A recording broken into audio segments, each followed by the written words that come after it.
Hello, kids. Hello, Snoopy Doopas. How are you doing today? Nice to see you all. New little icon thingamajig next to my name. You get that, I think, when you remember. I'm still learning. I'm figuring out what all these things mean. Yeah, it's okay to snitch, you guys. It's fine. You can snitch in here. This is a snitch-friendly cult, coven, gang, whatever we are. We're a collective. It's fine. Listen, I saw one of you guys. Hello, Galen. Last night I got you confused with Deb so bad. I was like reading comments while thinking and talking, and it didn't work out for me. Also, Holly Sawbones already distracted. Listen, something weird happened. No, I didn't find another fucking state trooper. How long did we go? We went 45 seconds before I cussed it. I didn't find another one of these. This is the same one. But some weird happened again today. It's not as weird, but what the fuck is that? Look at my camera, try to adjust. Should I send this to Duty Ed? I'm thinking of sending it to Aunt Deb for her birthday, but if Duty Ed collects these, we might send it to Duty Ed for answering my anthrax questions. You guys, Holly, last night after we finished, something fell off my desk and I picked it up and it was an envelope and it was heavy and I was like, this must be some prints I was meant to send off. Put it on my desk. And then I opened it today, like, what is this? I don't have one of these envelopes. I don't have these. And then I realized you sent me stickers with your box or your gift, and I just got them. I guess they must have fallen out of the box. And it was weird because you guys were like, maybe that state trooper thing fell out. Anyway, again, there's nothing. It's just interesting. It's weird, But check this out. Holly sent your dad a bunch of stickers and I was dying at these. I love them. So if you guys don't know, not Holly, sorry, Sunny, damn it. You're right. When you have kids, you get them mixed up all the time. Oh, you can leave that open, babe. Sunny. God damn it. And look, now Sunny's like, Holly, what trade are you? I fucked up. I got you kids confused again.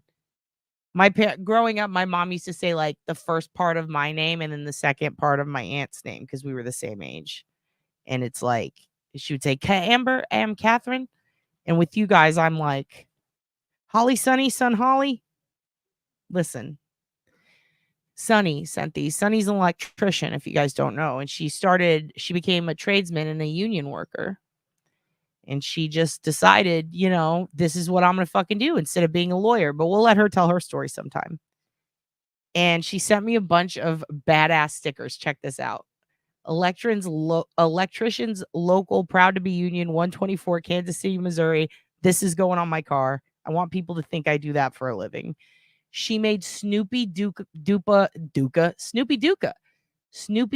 sparkling stickers, and that looks like a dupa. It looks like a potato. It looks like everything. I love it so much. Holy fuck. You should sell these. Get that bag, Sonny. Don't give dad a cut. Cut dad out. Sell these. The kids would love them, I bet, especially this one. This is 2 stickers. And by the way, did you make these on Crycut? Because they are remarkably good for Crycut. Like, Cricut's good, but like, these are really good quality. I mean, I know you did, actually. I'm staring at that. But is it Cricut or Crycut? It doesn't fucking matter. Look at that. I will cause problem with the butt plug and everything. These are very good quality stickers. I love it. This one says, remember, kids, electricity will kill you. How much more true crime can you get, dude? IBEW 124. This is another, I'm assuming, electricians union. I'm making you blush. Sunny, you should blush. This is incredible. Is it Cricket? Melly. How many of you guys say Cricket? How many say Crycut? I thought it was Crycut. Whatever. It doesn't matter. I'm going to keep calling it that. Look at this. A woman's place is in her union. Dude, look at this boss bitch. I love stuff from other cities. I used to collect, specifically, I would collect, hold on. I need to change the settings so it doesn't keep adjusting my fucking camera. That's wild that it's doing that. Stop adjusting it. It's fine. Okay, there. I used to collect, what do you call it? Keychains from places I've never been, which sounds difficult, right? But if somebody's going somewhere that I've never been, I'm like, bring me a keychain. So I had a bunch from places I'd never been, and people are always like, oh, I was just there. And I'm like, really? Never been? Look at that shit. It's an arrowhead. I love arrowheads. I have my friend Avery on one time to tell you about our little fun Arrowhead adventure at the Savers. Switches be tripping. Holy fuck. These are amazing. Like, I never thought that I would enjoy electricians union stickers before. But my God, who designs these? They're incredible. And this one is my favorite. Honestly, this is my favorite because I'm into El Dia de los Muertos and I'm into the whole background Baja shit. I just love this so much. These are incredible. And then a wonderful card, which your favorite shot. Girl, ooh, they're going to get you. The I will cause problems on purpose is so fucking great. I cannot believe you. You're hilarious. Thank you. Thank you. And yes, Haktua is here. Haktui Rodriguez in the chat. Chiefs. Had no idea I was a Chiefs fan until I watched the Kelsey Brothers podcast. I was a Birds girl. I like the Birds. I love the Dolphins growing up, the Miami D's. Never been a huge Cowboy fan, I'm going to be honest with you, even though I'm from Texas. I like to make fun of my friends who are super into it. They hate that. They hate that for me. But I like the Chiefs. I like that old lady who got to see a Chiefs game after really wanting that for herself her entire life. I need to pick this up. I cannot lean forward this whole time. Dad's having mic problems. Dad's having mic problems. I'm going to adjust and fix. I told you guys. Oh, here it is. My heart guard thing. This is how we use the heart guard box. Heart guard to keep the mic up. Which, in case you can't tell. So this is the situation I got going on. The mic goes too far forward and it just goes all the way down. So I have to pick it up. And then there's like, I don't know what that is. Ugh. Some sort of spittle or something. Let's just, oh God. I'm going to get a new mic cover. I have one. I'll put it on this week. Before, it was being held up by Thomas Hobbs. As you can see, your dad's a bit of a scholar. All right, that's much better. Hello, Miss Shorty. Miss Shorty. I'm so glad to see all you kids. So thank you, Holly, for those stickers. I started going through emails again last night while I was planning the wrestling show, which, in case you didn't see, got canceled. I put that in the description. It got canceled. Happens a lot in the summer when it's fucking hot in Texas. Now, it wasn't an outdoor show, but just when it's hot, people don't want to go park. People don't want to, fucking pay and park and do all these things and go downtown in the heat.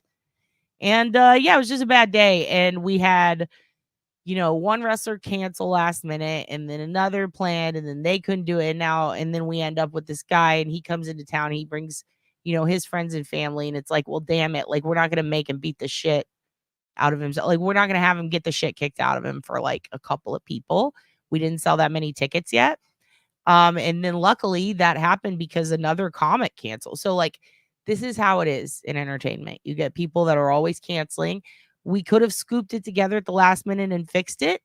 But as soon as we canceled it, then ticket sales went up and it was too late because we'd already told everybody. So it was a whole clusterfuck, but it's fine. We're going to redo it eventually. It's just not our night. Thursday night's not a good night. It's not a good night for that shit. It was on us. What are you going to do? What are you going to do? It happens. They're like the Gronkowski brothers, but not totally dumb. That's hilarious. That's very funny. They are. Gronk is really good at wrestling. He jumped in the ring. He helped out Mojo Rawley for a while. I don't hate him. I don't hate it.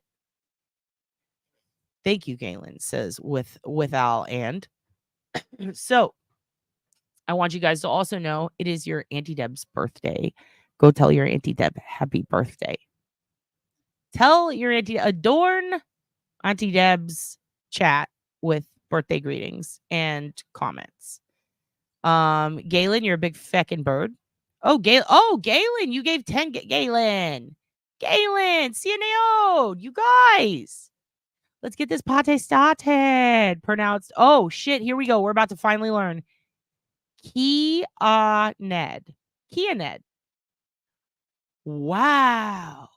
Never would have expected a hard K there. Okay. Kia Ned. I like that. Kia Ned. It's in my head. Kia Ned. Now we know. Thank you so much for the $10. I'm super excited. You guys said that you sent me some shit in the post office box, and I have informed delivery, and I was informed after it was closed today. So I'll go tomorrow and I'll get it. Thank you so much, Kia Ned. By the way, Kia Ned has a poetry channel. If you guys ever want to go to your brothers and sisters channels, I'm pretty sure just click their name and it'll say go to channel and you can open it in a new tab, or you can just hop over there for a minute and add them. I don't care. It's not about the numbers here. It's about the friendship. Okay, moving on. Galen, Thank you for 10 Oblivious Benson memberships. Everybody, thank you, Sister Galen. Hello, Miss Shody. Hello, everybody. Some sort of spittle. Yes, I don't know what that is. So, hey, wait, what? Great, thanks, except strange men asking to come take a shower at my apartment. Promises to give you a few bucks. He's going to let you Becker check for a couple bones? Margaret. Do it, Margaret. Bash in Berlin. Yes, dude. Are you ready? We're watching Bash in Berlin Saturday, right? Is that in a day? What time is it in Germany? We need to figure this out. Did it? No, it was Saturday. It's Saturday. It's in 2 days.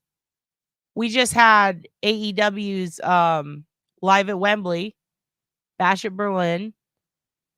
Man, they're all over the UK, which is great for us because whenever there's UK wrestling shows, we get to watch wrestling in the day. And that's fun instead of like in the evening because then Dad's boyfriend's usually home. In the morning? Oh, wow. 11:30 a.m. Phew, CB. We're going to have to get up for that one. I'm going to have to flip my whole schedule for that pay-per-view. It's going to be worth it. It's going to be worth it. Fuck. German fans are crazy, too. They're going to love it. Remember Mick Foley ripped his ear off in Germany? Miss Shorty.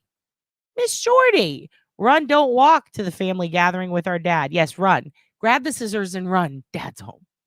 Thank you so much, Miss Shorty. You're the best. I cannot wait to talk to you about Australian sex workers.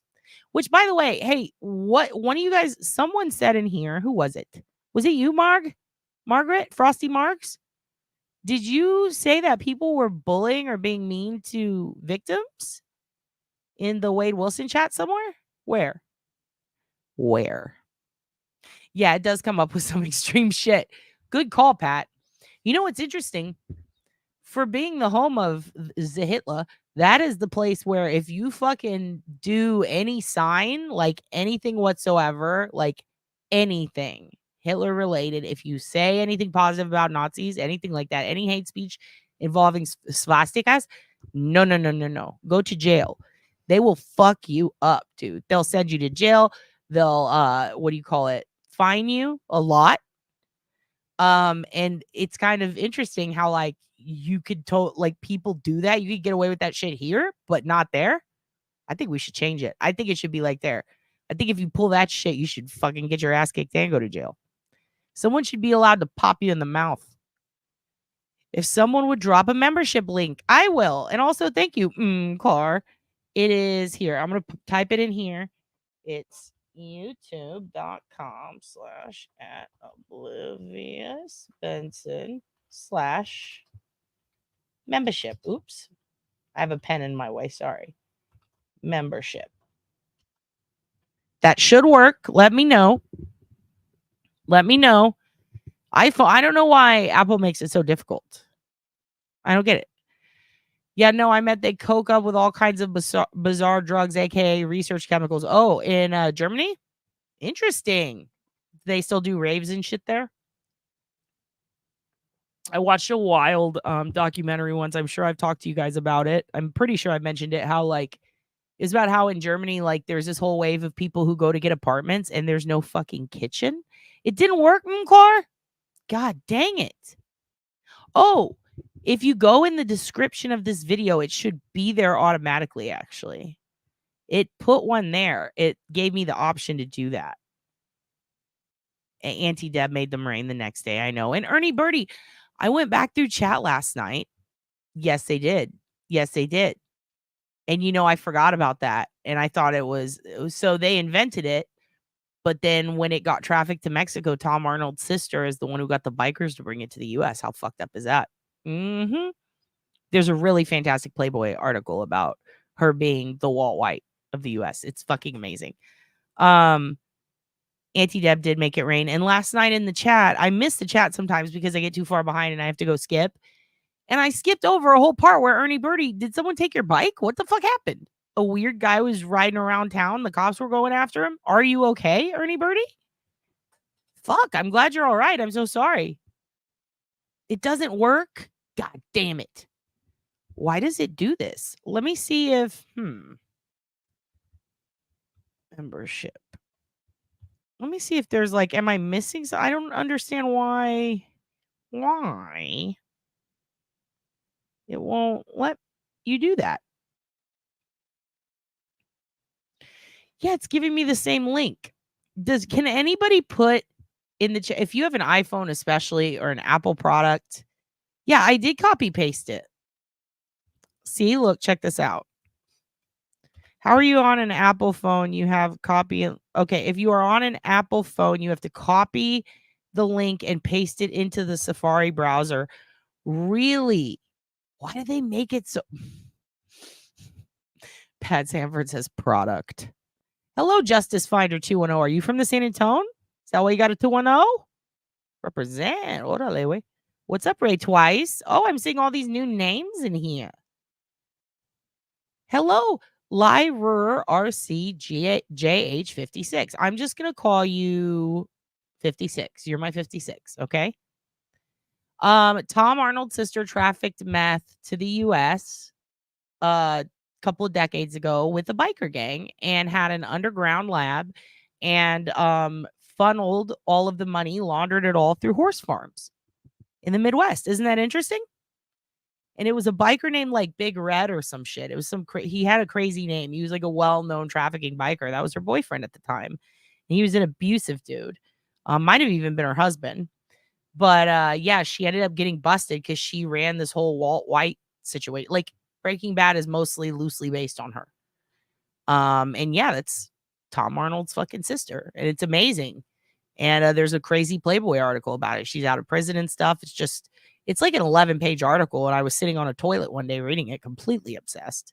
I took an extra shit that day just to finish it. Full disclosure, I apologize. Yeah, what the fuck, Apple? There's a great documentary on Tom Arnold's sis being the female Walter White. Yeah. The Playboy article is way in depth, though. I don't know how good the doc is. I haven't seen it, but the article is insane. Okay, so they say that you got to open it up in Safari, that link, and then you have to scroll to the right and find join. 4 days ago, my neighbor's bike was stolen by a man with a bandana over his face like a bandito. Are you? Oh, I thought you were in Australia. Where are you? You don't have to tell us if it's unsafe. Last night, he cruised by with a bandana on his face, riding a bike and pushing another one with him. Oh, God damn it. That happens here in Austin. If you see anybody pushing another bike alongside their bike, they stole the bike. You know what I mean? They stole the bike. It's fucked up. Hey, Miss Pox, did you make it? You made it on your plane? Where are you? You don't have to tell us, but how was your trip? Crocodile in Germany. I don't know. I know it's in Russia. Fuck, pretty bad. And it's already hit like the Ukraine, I think. So it might be. I don't know. Straight into Des Moines, Iowa. Fun fact. Yeah, that's exactly where the meth was trafficked. You're right. You know about that, Sunny. You know. Sunny knows everything. She's an electrician. Okay. Or sometimes you need to use the Google browser instead of Safari. This is great advice, Galen. Galen knows. PSA, use creative spelling for the cursey words. Adam drives hell and got flagged by YouTube. For what? Oh, in here? For like typing out curse words? I swear to Christ.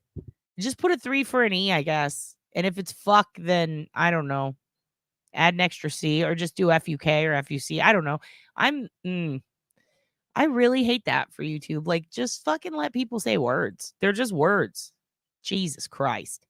Kind of sort of little hers. Hello. All right. I don't want to get too far behind. Kimberly Porter says, laughing my ass off. It won't let me copy, paste, complain to YouTube. Oh my gosh. M. Clark. Okay. So how about this? If you just type in youtube.com @ oblivious /@obliviousbenson/membership. So it's youtube.com /@obliviousbenson/membership. That should work. Yeah, there were pics actually of her like posed on the meth farm, but she wasn't like, well, I don't know if it was the meth farm. It was like a farm, but she was not nude or anything. They really do have incredible articles. It's really crazy. The documentary with her and Tom is awesome. I really want to see. I think she's out of prison, right? She's out. She got out. She copped a plea. I think for tossing out the bikers. I don't know. Yeah, Miss Pox is in the house. You can leave that open, babe. Hello, Aries 11. Hello. Uh-oh, all you horoscope kids are coming in here now that I had a weird moment. Colorado. It's so nice to see you all. Playboy used to be more about articles than Boobs and Bush. True. Weren't the boobs? First of all, Boobs and Bush is a great name for a band, especially if it's 2 people. Hold, please hold, please hold. Should we be boobs and bush? Dylan? Boobs and bush? Band name? You want to be boobs or you want to be bush? All right, we'll figure it out later. We're taking it. It's took. It's done. Been took. What? Gavin Rosdale can be in it. He can be bush. We'll be boobs. It'll be fine. We'll call him up. We'll say, hey, are you Mr. Bush? Dad, Pat seems to know a little too much about product, is all I'm saying. Ooh, Pat, what you know about that product? Margaret just snitched. Documentary is mostly a long interview. Tom says, good. I want to hear from her. She sounds fucking wild. I bet she has some great. Is it doing that?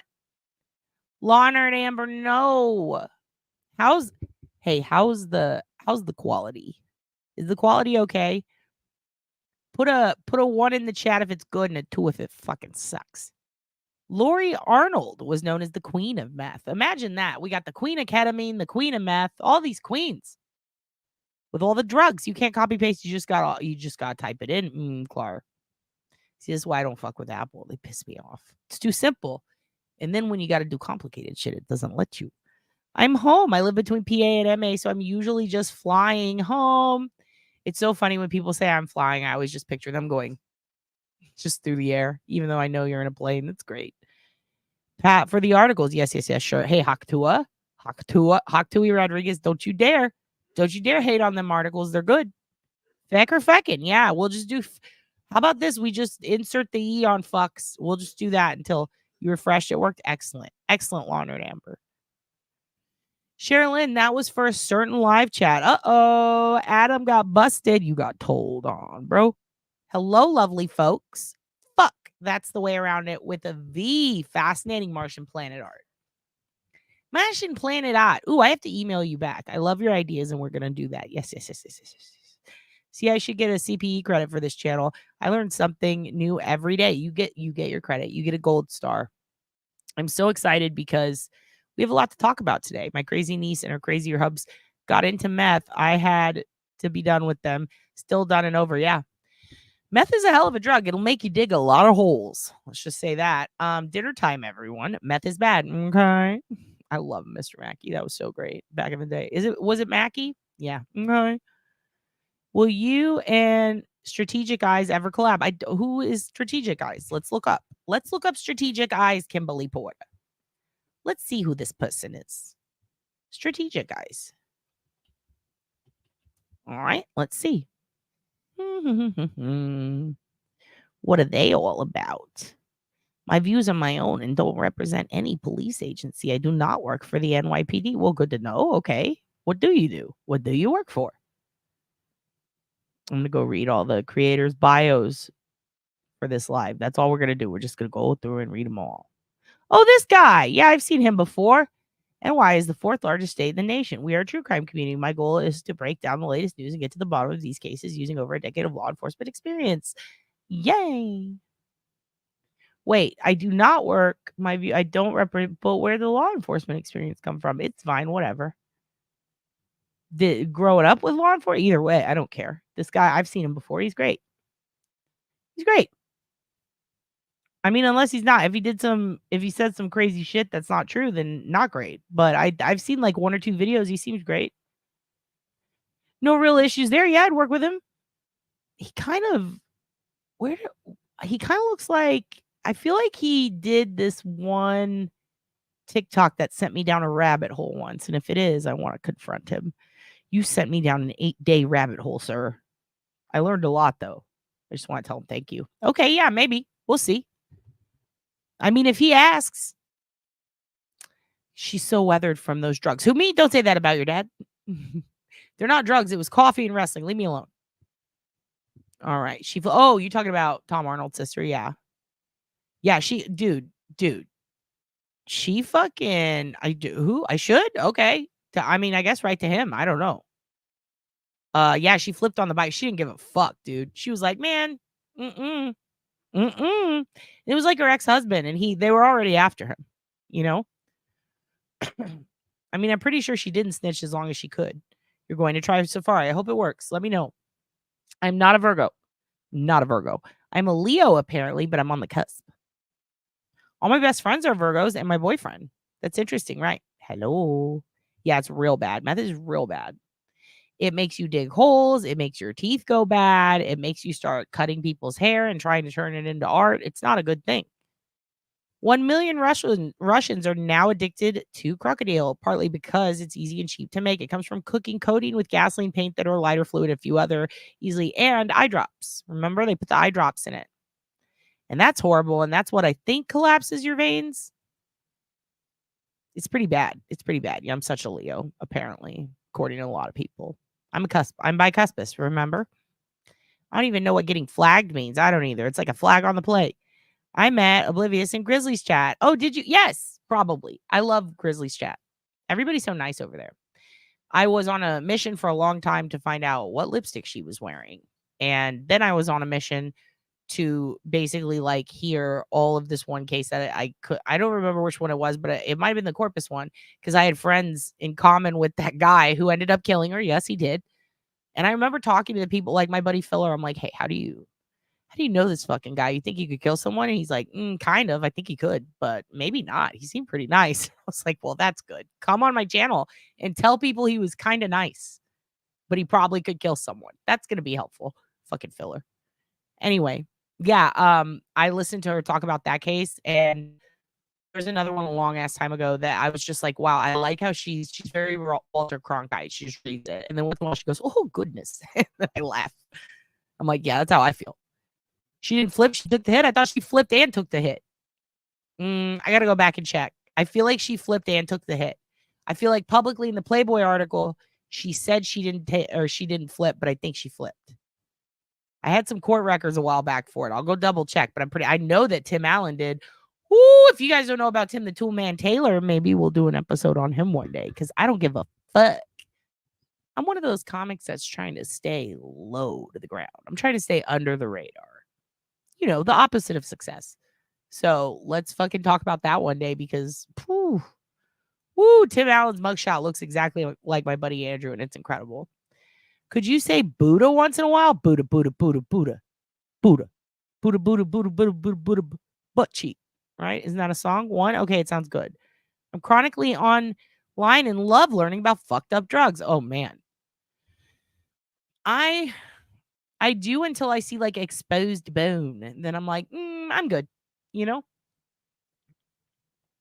I used to go look up Kensington just to check out how it's going because I saw a fucked up documentary with those Kensington people and they're just like, oh, my exposed brain, man, here's some drugs. And I'm like, what the fuck? And Camden. And then your dad's boyfriend showed her once a drug house where there were people lined up outside of it on like, what was that? In Chicago. Did you walk by that? What was it? The heroin house? Look, I'm going to see if I can find this shit.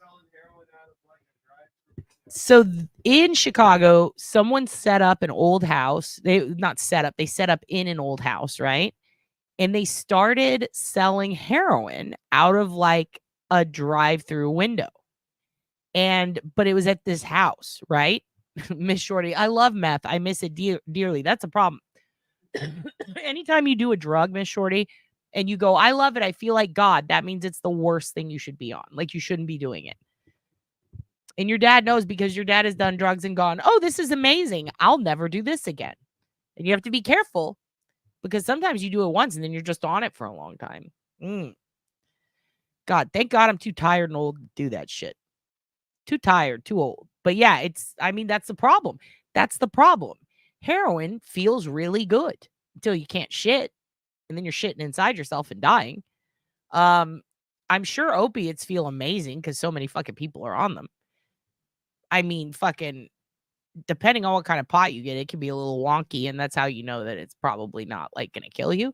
But everything else, like if you feel like God, if you're like, this is the greatest thing I've ever felt in my life, you shouldn't fucking do it. If anything, because no one should be that happy. It's not fair. We should all suffer together. No, but seriously, it makes you feel really good. That's why people do drugs. That's why people drink. They're like, I can be myself. I'm fun. And it's like, you're drooling and you just pissed your pants, but you feel good.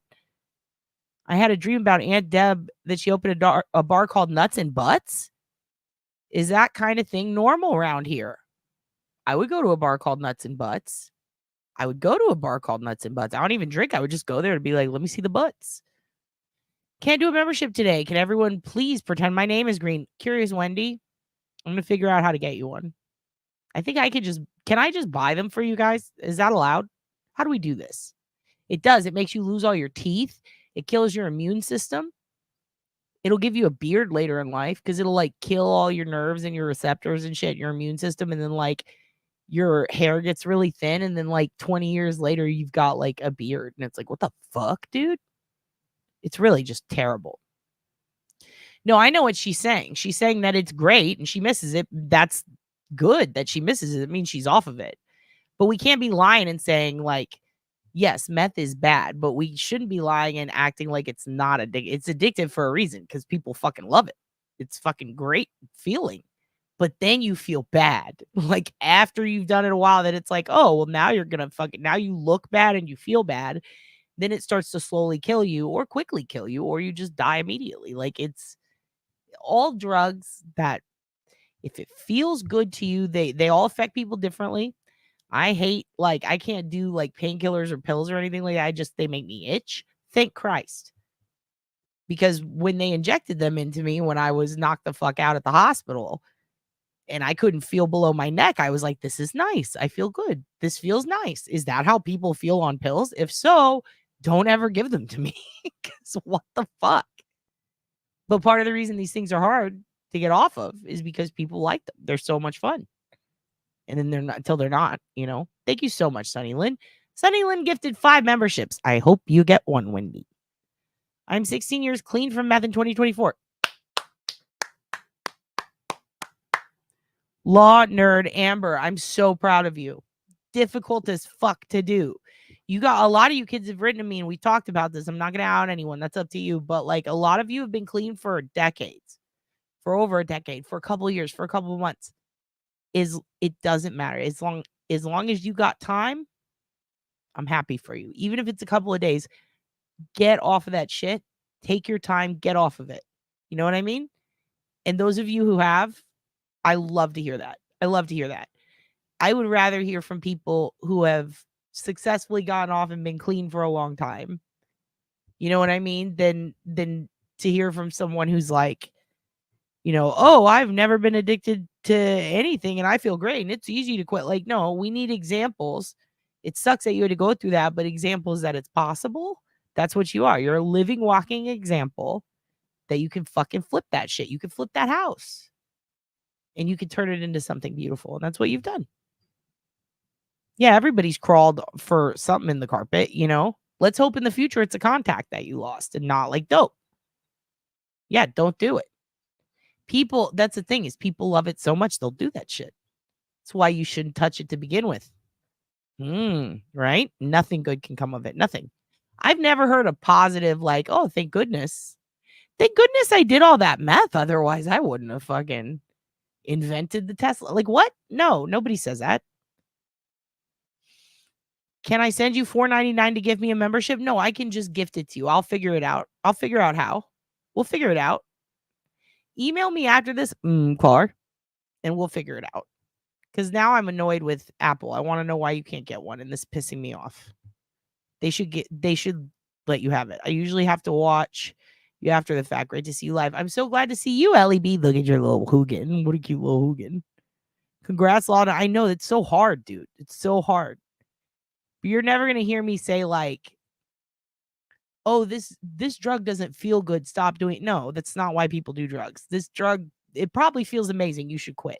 You know what I mean? Like, that's how you know. Hood rat shit. In high school, that's what we used to call when you choke each other out in the yard. You just like, I know it's stupid, but you restrict each other's breathing till you pass out, and that's fun in the country. That's what you do when you're bored. That's what you do.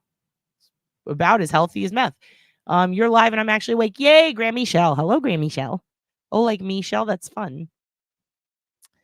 To put in for the members. You're the best. Every man for himself. I want to see the emote. I want to see the emote you made for me. I didn't see it. I want to see it. Thanks, Ray. Here's the 16 more years. every day just for today, right? That's what they say. Meth mouth. Yes. Meth mouth and dew mouth if you're in Kentucky. Woo. Makes you smell like cat pee. That's true. I think it's isn't it just from smoking it? That's what that smell is, right? It makes you have to be a female construction worker. Sunny Lynn, shut the fuck up. Love you so much, bitch. You're so fucking funny. What the hell? Yeah, your teeth fall right out. They go, and you have to spit them out. What was the rabbit hole? You two have so much to talk about. He talked about the pedo apps. You were the first one who opened my eyes to them. I had no clue. Oh, they're bad, dude. And now Telegram. Oh my God. The guy from Telegram who started it. First of all, Russian dude. It was, I believe it was backed by the Saudis, the Russians, and maybe even the Chinese. Like people put in money into this, but it was mainly like these, let's be real, dictatorships and situations where like there were a lot of restrictions. And the guy who invented it is all about free speech, right? So initially, Putin wanted him to give him a list of all the dissenters, like the political people who were using Telegram to go against a dictatorship in a time of crisis during war. And he refused. Like, he was like, fuck no, dude. They have free speech. Like when Putin was taking out Ukrainians and restricting speech, Telegram was there for them, right? So initially it started out as a great company. And that guy fled Russia because he was like, they're going to fucking get me because I wouldn't snitch on people, which in that case, snitching is bad. Snitching is bad. But yeah, so then he takes off and now I don't know what my moon sign is. I'm a Leo, but I fucking hate the moon. I'm anti-moon. I don't think the moon has anything to do with me. Yeah, and that's a good thing though, Miss Shorty, that they haven't. Let them not. Let them not. Yeah, they have been imported into the US for decades. It's crazy. Her lips are always on point. That's true. Yeah, and you do steal a lot of shit. Yep. Absolutely. It is literally like that. It's something like 1/100th of the component of street drug is what you take pharmaceutically. The street drug, what fucks with you, is actually the same thing that is causing a lot of issues with bath salts and shit like that. The methylphenidate, the shit that's in your shampoo, that's what people are fucking smoking. It's not good for you. It's just not good. It's really bad for you. Yeah, you can smoke it, inject it, all that shit. We're not, you guys. I'm probably gonna die celibate because of true crime. I would hate to learn I slept with some predator. I would never feel clean again. Hey, listen, you're not who you sleep with. If you banged a dude in middle school and then he grows up and kills cops, that has nothing to do with you. If you banged a dude a year ago and he beats a woman, that has nothing. That's not, you know what I mean? Like, this in no way a reflection upon you. People change, people do bad things. People can be bad people who do good things. In fact, we had a lovely chat about that on the thread from the other day, because I was saying I do background checks on fucking everyone from my friends. And somebody said, I really kind of hate that. And they didn't say hate. They said basically that they wanted to speak up about that because, they think that it's kind of not fair because some people deserve another chance. And they worry about like, if somebody finds you with a felony and then you can't get a job or something, or someone's judging you and you've changed, goddamn. And then I'm sitting there thinking about it. And even in the context, and walk with me here for a second, and then I'm going to have to skip down. But let's say you're 16, or no, let's say you're 14 and your boyfriend's 16, right? You're in high school. You guys stay together 2 years, right? Now you're 16, he's 18. Now it's illegal. You've been together 2 years, but now it's illegal. Let's say his dad doesn't like you. Now you as a woman are charged with a sex crime. Vice versa, same thing. Most common, statistically, is the male getting charged at 18 for having sex with a 16-year-old, even if they've been together 4 or 5 years, Shit, look at Teen Mom Amber and Gary. That wasn't legal, and that was on TV. They made money off that shit. It's very interesting how many of those situations there are where somebody is labeled a sex offender because they continued to date someone they were with in high school, but then they graduated a year early or 2 years early before that. That's a weird subject. It's walking the line. So in addition to that, let's say you are in a rough county and you've got some pot in your pocket and then you've got a joint That's 2 charges. One of them can technically be distribution. Now you have a felony. Should you never be allowed to have a good job because of some shit that you did when you were 18, 20? I mean, that's a good point. So if you do a background check on someone and it says felony, or it says like sex offense, but it doesn't give you the specifics, you now have to go look that up. What is a sex offense for? For some people, it's cut and dry. Nope, fuck you. You're not around me or my kids. End of story. For some people, oh, by the way, no, that wasn't meth for Tim. That was cocaine. He was a Snortsky boy. Yeah. It's really, oh, sorry. I'm just seeing. We want dirt. Okay. I'm sorry. You made me choke.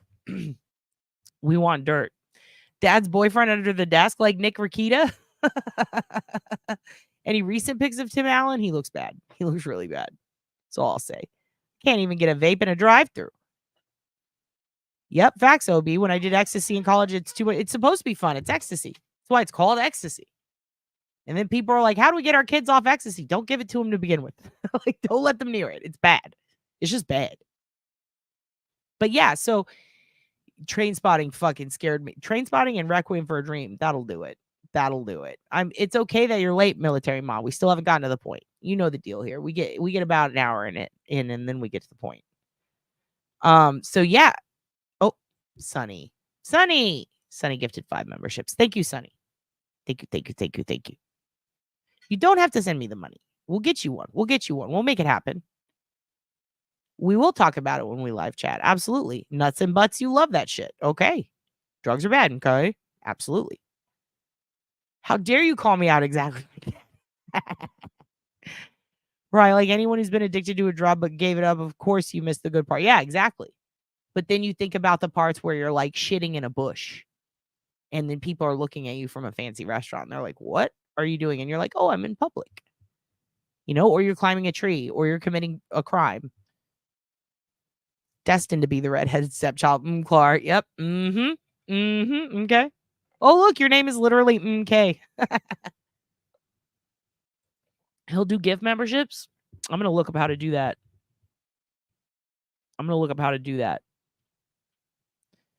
Meth has been tormenting your son for years.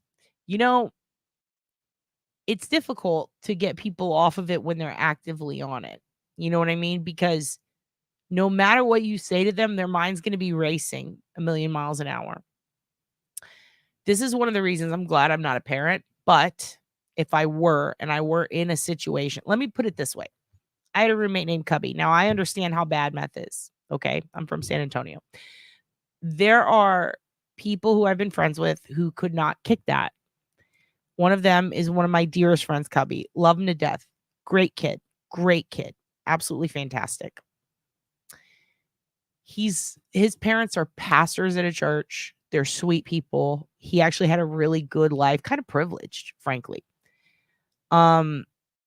He had a horrible crack addiction. Horrible. One day he shows up at my house. He's on meth. Believe it or not, like, yes, people on meth lie, but if you act like it's no big deal what they did and you don't play it up, like, oh, you're bad, or if you don't yell at them, punish them, say anything mean to them, but you just go, oh, you're on meth. Okay, well, where did you get it? Do you have any on you? And you just really just act like it's no big deal. They'll tell you the truth. They'll go, yeah, it's in my backpack. Like they will usually, like, it's kind of like when someone's on mushrooms. How you react to them really varies on where they are mentally. So the way I did it was I saw him as a kid, like he was doing it too much, and he was already an adult actually. And I'm like, I knew why he came over. You know what I mean? I knew why he called me, and it's because I'll take it and I'll flush it in front of him. And he knows that. And when he called me, the way we had to do it, and I'm pretty sure the statute's up, so I can't get in trouble. I had to tie him up. I had to hog tie him, literally, like a calf scramble, onto my bed. I didn't duct tape his mouth. I considered it. He was being kind of a prick about it, but I had to do that. And then I took his meth and then I flushed it in front of him. And I called his parents and I said, listen, he's back on the shit again. And they said, send him home. and we got him back. We basically, like, till they came and got him 5 hours from Dallas, and that he had to stay that way. And he couldn't hurt himself. He couldn't do anything. If he had to piss, it was like, well, I'll help you up. I'll turn around, you piss. But I swear to God, if you start digging in that toilet, you're not going to get anything. It's flushed. At that point, he gave up. He took a long nap. They showed up. They took him.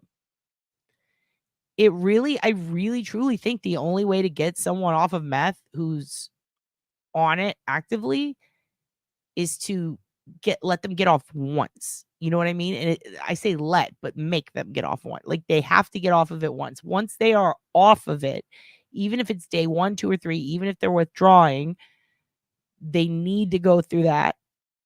And then their head's clear. And that's when the intervention needs to happen, or the discussion. It doesn't need to happen while they're on it or coming down. That's a big mistake I see a lot of people make, is they try to intervene or try to help when the person is actively using. It's not going to work. It's not, you're talking to someone totally different.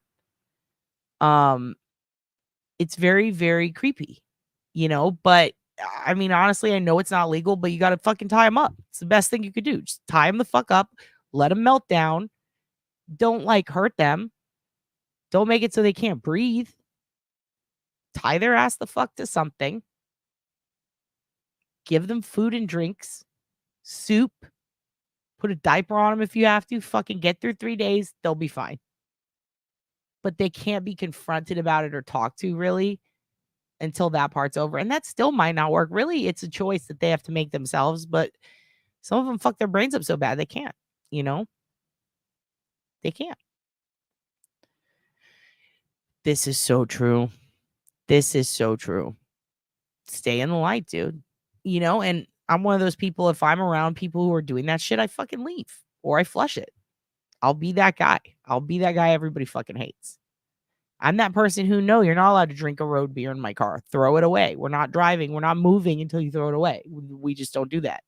Gotten in plenty of fights about that. But I'm like that because, I've seen how much that shit can fucking suck. So, you know what you can do? The past is a past. I mean, we've got sex workers on this channel who openly chose to do that, and they're not ashamed of it, and some who still do. I've got friends who have OnlyFans, I got one friend who used to kick dudes in the dick for money. Fucking wish I was her. That's sick. She made a lot of money just kicking dudes in the dick. I got friends who got ugly ass feet doing foot fetish shit on the internet. I don't judge any of them. Get that bag, God damn it. I have psoriasis on my nose. Who's going to pay for that? Who's going to pay for that? Yeah, I give props to everyone. Props to everybody who can quit anything. Like, fuck. Especially if you like it, dude. It can be super hard, but never give up and start again if you have a mishap. That's another thing. A lot of people think that they backslide, and then we call it backsliding in the South. I don't know what you call it. What's the word for it? You go back into it. A lot of people think that when people go back into it, that, oh, this is it. They're just going to do that a million times. Or just let them, whatever. And I think it's important, while they're down, to educate them on, I think it's just important to be realistic. Kind of instead of saying, hey, don't have sex, give the kids condoms, right? I feel the same with things like drugs that could be laced with fentanyl. If you know someone's going to go do drugs, get them a testing kit for fentanyl. I understand that it feels like enabling, but would you rather them be dead or alive? You got to test that shit. Don't say oh, it's okay. It's cool that you do drugs. Just test it. No. But if you're going to do them, test that shit because you don't want to die from them. Right. And I think that people need to be realistic with explaining to addicts, especially addicts who, most of them are aware of this, but a lot of them when they're, God damn it, my nose itches so bad. Sorry, I have a little bit of psoriasis right here, and it's just so, it's right where it makes you sneeze. I'm trying so hard not to. I think that it's really important with addicts who do keep continually backsliding that they be informed on what happens if they do backslide. They can't take the same doses before. That's a big thing that kills people. They think they can handle their high, or Oh, I used to take X amount of this drug, so I'm going to start with this when I or when I, what do you call it? Fuck, I can't even remember the word right now. What's the word? When you relapse? If you relapse, the number one thing that causes ODing is taking what you left off with. Does that make sense? Like if you were doing like, I don't know, a bundle of I don't know how much coke is. I actually never did any of that shit, coke or heroin. I don't know how much it is. Like, what is an 8-ball? What's an 8-ball? Do you know? He doesn't know. I don't know what that is, how much that is, but an 8-ball, whatever that is. Like if you're used to, and I know that that's what it's called because I'm not stupid. I grew up in San Antonio, but whatever amount that is, if that's what you did in a night, which I don't even know, I think that's pretty crazy, but whatever. If that's what you did in a night and then you quit for 6 months and you relapse, the number one thing that is a problem with relapsing is that these people will just buy another 8-ball and start it again. And it's like, whoa, dude, you got to build to that shit. First of all, don't, but also like you can't just go. It's like competitive eating, right? If you're used to eating 30 quesadillas and then you quit for 5 years and you start competitive eating again, you don't just start off with 30 quesadillas. You got to like start back at the bottom. It's just like anything else. And a lot of addicts don't do that. You know what I mean? They go in for what they're used to and then they fucking die because they can't handle it. Their heart can't handle it. Their lungs can't handle it. They'll get pulmonary embolism sometimes. It's just so scary, dude. It's so fucking scary. So I just think it's important to like semi-consensual hog tie is also a great name for a band. I don't do drugs because the withdrawal of anything is so horrible for me. I get suicidal and panicky. Dude, I got put on a medication once for hormone issues because your dad has bad ovaries. That when I got off of it, I had some real fucked up thoughts. And I looked it up and I found out it was called Lamictal. And they were recalling it because a lot of issues, but also when people were trying to wean off of it or getting off of it, they were getting suicidal. And this was like, I mean, now it's used for all kinds of stuff like bipolar and seizures and all these different things, but like mood stable, all sorts of shit. But back then, this was like 20 years ago. I remember it was like, I've never felt that bad. And I was only taking it like a month as prescribed. To think that that was like weak shit compared to what other people get off of and go through is wild. It is wild. It is nuts. Now, cigarettes, they're fucking delicious. It's going to take a lot for me. That's going to be hard. Backsliding is a Christian term, LOL. Yeah, that's what they used to say it in. You're right, in church camp. It's because me and Adam were talking about that shit. How low can you go? Yeah, relapse. That's the word. There we go. That's how far down I got. This too shall pass is a great mantra. It does sound like a dance move. It does. Backsliding is for Baptists. Relapse is drugs. Yeah, but backsliding is also a phrase that they use in like Narcotics Anonymous and AA and in a bunch of the books and stuff. Like if you read Alan Carr's Easy Way to Quit Smoking just for cigarettes, he also has one for drinking and for every drug. He uses that term too. It's actually, I think it's a South thing. A lot of people in the South use that. Kmart feet. Ew. That just sounds bad. That just sounds bad. I've been on fentanyl patches and Percocet ever since. Dude, Clar, be super. Anybody I hear about using the fentanyl patches or any patches with one of my friends died because she was on and I'm not trying to spook you. I'm sure you know this, but just in case, anybody, if you ever get put on a pain patch, don't get in a hot bathtub or warm water with it still on. Don't do that. Your pores open up and it can take in too much and you can die. Turns out, happened to my friend Christy. Holy shit, dude. She was undergoing stage 4 cancer treatments and they gave her a pain patch. And she got inside the fucking water of a steamy bathtub and she fucking died. She fucking died. So you got to be really careful. It's an eighth. Oh, interesting. $100 for a gram of coke. Oh my God. Woo. That's crazy. How are all the comics doing it all the time? They're all fucking broke. He's laughing, but I'm genuinely curious. Holy shit. Okay. Yeah, tolerance changes. Absolutely. Dylan is not on the floor. What did you say? Is this a Nick Rakita thing? Think he's under my desk? No, I'm doing this because it's because I see what you mean. It's because it does look like I'm looking at him on the floor. No, no, no, no, no.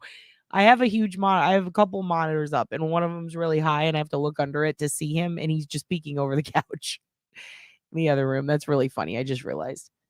Knew so many people who got out of jail and then OD'd. Yep. Absolutely, dude. Big time.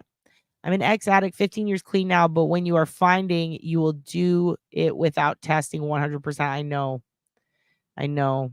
And that's the thing is, like, it's really difficult when somebody is fiending. I think you meant fiending, right? Like, when someone is fiending for it, they'll take that risk, but at the same time, they're just so excited to get it. It's like I feel like if you're gonna do those drugs, which you shouldn't, but if you are, let's hope there's an accountability or somebody there, like, let's test this. And what sucks is that I've seen shit online where people talk about their addictions, and they've talked about how even though they tested it and it had fentanyl in it, they still did it. And it's like, oh Jesus, dude. It's really, really tough. It's really tough to see, but I feel like we can't stop pushing these practices. Oh my God, I'm just gonna cut my nose off. I can't breathe. You've been in rehab twice. It was the most beautiful things you've ever done. I'm glad you did it. I'm glad you did it. Dylan hogtied at my feet. No. Say no to drugs. I mean, you don't even have to say yes to God. Just say yes to anything but drugs. You know what I mean? Just say yes to something else. The really dangerous things about, the toxic dose never changes. True. My daughter's neighbor's son OD'd on a joint dipped in fentanyl. Oh my God. They're dipping joints in fentanyl now? Oh God. I hope they don't put it in the Robitussin or I'm fucked. It affects her withdrawal? I don't know about that. I've never been on that. What is that like? Ooh, fuck. Oh my God. Oh, you can leave that open, huh? In the homeless culture and by Red River. Yeah. They're fucking. They were dropping like flies, and the cops all put out a big Red River warning, like, don't buy any weed from anybody. Yes. I mentioned that on the channel a while back too, and somebody argued with me who was from Austin, and then they ended up apologizing because they read the same thing. Here in Austin on 6th Street, I told you all this in like one of my first lives. They told the comedy club, right? Didn't they call Rebecca? They like called the club and, huh? I'm not sure exactly how it happened. I think Rebecca told me that. A cop came up to the club. Yeah. So the comedy club area down on 6th Street, it's pretty bad. It's pretty bad. And I will say this, when you go down there, there's the homeless facility where people can go if they need help. It's basically like, it's not really a soup kitchen. It's more of like where you can sleep and stuff, and you can maybe get a meal for a day, but it's mainly trying to rehab people. It's called the Arch Center. It's very, very heavily driven by volunteers and by people around the city who are hired with CASA and all these. My neighbor works with them, I believe. I think she does. She might work with the one across the street. But either way, there's always a ton of people there that are, at their lowest point in life. They're going through shit. And it's really horrible. It's really hard to see. The amount of homeless people in Austin in that general area that have been dying, like in massive numbers. It's not because of the heat. It's because of fentanyl and laced shit.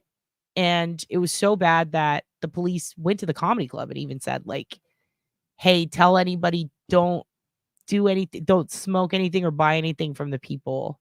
Even the weed, they said, don't get it from anybody around here. And they were going around telling the homeless people that too, because people were lacing and I'm like, that's not possible. And I looked it up and it is. And it was like in the paper, like they were talking about it, like they're putting it in there. They're lacing like drugs, like pot and stuff with really bad drugs, which at that point, it's not to make it weigh more or to get more out of Jeff's product. At that point, it's because they're intentionally trying to kill people. there was one day, it was, how many was it? 3 or 4 next to the club that died that one day. It was the morning, afternoon, and evening, right? Yeah. One time we went up there. I went up there for a meeting in the day. This is right next to the comedy club. And there were cops there. And there were 2 people passed out who died. Then that afternoon, there were 2 more who died in the same spot. And then that night, 1 more. And it was all from the same shit. All from the same shit. I don't think that's what killed Whitney. I think with her, she I don't remember exactly, but I think she was on crack, right? And I think she had been sober for a minute, and then it was a situation where she OD'd. I could be wrong, but I feel like it was that. It could have also been her falling or something like that. Oh, shoot. I got a little behind. Sorry, guys. Sorry. Okay, let's see. Where are we? Where are we? Oh. Oh, look. Kenneth. Kenneth, thank you for gifting 5 memberships. And I saw Dion, but I don't know where her thing went. Where did her comment go? Oops. Sorry. Dion, I see you, girl. I see you. And I like your hair. I remember who you are. Dion Peel, right? I like her hair a lot. There you are. Hey, girl. Thank you so much. I love you. I love your perspective. And I love Hudson's. Hey, Dion, we got to get Hudson a prison wife. Who do you think? Who do you think should be his prison wife? We got to go back to that. We got to go back to that. We need to have a whole episode dedicated to Hudson's prison wife. Melly's not prison husband. Okay. We're going to make it happen. He's definitely under the desk. You're right. You're right. Oh my God. Yeah, that is. I remember that too. Going to concerts with your friends in the 90s. It was nothing to light a joint, pass it down to a roll of total strangers, and anybody that smoked took a hit with no thought. And now you do that, you could get dead. It's fucking terrifying.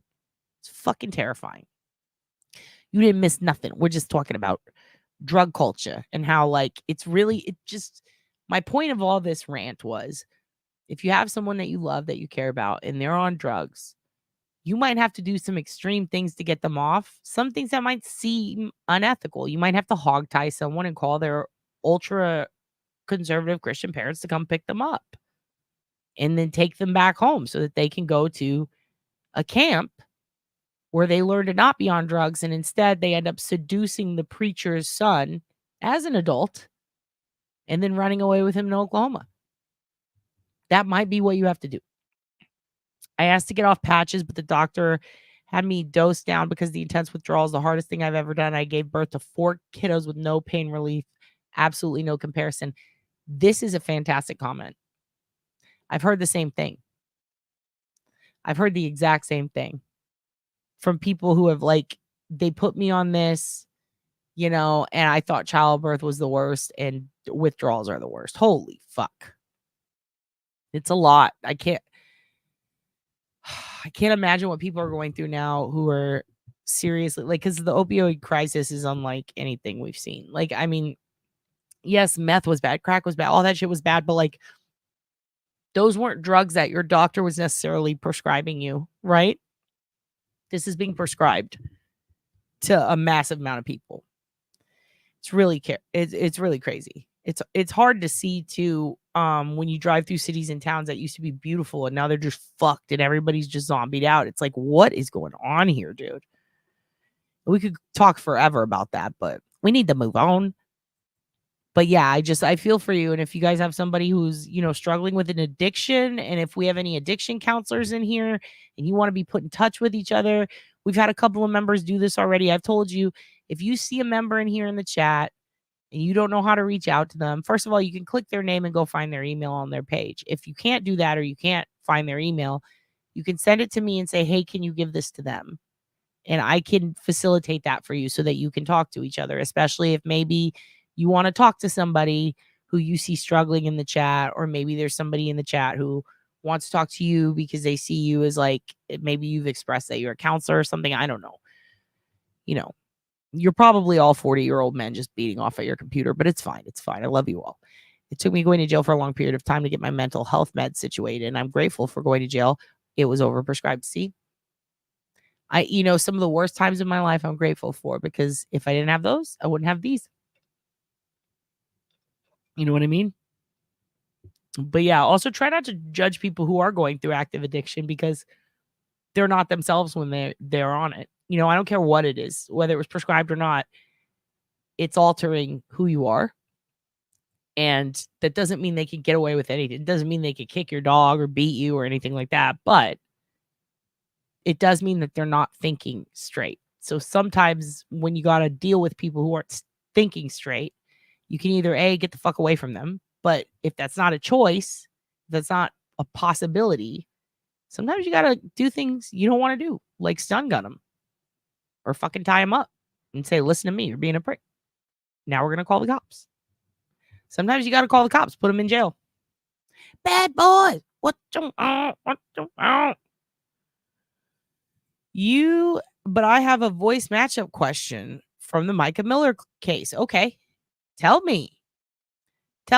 If you have to email it to me or something, you could do that. I'm going to respond to your email tonight because I got to talk to you about something else too. She was on crack. Her brother is the one. It was either her brother. Was it her brother or Bobby? I think it was her brother, right? And Bobby. Wild. Poor Whitney. I'm one of those people, dude. When Whitney Houston's shirt was at Ross, I bought 3. I still have them all because I fucking love Whitney. If you have not seen Whitney singing the national anthem with her in her sweats, holy fuck. That shit, it will make me cry every time. Every fucking time. Cannot handle it. Makes me so sad. What a fucking voice, dude. I've seen videos where babies, I'm sure you guys have seen all these, but where it's babies responding to Whitney Houston, that shit makes me cry. Holy fuck. What an amazing talent. What a voice like we're probably never going to see again. Voice of an angel. Absolutely. And her lows were as good as her highs. God bless Ariana Grande. She hits the high E, but listen, Whitney can do an F sharp. She can do a C sharp. She can fucking hit the lows, the highs, the mids, everything. Shit, even on crack, she was murdering. God bless her. Fuck, I love Whitney. I'm going to cry right now just thinking about it. She was so sad. So fucking sad, dude. What a fucking boss, bitch, dude. Whitney ruled. She was probably... remember old Mariah? I mean, Mariah's still chill, but like, remember old Mariah?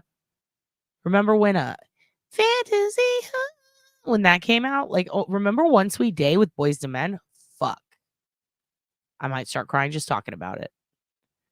One Sweet Day with Boyz II Men, cut off jeans, singing about your dead friend. I'm done. I'm sad and I'm done.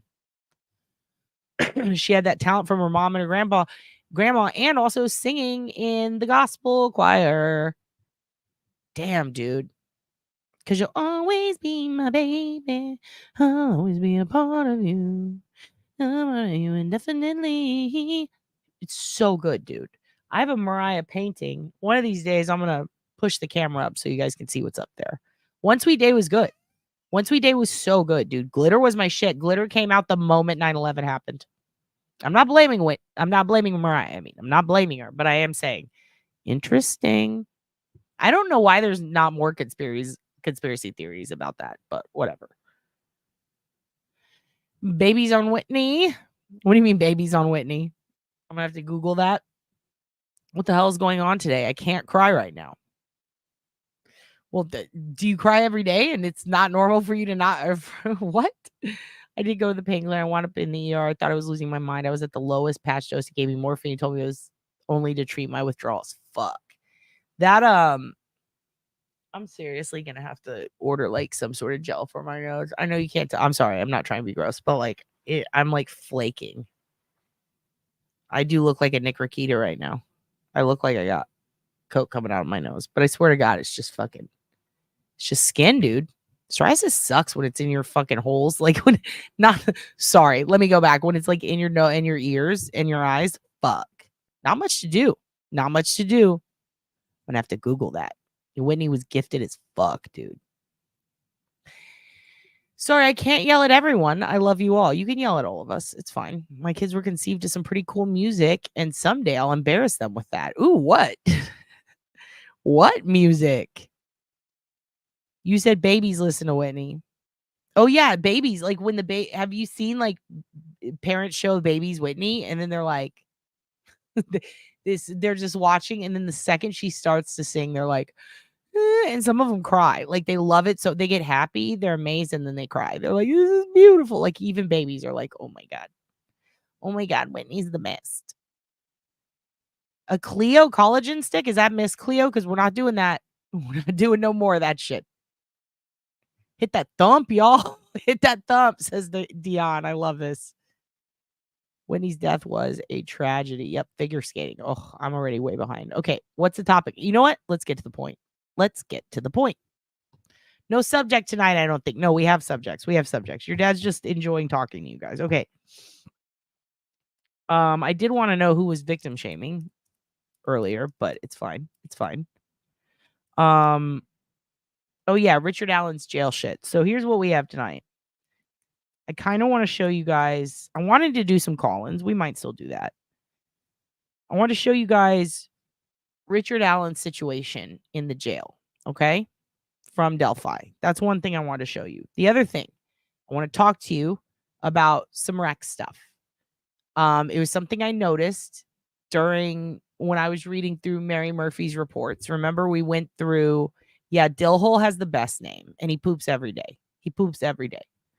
I want to not only go through the Richard Allen jail stuff that I talked to you guys about. I told you I'm going to show you Wabash. I'm going to show you IDOC. I'm going to show you basically where he was once staying and where he was transferred to.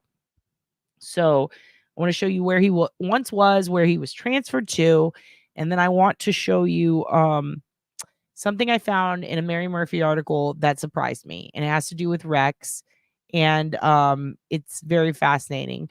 And hold on, what are we? I got a little behind.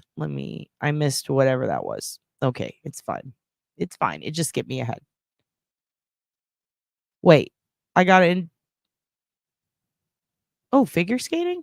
Oh, guys, we can't get into the Tanya and we got to do a whole episode on Tanya and Nancy. I have a lot to say about that. Jeff Gooley's a prick. Someone else became a YouTube member. Thank you, someone else, for becoming a YouTube member. Yes. Super excited. Yes, the salt and pepper shakers, by the way. Where are they? Hold on. There you go. There you go. Thank you, Sonny. Your name doesn't suck, Dillhole. You have a great name. You have a great name. You got a Snoopy Doopa. Okay. So we're going to talk Richard Allen jail. I want to talk to you about a Rex thing. And I'd like to get to the apology line. I always want to get to that. I really want to make sure. I kind of want to talk to Walk Among the Tombstones before we get too heavy into that. But then maybe we'll do some call-ins. But I want to talk to you about a VICAP flyer also. So, thank you, King of Spades. You're very nice. That's nice of you to say. I want to talk to you about a VICAP flyer. I think that we should do that first, but part of me thinks that you're going to get sucked into that bit of a mystery. So I think we'll save it for last because it's really interesting. And I know that you're going to want to go sleuth as soon as we bring it up. So we're going to we'll do that in order. We're going to go in order tonight. First, let me pull, hold on one second. I got caught up in some bullshit. Okay, here we go. I want to strategize. I should like his page too. How do I like it? There we go. Subbed. I'll check him out later. I have if he's hello, Butterfly Fate. What are you? Get out of my house. Fun fact, I'm an hour-ish away from Delphi. I rescued a bloodhound from Carroll County deputies. Oh shit. What do you think of all this, Beth? Beth Hammer. Beth Hammer, you should be a lawyer. That's what I wanted to tell you the other night. What a great fucking name for a lawyer. Beth Hammer. Gavel, gavel. Just something like that. I don't know. God, what a great name. Okay. I want to show you guys this Richard Allen stuff. Let me pull it open. And so here's the issue. A lot of people, I don't doubt. Let me pull my chair up. Come on, chair. Come up. Sorry. It gets pushed down sometimes. I don't doubt this chair is sold. I don't doubt that Richard Allen not being treated fairly in some instances when it comes to Indiana. I do think he should have been transferred like out of state. I do think it's a small town And they're doing Judge Gull is a bit whacked out, absolutely. There's some things that I thought she was a little wacky on that now I'm like, oh well, this makes sense. Like people are just overblowing this shit.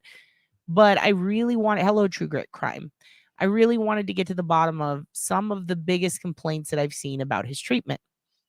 Some of those complaints were essentially about his, like, basically, he's staying in confinement, he's being treated poorly, he's got guards that are into Odinism that want to pin it on him or kill him or yell at him. I don't know what they think that these guards are doing to him. People are abusive, blah blah, all this shit, right? So I was like, that's interesting. That's what ended up getting him transferred, was like a lot of complaints about the state of things, how he was being treated, how things were going in that facility. So they swapped him to a new facility. And then all of a sudden, after having a freak out and confessing to his wife multiple times, after eating paper like he's fucking Mac from It's Always Sunny, after, all these different issues, on and on, the Odin patched guards, all this shit, right?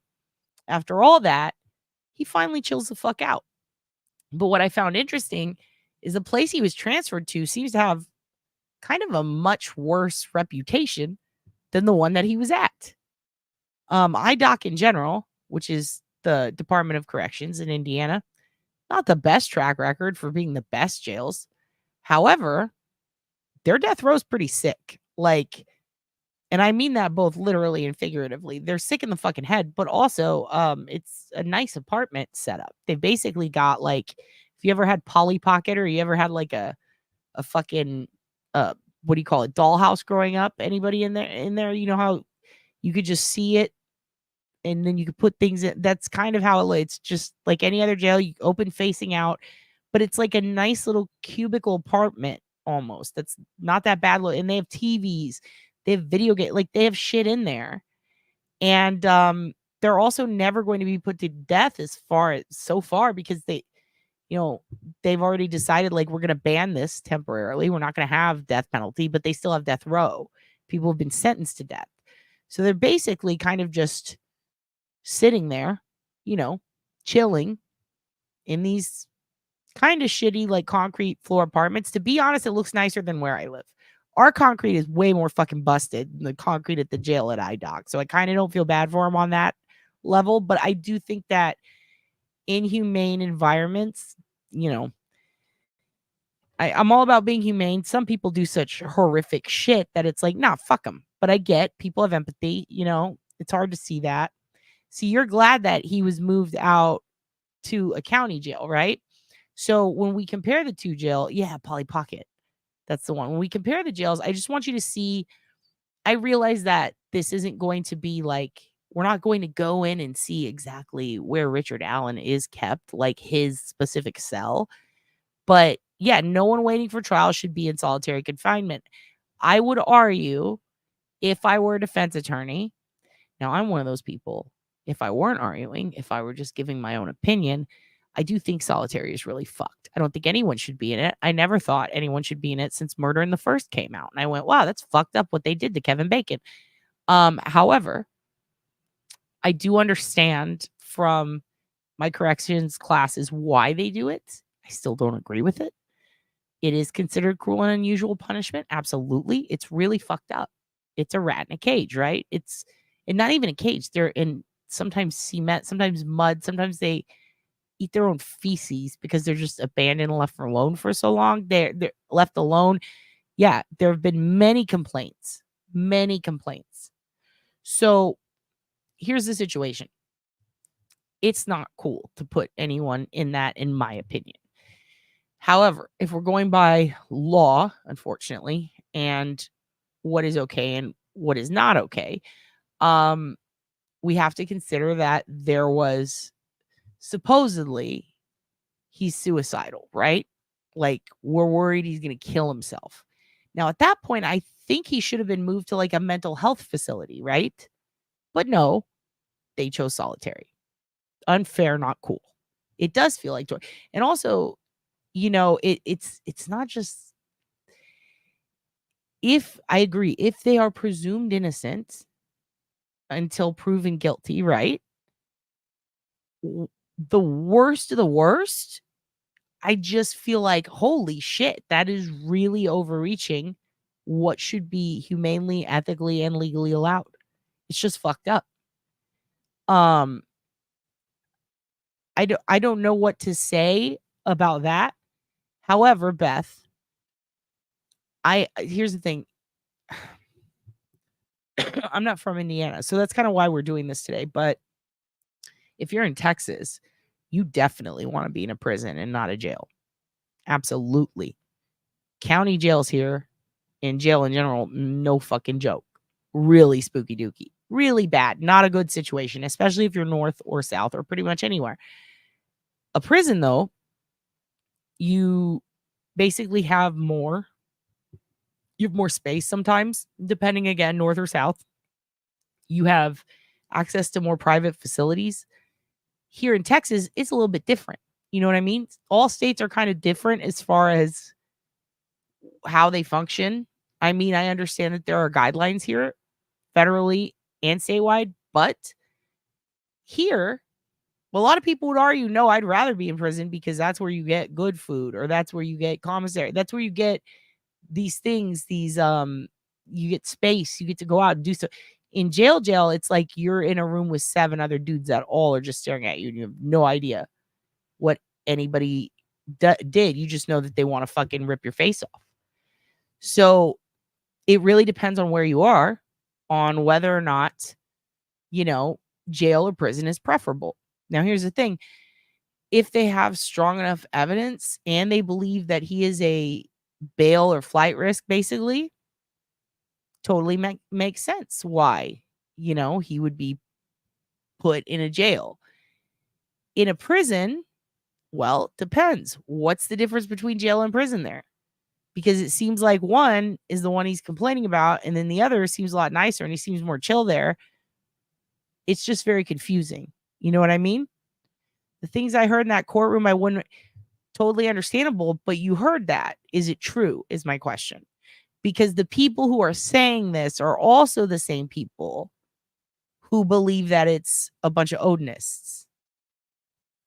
They are the same people who are trying to prove, that he didn't do it. And they're using some shit that is straight up bullshit. So, like, is this bullshit? They're also saying he never confessed, but apparently we have, transcripts that say he did a lot, and to his mom. So are we going to trust them on everything we're hearing about jail? Are we going to trust them on everything that we're hearing about that? And Richard couldn't be sent to a facility for mental health because of the safekeeping order. We'll see. There must be something different there. Because here you will go to a mental health facility. That's a prison mental health facility, but you'll go there. That's wild. Hands up if you've ever been in a Florida cell. And didn't they have him in a prison rather? Well, see, that's the other thing is, like, when people hear prison, they think it's worse than jail. I'm telling you that it just depends on where you are. You know what I mean? Like, yeah, look at this. Trust me, been there, done that, got the t-shirt. I actually have a gang tattoo to ensure I go to solitary if I ever have to go back. Well, there you go. Texas thinks they're better than everyone else unless you hit the thumbs up. Fun fact, Texas doesn't even care. That's hilarious. Part of my PTSD is being in jail for 24 hours. Long story. Dude, I mean, an hour in jail fucking sucks. Imagine living there. Now, if you're living there and you're presumed innocent, then you must be a fucking flight risk, or it must be egregious and there must be an overwhelming amount of evidence. I'm very anxious to see what this is. Yeah, that's the thing is I have a really hard time saying throw the book at this guy. Absolutely. If he did it, but if not, blah, blah, blah, because I've just seen a lot of stuff. I'm not saying I've seen a lot of evidence that they have, but I've seen a lot of stuff on my own, like looking at stuff like his accounts and stuff. Like I think he did it. And also when it comes to lining up the timeline, just a lot of things that I've known. To me, it all makes sense. I get how to other people it doesn't, but to me, like, I fully believe he did it. I have no doubt whatsoever. I maybe 1%. But regardless of how I feel, I do want to see what the evidence is. I really want to see what the evidence is. I really want to see how this turns out. If he didn't do it, holy fuck, are they going to get sued? They're going to get the fuck suit out of them. And also, that's super sad for the girls' families. Yeah, over 60 confessions. Jesus Christ. I heard over 30, but Jesus. Yeah, and I want to wait until we hear the confessions. You know, I do want to, but also remember what they said about Karen. I hit him, and it wasn't what we thought. So, is that the situation? Was it 60 I hit hims that they made up? I don't know. Yeah, jail. Some people think jail is worse. Yeah. It just depends. In 2018, Indiana says if you have a level 6 felony or above, you can be held in lieu of trial in an IDOC facility. What's a level 6 felony? Is that like sexually violent crimes? Because there are some states where it's like that. Especially, let me tell you one of the reasons why, at least for here in Texas, why it's a big deal. Because there have been so many criminals who have been let out on bail and murdered someone.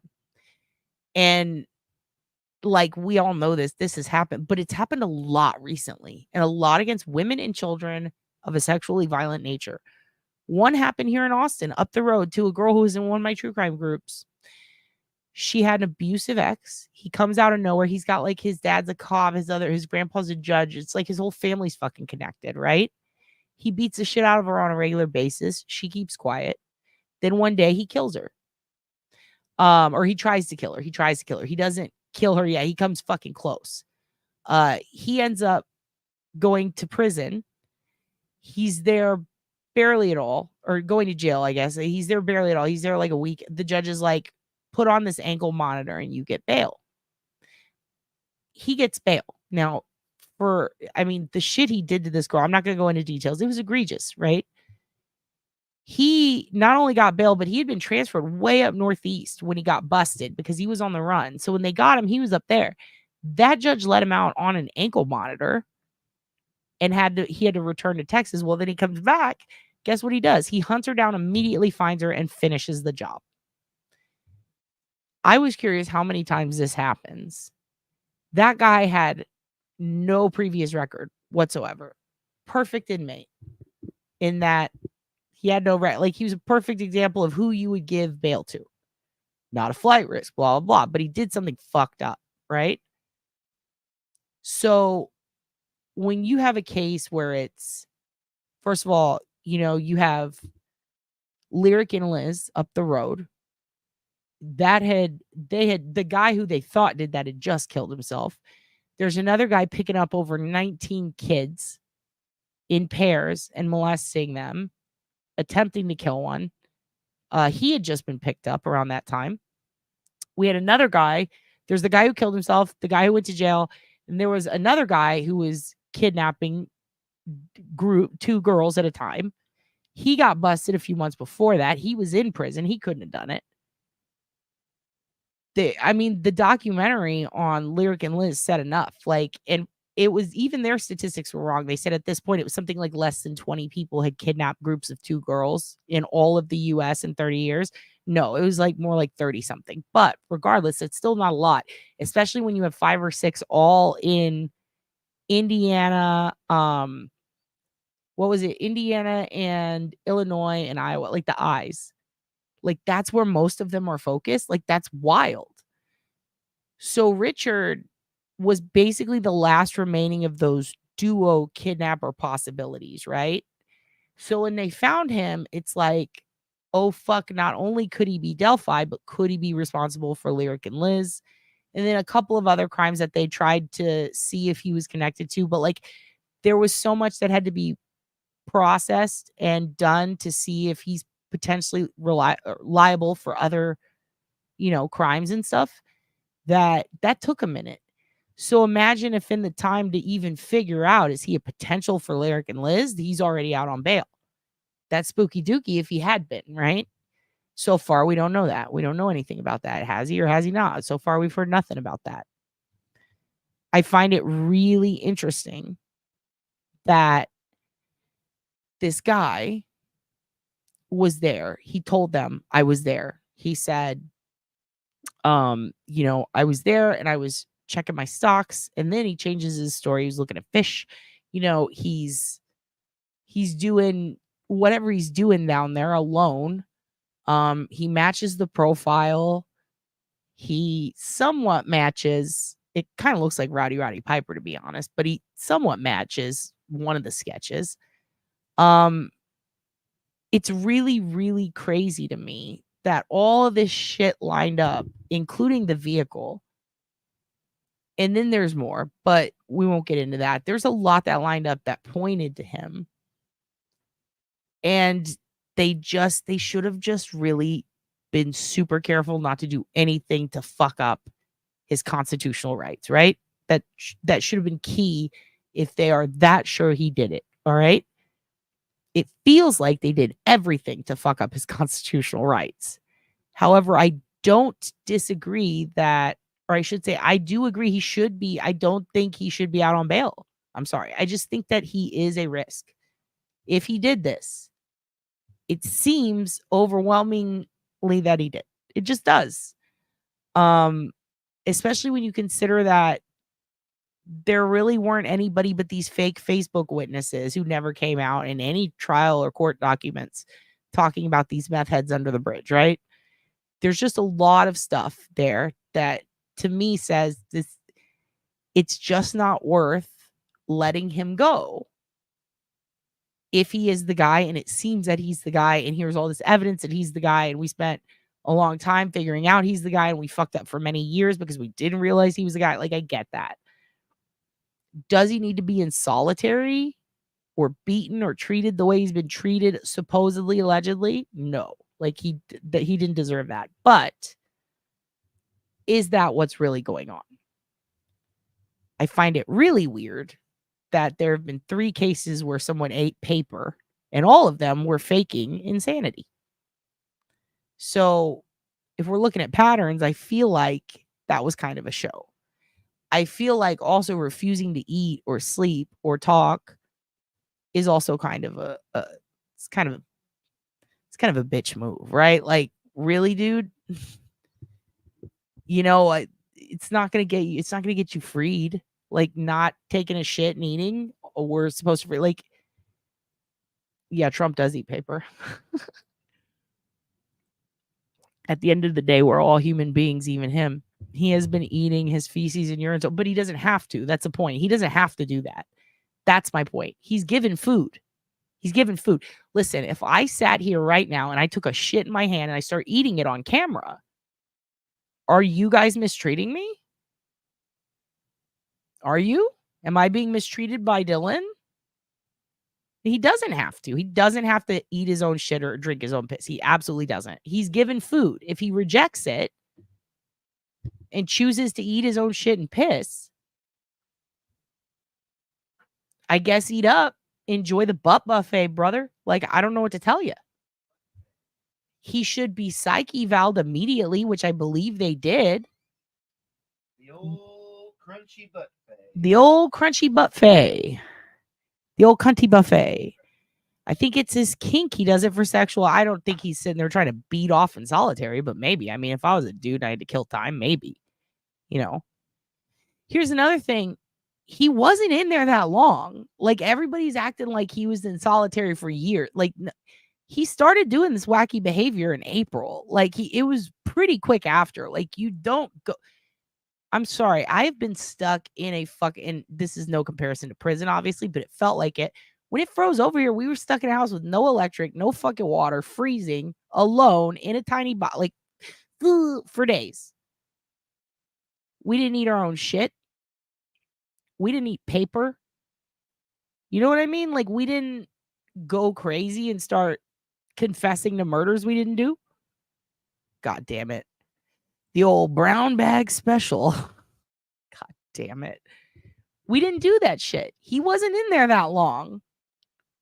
No, I'm saying when this shit happened, when this was reported, I understand that he's been in there since his arrest. I'm saying when this weird behavior was reported initially, which they put in the court paperwork, in the Frank docs or whatever, they said, like, he was in here from this date to this date, and he started behaving this way on this date. And I looked at it, and it was like, that was like 2 fucking weeks. What a little bitch. You start eating shit and crying after 2 weeks? Come on. Come on. You ever sat on a Greyhound bus alone for 10 hours? You know? Yeah, to RDC and then to Westville. But when this supposed, like, he was being mistreated to the point where he's, doing all this wacky shit, that was pretty quick. It was reported way later. So, but that doesn't mean it's been happening since then. It was like 1 week of like, yeah, it's been, I'm sorry, but I'm so sorry. I'm thinking of bare naked ladies now. Yeah, it was early. Like, he started doing that shit real early. You feel me? Like, real early. Like, what, 4 days and now you're fucking crazy and your head spinning, you're eating shit and paper? Like, come on, dude. Fuck that. He didn't have any bruises. Nobody beat the shit out of him.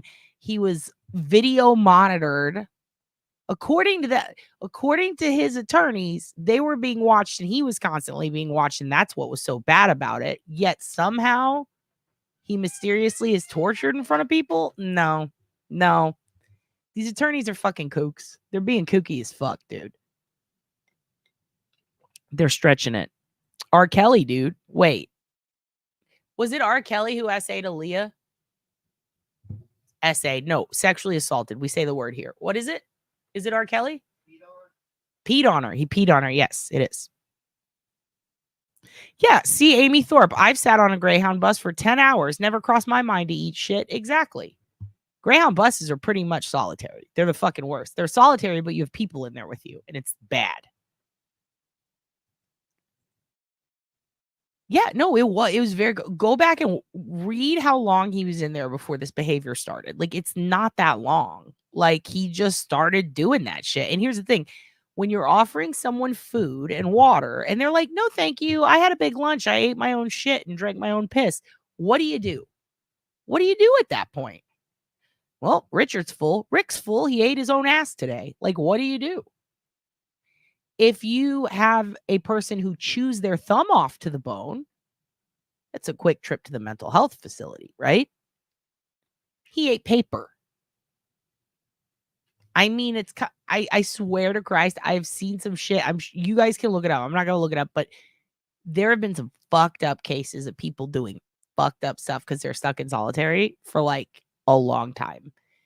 This guy being left alone in it for a week and eating paper ain't shit compared to what other people have gone through, right? It makes me think that he's doing this hunger strike bullshit that's popular, so that he could get some sympathy. And he did it too quick. I just don't buy it, I just don't buy it. Hey, you're welcome. We're not going to cutesy this shit up, all right?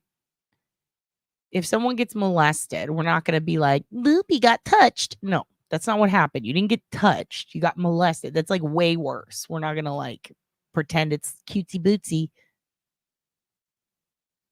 Yeah, pedos are not normal, dude. They're not. They got some fucked up with them. Whatever reason it is. Whatever reason it is he did it.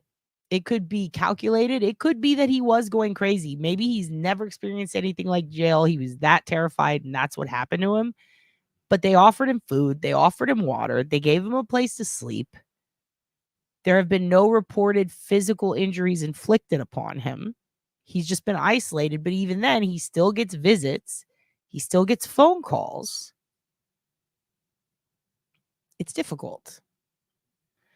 Yeah, so this is another thing. He had one mental health episode that we know of.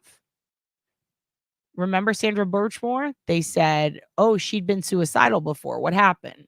She got fake 5150 by a family member and she ended up not being suicidal. In fact, the hospital cleared her and said, you can go home. But she was reported by the police as being that. His defense attorneys and internet people, strangers who claim to know him, are saying this. saying he has a history. So far, we have one. We have one reported case that seems to be legit.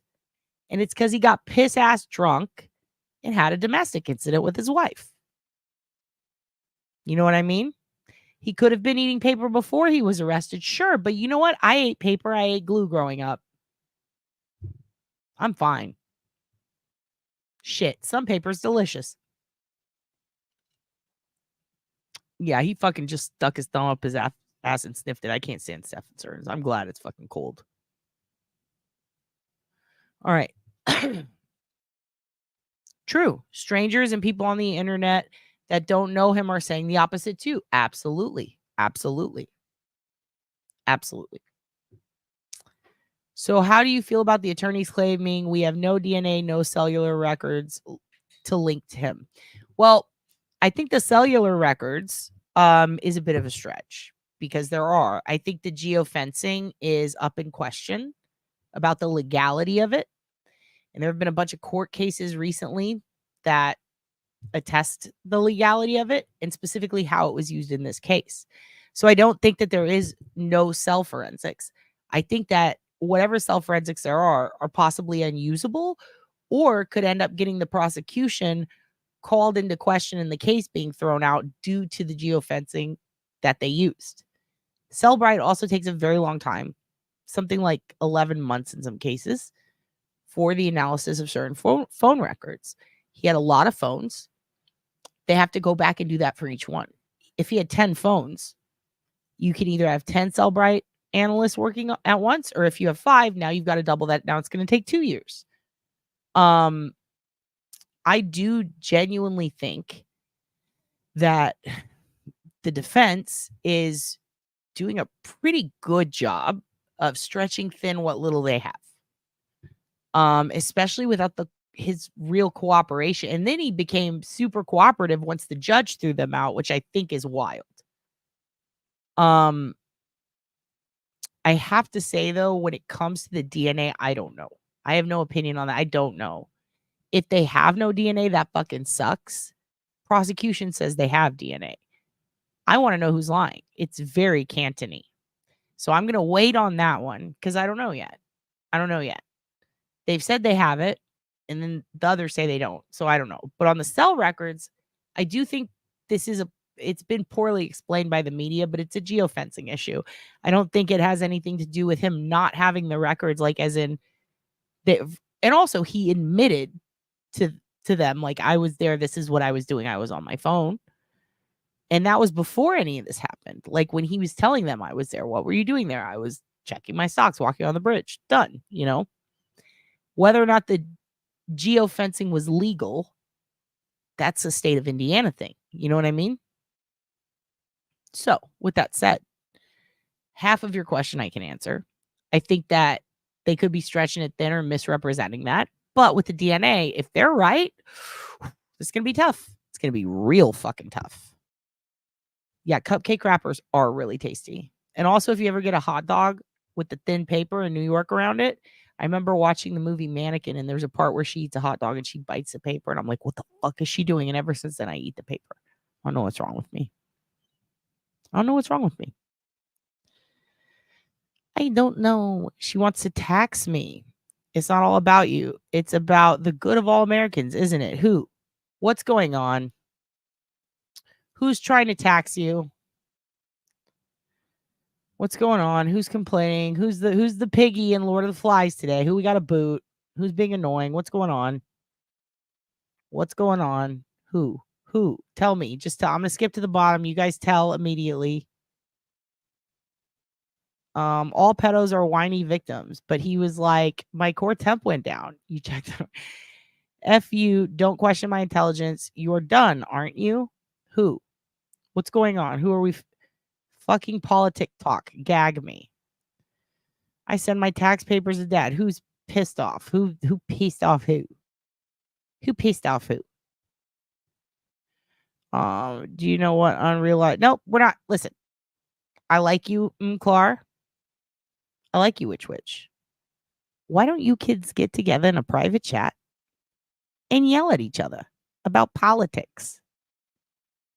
The only people who have done well the past 4 years are the illegals. Well, Clar, love you, bitch, but bye. We're not gonna do that. That was a bit weird. That was a bit weird. I've seen too many of these.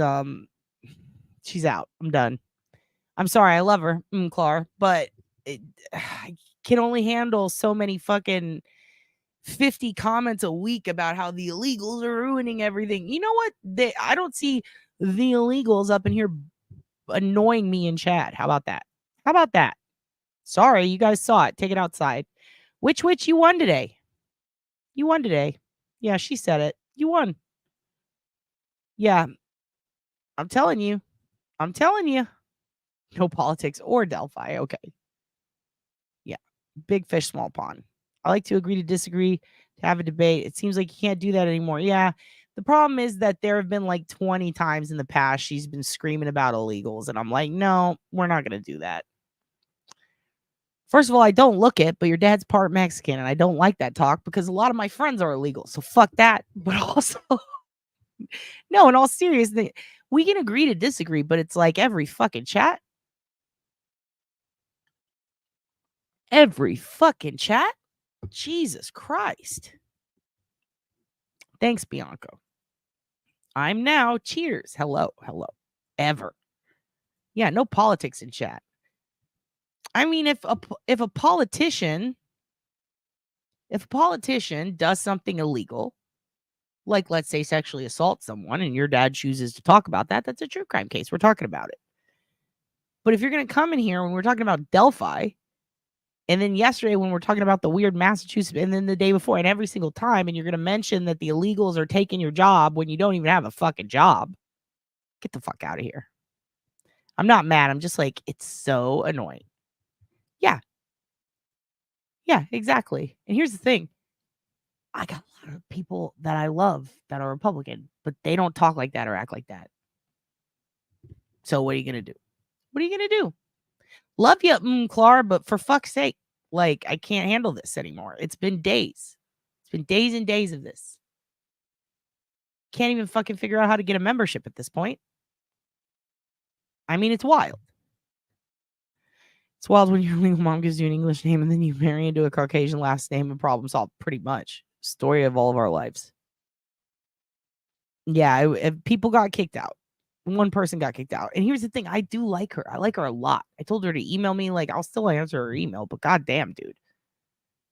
Yeah, I know. All politics. They all fucking suck. They're all in cults. They're all in cults and they like to touch kids. So fuck them. I'm over it, dad bod. Yeah, I don't feel bad at all at this point. Like, god damn it. Yeah, and that's another thing. True. 100%. In Texas, shit. By the way, half my illegal friends are like, build a wall, keep them away. I don't want my family here. And I'm like, Jesus Christ, you guys. But at the same time, like, we don't need to constantly bring up. First of all, that is the equivalent to me of saying, you know, oh, all black people cause all of my problems. All white people cause all of my problems. All Mexican people cause all my, like, you're classifying someone, whether it's by race, ethnicity, class, whatever it is, you're classifying them and you're saying all of them. And your dad's not about absolutes. It's not about absolutes. Exactly. And also, yeah, what the fuck? Like, it's, if anything, say people who are here and have overstayed their visas. Done. Done. Problem solved. And it's accurate. The case doesn't fucking make any sense. People do cause problems. I hate generalizations. Exactly. They do. They do. They really do. And I might talk political here once in a while, but like, I'm not gonna, yeah, we're undocumented. Fuck. But like, I'm not gonna sit here every fucking, this isn't fucking Gray Hughes. You want that shit? Go to fucking Gray Pubes channel. He'll tell you all about the red, white, and gray or whatever the fuck it is. God damn. Anyway, let's take a look at this jail, shall we? Hey, you kids want to look? We just booted your sister out of the family. Let's talk about jail. God damn. All right, where is it? Let's pull it up. Let me pull this up for you kids. I've got a couple of different Oh my gosh. But we put it. It's your channel. You can talk about whatever you want. People don't like it. They can fuck off. Yeah. Frig right off. I mean, if you don't like it, you could just tell me you don't like it. And then maybe I'll change it if you're right. Like if it's like, oh yeah, you know what? That is pretty lame. But like this whole like fucking red, white, and blue, the fucking illegal. That's enough. Get the fuck out of here. Go to Gray. Go to Gray. Go to your dad. Go to your other dad. Go to the neighbor's dad's house. He likes that shit. He has a tank in the yard. Go play over there. The fuck are we doing? Okay, this is the Mexico Indiana one. Oh, nope. I didn't mean to like that. Okay, I'm so sorry. I wish I was more prepared. Man, by the way, one of Richard Allen's aliases is Rick Smith online. Isn't that fucking like, wow, dude? This is very obvious. Very stressful and obvious. There are a lot of Rick Smiths. Okay, let me pull this up. There's Westville and there's Wabash. But I have one.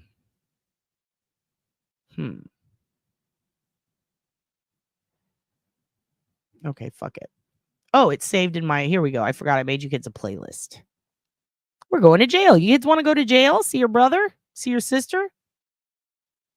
Yeah, we left her in the trash can at the Grand Canyon. Jesus Christ. Was that fucking movie? Joe Dirt? We Joe Dirted him. Or we're not going to watch the whole thing, right? But I do think this is funny. It's called Keeping It Real from Wabash. I don't know if that's the one I want to show you first. Here it is. Okay, let's look at Wabash Valley Correct. Okay. We've got a few of them here. We've actually got a ton of them. Do you guys want to see Wabash or Westville first? Or kind of both? Yeah, these are the two prisons. And then we have the jail. Let me see. They have a garden, a vegetable garden. I forgot about that. Oh, yeah. This person saved a kid on rollerblades. I saved that for you kids. We want to see Wabash. Okay, we're going to see Wabash, which is fun to say. Isn't that fun? Also, let's watch. This guy broke into jail. I got a guy who broke into jail. That's not just Trailer Park Boys Ricky shit. People in Indiana break into the jail. How insane is that? All right, I got a little playlist. Some of them are 24 seconds. Some of them are 33 seconds. It's a collection of there's a part of an MSNBC lockup that had 2 minutes on Wabash inside the correctional facilities. We've got one that I really want to watch all of. It's USA Today. They'll probably flag us. I don't give a shit. But it's inside the death crisis in Indiana jails. Which for those who are pro Richard Allen being innocent, you think that he's innocent, this is going to be one that you're going to want to see. Really, this is a nice tight playlist I got here for you. I've even got one of a corrections officer using excessive force, which I put in there because I thought it was important due to the time, but he wasn't in there at the exact time that happened. So then I pushed it back. So here's what we're going to do. We're going to start at the top. Here's what we got. I'm going to tell you the order. We're going to go inside Indiana's most dangerous prisons, which does show a couple of different ones. We're going to do MSNBC lockup inside Wabash Valley Correctional. Corrections officer that was fired for excessive force. Also, the death investigation. These are all like 22 seconds, 30 seconds, a minute long. Then we've got the homicide inside Indiana prison involving a pair of convicts, one of them from Texas, from Tyler, who is friends with some of my friends. And that is fucking crazy. And I put that in there because what the fuck? And then we'll do the death crisis at the end. It's like a lot of short snippets, but just so you can see, this is where he's gonna be. Like, this is the situation, okay? So let's see. I'm going to go ahead and it should play them through, and I'll stop it here and there to talk to you guys. But I just think that this is a very and it's a lot of all the stories. I tried to pick some that are a little bit different with different situations because I want you to see how they're handled, how it's evolved, how it's changed. Has it regressed? Is it getting better? What's the situation? And Indiana in general is pretty fucked up as far as the jails go. They have Tyler, Texas, one of the guys that got killed. It's nuts. It's very fascinating, right? Yeah. Look, you can dick ride whoever you want, Adam. Let's just not dick ride when we're talking about Delphi, right? If we're dick riding, let's dick ride together. But if we're not all dick riding and you're trying to ride a dick and we're over here trying to fucking not ride a pussy or whatever, I don't know. I don't know the opposite of it. But if we're trying to do something else and you're over here screaming about dick riding, it's like, come on, let's not dick ride anyone right now. When we do the dick rides, I'll tell you we're doing the dick rides and we could all dick ride together, okay? We could dick ride in separate directions even, as long as we're all riding the dicks at the same time. I feel like that's fair enough. Exactly. That's why you're the oldest brother. All right, let's go. Let's go. Come on, open it up. Share my screen. Share my screen. Yeah, I'm definitely paused right now in a very funny spot. That's great. That's hilarious. But it'll pop back up in a minute. Come on. Come on now. It's definitely frozen me. Don't worry. It'll fix itself. It's gonna be fine. Maybe it's not gonna be fine. I really have to pee. Come on. Come on. Come on. Come on, internet. There we go. There we go. The internet got scared. It was like, we dick ride? Wait, what'd you say, bitch? We dick riding right now? No, we're not. We're looking at videos. You can still hear me? Excellent. You can ride your broom. You don't have to ride a dick. It's fine. You can ride whatever you want, kids. Whatever you want. All right, here we go. I have a nice little playlist for you. This is from Royale 64, as in Royale with cheese. Here we go. It is not every day Oh, that Jesus convicted Christ. murderers reach out to youth, We pleading don't with need them that's not the to one. make the same mistakes Nope. they did. Let me get back here. The mistakes that triggered death and misery to It's this everyone one. and every. There we go. I like to watch old 80s prison intro. Indiana employment prisons are not a videos. place you often think about when discussing the most dangerous in America. The numbers may surprise you. We will take a look at the facilities and the dangerous people they hold.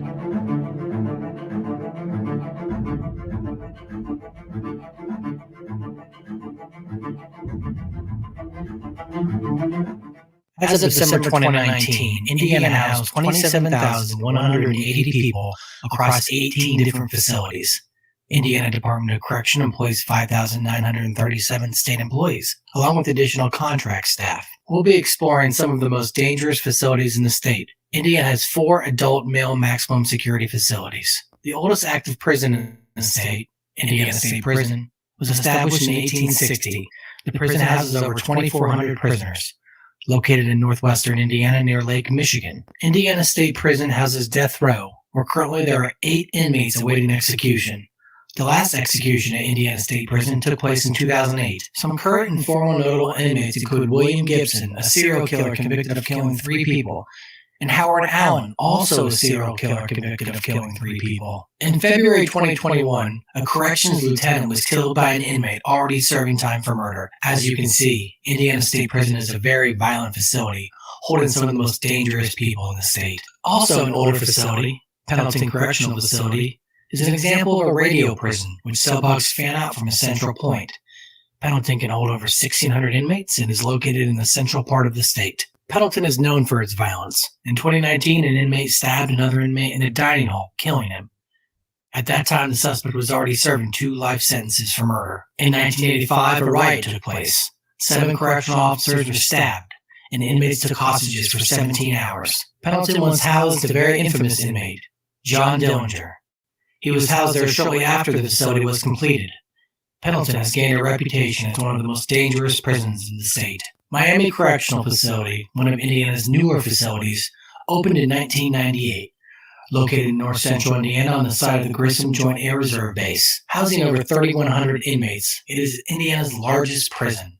In 2015, it was upgraded to a level 4 facility, housing some of Indiana's most dangerous offenders. A prisoner's death in 2003 gained controversy after a local reporter attempted to investigate. Violence appears to be increasing at the facility. Also, I want to talk to you guys about something with this. Speaking of dick riding, hello, Mr. Dillinger. Listen, so one thing that is really fucking fascinating, days on the end because he was pre-trial. Was held in solitary for days on end because he was pre-trial. Yes, but how long was it? I need to know the exact time. I thought it was 2 weeks. If it's longer, let me know. If it's longer than 2 weeks, it's fuck. I mean, he shouldn't. Why don't they just have a facility for people who didn't do bads, might be mentally ill, but also like, they might have done a bad. Does that make sense? Like an in between? I don't know. What's happening? What's happening here? Flip it and reverse it. Maybe turn off your mic. What's happening? Is there an echo? There shouldn't be an echo. That's so many people. Yeah, in jail. You guys talking about in here? Prison riots are like a huge fucking deal, and your dad used to be really obsessed with learning about them. Reverb version. It shouldn't be reverbing. It shouldn't be reverbing. What's going on? Hold on. Does it sound okay, you kids? Sounds okay now? Reverb? Not anymore? Just during the video. Okay, I'm fine. Okay, excellent. A bad, but not a horrible. Yeah, like in between, like they did a bad, right? We have evidence to say they did a bad. But then, they're not trying to, like, maybe they do want to kill themselves, but also they're like not trying to fuck around with other inmates and find out. So, like, is there an in between? I don't know. There was reverb. Is it still going or did it go away? Over the last couple of years. Although Miami does not have many notable inmates, Sounds good on sitcom and Miami. television writer J.J. Paulson was an inmate at the facility until 2016. He pled guilty to voluntary manslaughter in the death of his wife. Although a lesser-known facility, Miami Correctional is just as dangerous. The last prison we will look at is Wabash Valley Correctional Facility, located in southwest Indiana. Wabash Valley houses the SNU, which is designed to house the seriously mental ill offenders within the system. Wabash Valley was featured on Lockup, Extended Stay, and Young Kids Hard Time, like the other prisons we explored. Okay, this is weird. It doesn't have any reverb on my end. Let me check something real quick. Because I'm not getting any reverb. It sounds fine. It's only the video that sounds funny?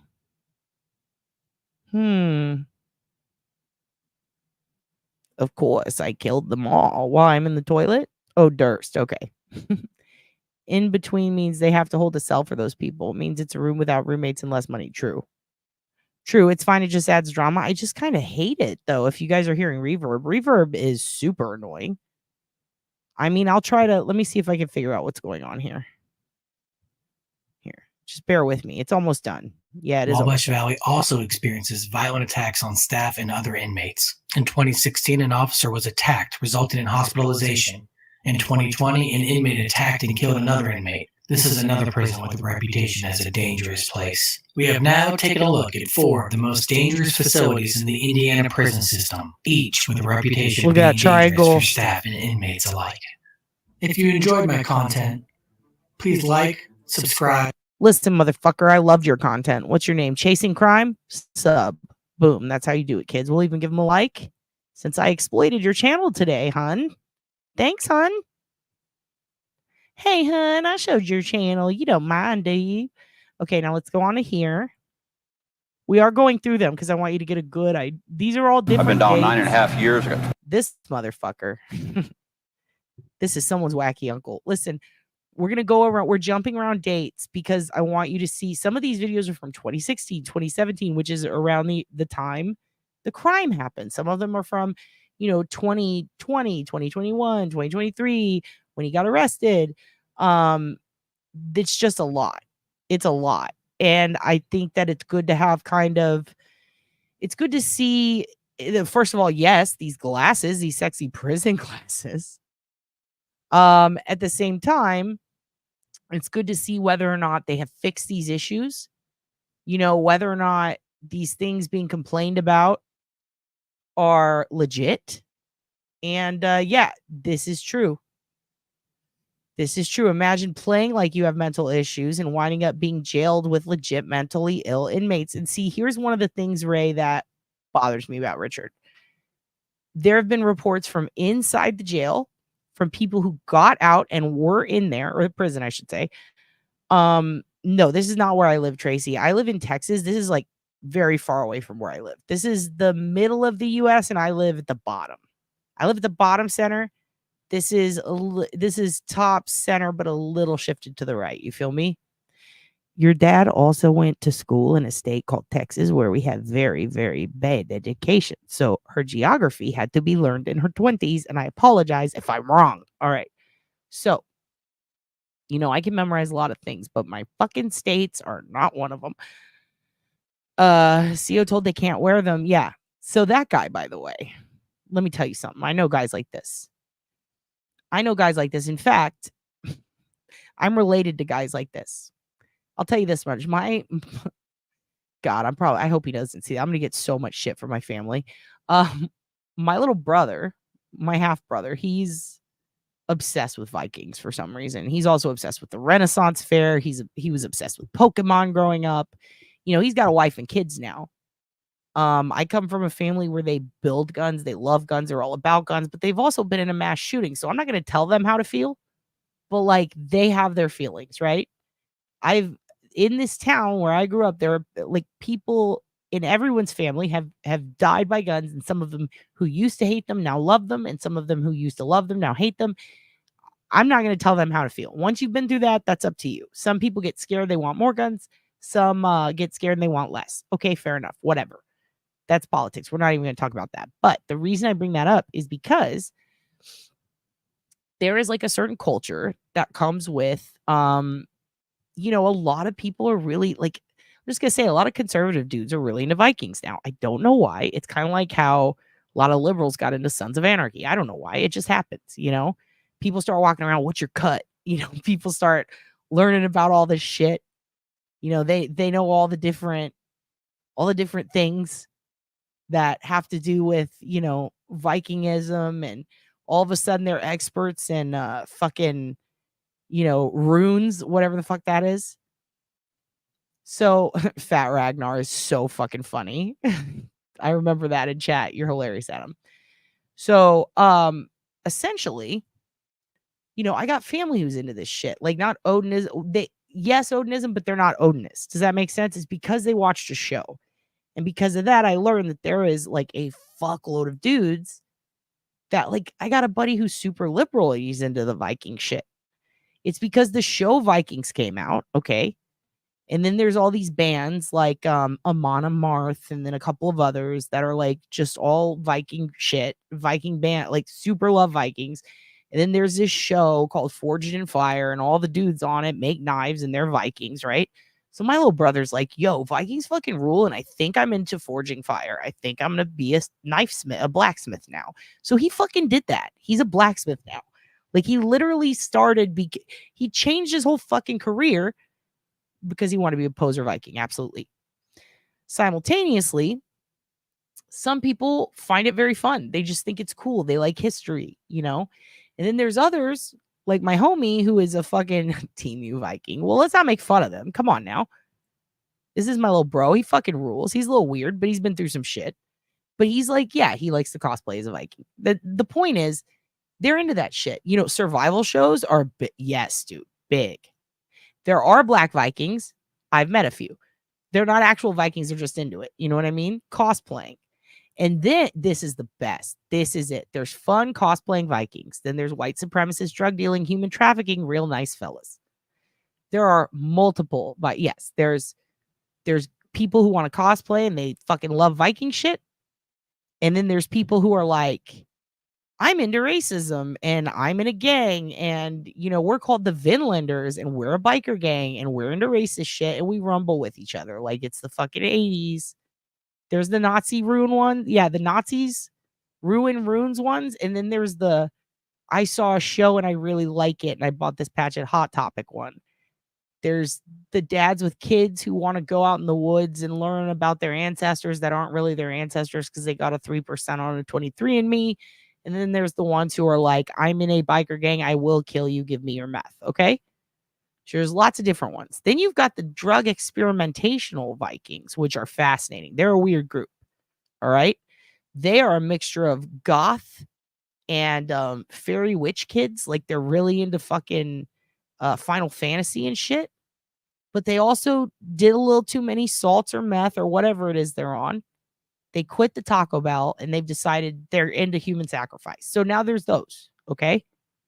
And they usually know a shirtless guy who gets them their shit and they go hang out at his house all day. And he has a pet lizard and that's it.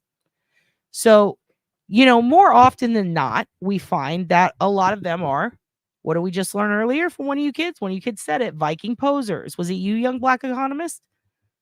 One of you said it. It's that, okay? And then there's others. Now, what do you mean not anymore? I don't know what context you're meaning, but if you're talking about Vikings, like, yeah, and then there's paganism, Wicca type of and then you got to be careful around the Vikings who are, but that's another subgroup. You got to be real careful around the ones that are like college professor Vikings. These are the dudes that wear suits. They go on the TV, and when people are like, well, what about Asatara or some other version of it? And they're like, well, that one stems from 60. No, this is silly. You don't understand. And then they start explaining these fake gods and shit to you. And it's like, oh my God, this is so fucking annoying. I wish I didn't ask. So those are like the ones who like, they push up their glasses and they go, you're talking about the 1910 blah, blah, blah. And it's like, dude, I don't fucking care, So there's those. And then there's like the people who are actually descended from Vikings. They fucking believe in that shit. They love that shit. They're really tall. They're hot. They have beautiful hair. I don't know what they believe, but they're real and they're very rare. And they usually live up where fucking Vikings live. That's not here. So those are all the different type of fucking weird ass Odinist shit. There's some who would get if you get offended at me saying weird ass Odinist fuckboy shit, then you probably are an actual Odinist. Like, they are the only people that will get offended. They don't seem to exist here. There's maybe 5, I think. Yes, Adam, great point. Alexander, Scarguard, what a babe. Yes, Adam. God damn it, Adam. You're on point tonight, son. Yeah, you can't save these fake Vikings. You can't save them. Those are the Vikings I want. Yes, they're very rare. They're very rare. You might see one in MMA, but he's also going to reject his Viking heritage. So anyway, when it comes to Indiana, I mean, there are a ton of them. I thought there weren't as many. Turns out there's a lot. They're mainly those really annoying subsects. They are people actually, yes, they're like, I've descended from Valhalla. There are some that, yeah, you probably are, Tiff. You seem like a Viking bitch. I would put you in charge of manning the door, at a club. I feel like Tiff could legit take down a cop and get away. She scares me. But you rule. Anyway, it's the powerful, it's the Jenny Jones glasses. When I see red glasses, when I see red frames, I'm like, this bitch means serious business. It is. So Indiana, it's got every type. It's even got 1 or 2 real ones, if you can believe it. They've got so many. They know about the ruins. They know about the when their dogs die, they give them Viking funerals. They light them on fire and send them out into the water. There's some of them that they stand in a circle in the woods as adult grown men with their kids there and their wives there, and they roast weenies and they have a barbecue and they chug fucking Bud Light Lime and they talk about, fucking, I don't know, the dumb shit. I was watching a whole bunch of shit from there where they're like, we're descended from blah, blah, blah. And they're not. And they're all in their matching shirts. And they do a chant together. And then they talk about how the guy at the gym might be gay. And if he touches them, he's going to shoot him. Like, that's how they act. Like, they talk big shit. They're kind of a little bit, they're totally like pieces of shit, usually the way they talk. But they're like, at the same time, they're like, I'm trading my son to fish. It's like, okay, dude, whatever. They're just weird dudes. They like to gather. They need a reason to drink Bud Light Lime. That's it. Seriously, they're like the dudes who are like, this fucking gay guy tried to hit on me at the gym. I was like, get the fuck away from it. Like, they have decals on the back of their car of Calvin from Calvin and Hobbes pissing on something they don't like.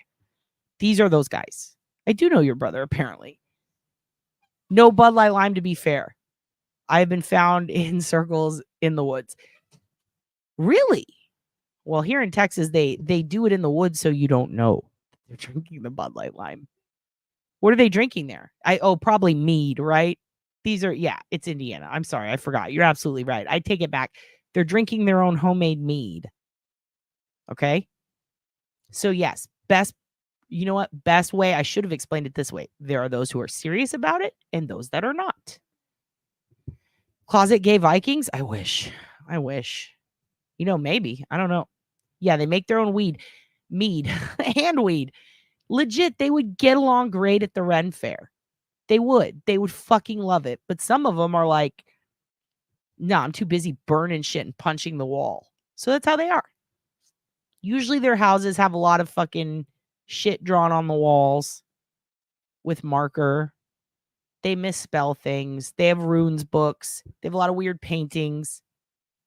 Usually they call them a painting, but it's a crayon drawing one of them did on meth. This is normal in Indiana, apparently. Fair enough.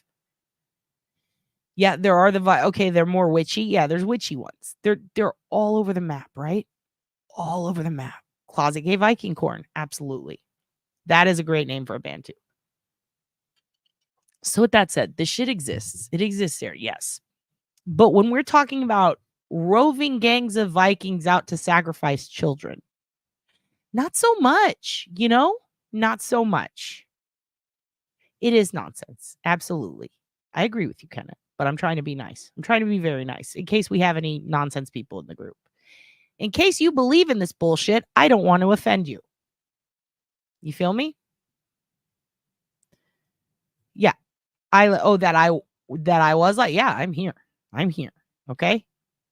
Yeah, they drink too much and then they chase the wenches. Absolutely. That is them. Okay. That is them. Absolutely. They chase the wenches. So the point is, there's a lot of different kinds of Vikings. They're everywhere. There are guys that work in the prison who get the patches because they like the show. They get the patches because they're trying to explore their Vikingism or their fake Vikingism, or they're trying to convince their buddies that they're cool. It's literally that. This guy had apparently worn his patch. It's kind of like, when I was in high school, I had a Ramones patch, shit like that. I had my Tsunami Bomb patch. I was told you're not allowed to wear that button. You're not allowed to wear that Descendants button. So what if I was like, oh, fine, you want to fucking not let me wear this button and I get the Descendants tattooed on me? That's what the prison guard did. It's that.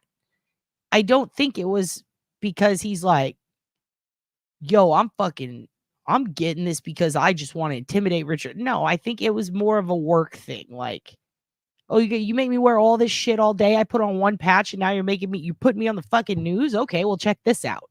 Fuck you.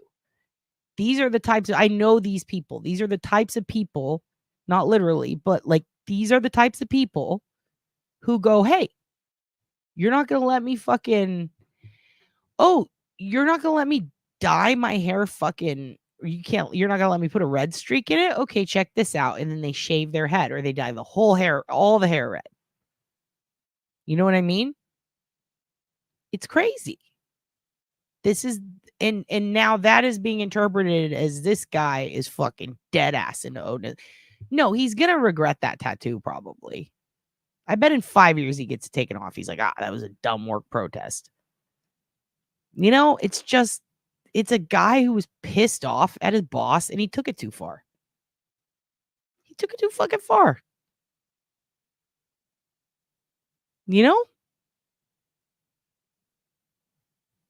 If you get a tattoo to fit in at work, well, I don't even know. I don't think that's the thing. I don't think he cared. He wasn't a guard too long. He was pissed off already at the pay. A bunch of them were. I've been in some forums. If you can get into a correctional forum from Indiana on Facebook, I highly suggest it. They complain all the time about this shit. About the uniforms, about the pay. I'm probably going to quit soon. They told me that I can't wear 2 different colored socks. Like, this is an issue there.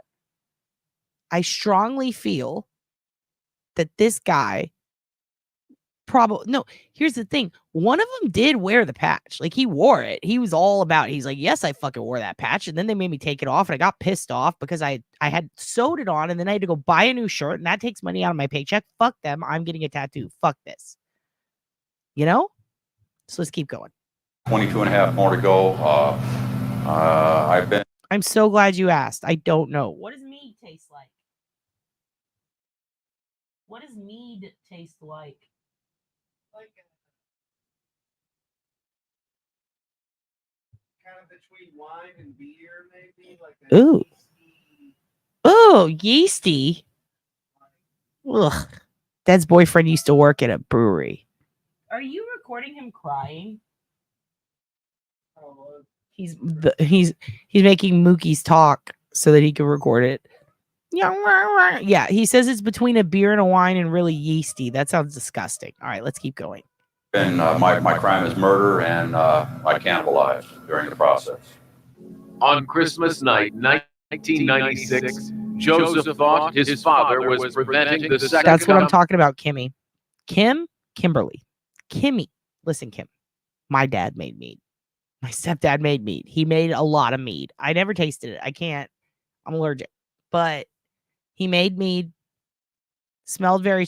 I feel like I tasted it once and it tasted like pure alcohol and honey. But yeah, I hate honey too. The hubby under the desk. That's a baraka. That's enough. Coming of Christ. I tackled him from behind and somehow got around behind him and slit his throat. I remember him saying, "Please don't kill me." And that's when I realized, oh my God, what am I doing? And I said, whatever is done, it's already been done. And I think, by this time, I'm totally wigged out. And I pulled his brain out and took a bite out of it. Okay, so this guy, I just want to be clear. I'm not trying to be sassy, but I'm being genuine. Like, this guy at one point in time was innocent until proven guilty. I just want you to remember that. Now, granted, that's not the way the justice system works, so to just presume everybody's going to eat a brain. But this guy was once innocent until proven guilty, right? It really is situational, isn't it? Let's watch him again, just in case you missed what he said. Brain out and took a bite. By this time, I'm totally wigged out. And I pulled his brain out and took a bite out of it.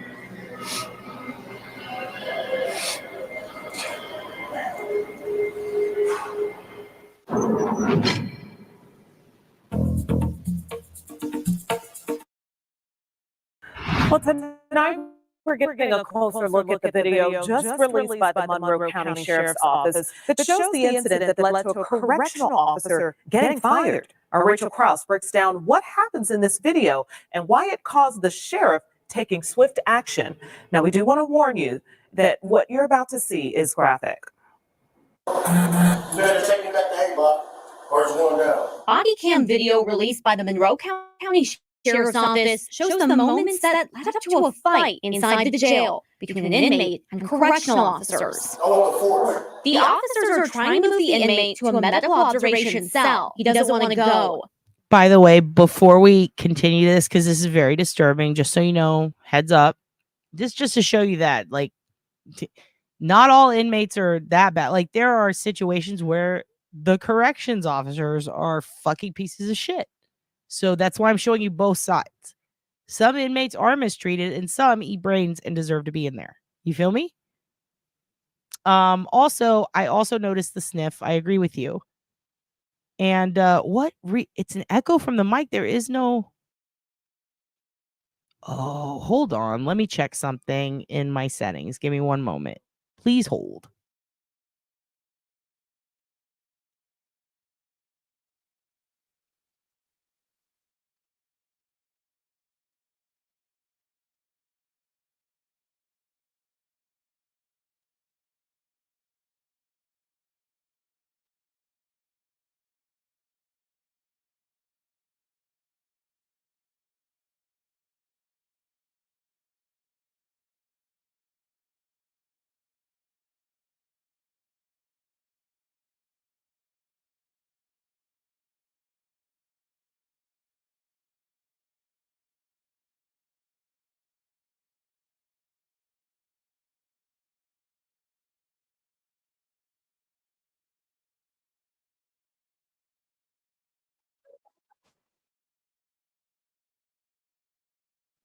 All right. I'm going to try this again.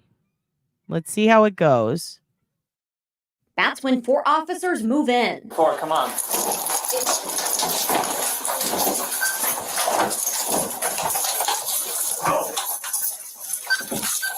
In the next 25 seconds, correctional officers use force as they try to subdue the inmate, eventually pinning him in place. That's when one officer appears to notice his split lip,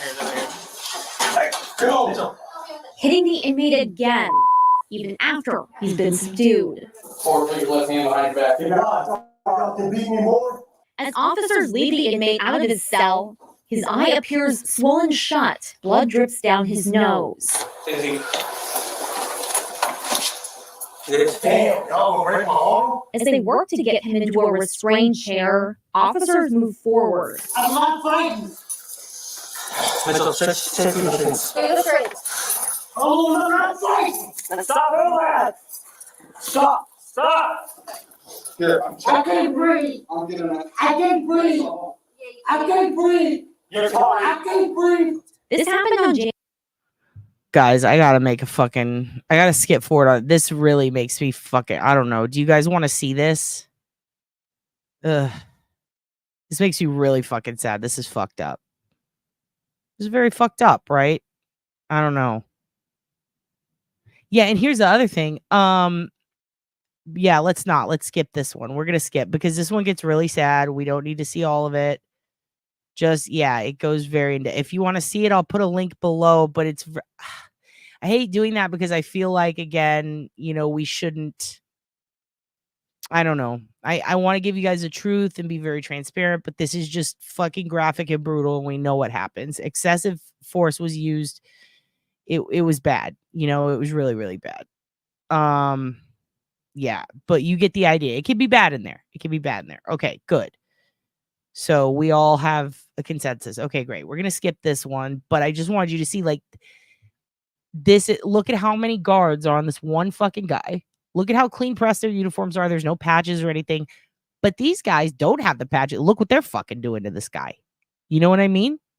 It's bad. It does remind me of Floyd. Yes, absolutely. I'm sorry. I might stop things like this because it's too much and I just don't want you guys to feel terrible and have nightmares. But I do want you to see there's two sides to this. I'm sitting here going, well, what does he deserve? Or do we, is it that bad? But I want you to see, in some cases, it is absolutely that bad. Yeah, I got to show both sides. But the thing is, with this one, it's just, we know what happens, but it's brutal, dude. It's hard to watch, but I got to show you both, we see up to the point how it doesn't need to get as far as it does. And now we know, so we got people with patches and without, and it doesn't matter whether you have the patch or not. If people are going to do bad, people are going to do bad. These guys are doing bad. They're doing a piss poor job. It's way excessive. We can already see that before it starts. It's a great point, darling. Yes, it's too much. So yeah, sniffing brain eater versus victimized for being black. And then you're going to see some more. If any of them get too extreme or it's too much, it is horrible. We're going to pause it and go forward. There is a big contrast. But here's another thing you're going to see. You're going to see people, you're going to see some of the most polite, nice people you've ever seen that seem very pleasant, that I wouldn't mind saying good morning to in a minute, in very comfortable environments, being treated very nice. And they're on fucking death row, and they did way worse shit than Brain Guy, So there's a lot of different dynamics in a jail that we have to consider. So let's move on to the next one, because this one's just so fucking fucked up. It really bumps me out. But yeah, you can see this is the same type of shit going on. And here's the thing. Once we get through these, because they're all about 30 seconds to a minute long, when we're through with these, I'm going to tell you how much the COs make. All right? And that's important because I want you to see or consider who would work for that amount in this environment, and how much you pay someone. Does it determine the quality of care? You know what I mean? Yeah, how well the prisoner follows direction does matter, but also when you're a prisoner and you've been there that long, right? and you've got 5 COs surrounding you, we don't know the history of these dudes. But what we know is they're breaking every policy on how they're taking this guy down. So chances are the history's not that good, right? At the same time, contraband, yes. This is a very tough line to walk. And for the amount of money pumped into these prisons, the environment that these guys are kept in, this looks really nice, right? But you're going to see other episodes with the same jails where it doesn't look nice. You know, very interesting stuff. We're doing this because we want to see all the different sides of it. All right, let's keep going.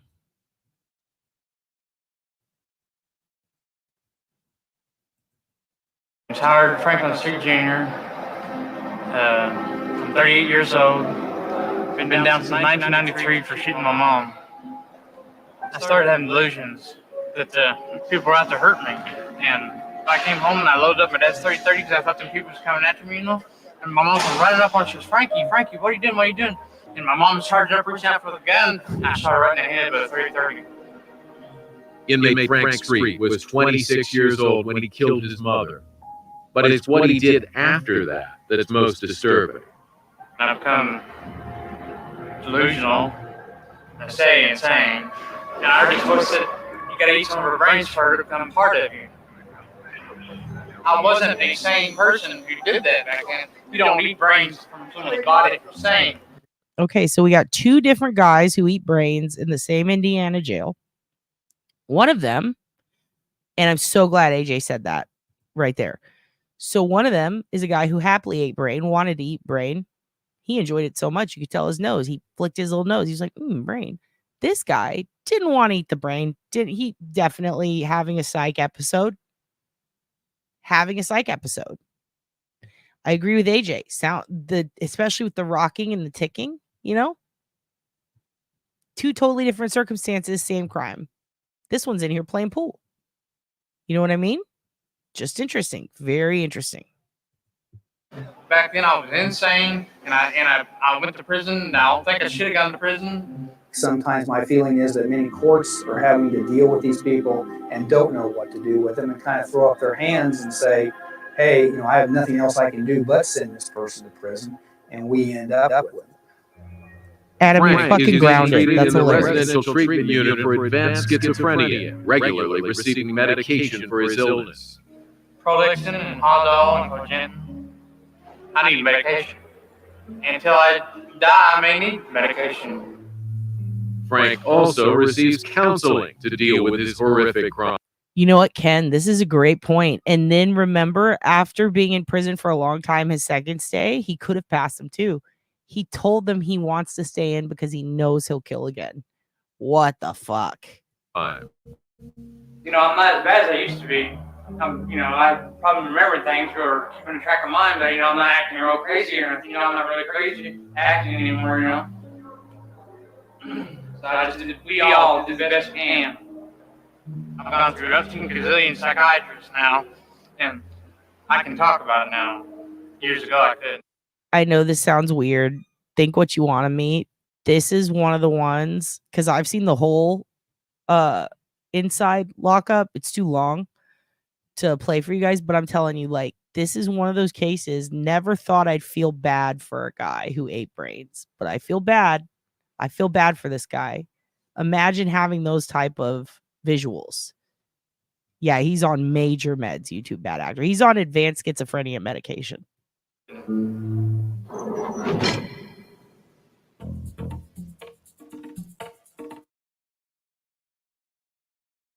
Jeremiah Roberts and Derek Romano shared a cell at the Wabash Valley Correctional Facility in southwest Indiana. Right. Roberts was serving 68 years and Romano 55 years for the Indianapolis murder of pizza delivery driver John Sullivan. Back in January of 2014, this building was part of an animal shelter on South Belmont Avenue. Roberts and Romano were homeless, being allowed to live here, and they ordered pizza. Sullivan's body was found in the basement the next morning. 2 days later, Roberts and Romano were found in Sullivan's vehicle in Wyoming. Samantha Newkirk moved in next door shortly after the murder, but feels like she knows the victim. I kind of believe his spirit resides in my house. Lights are constantly flickering on and off.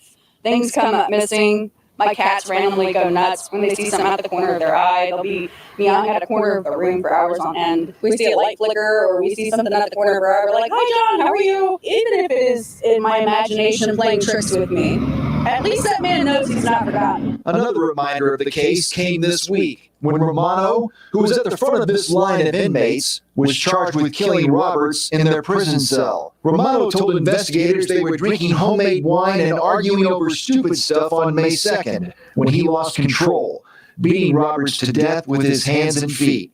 Court papers say that Romano left a note on the wall that read, "Pray for the man who died here, for he lived and died a better man than me."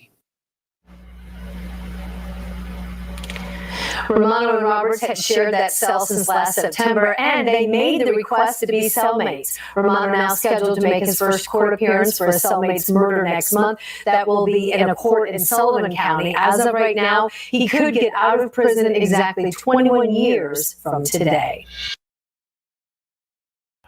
I did that far about 10 years ago. I cut it from the ankle all the way up to the hip bone, all the way down to the bone. Then I cut it cross sideways.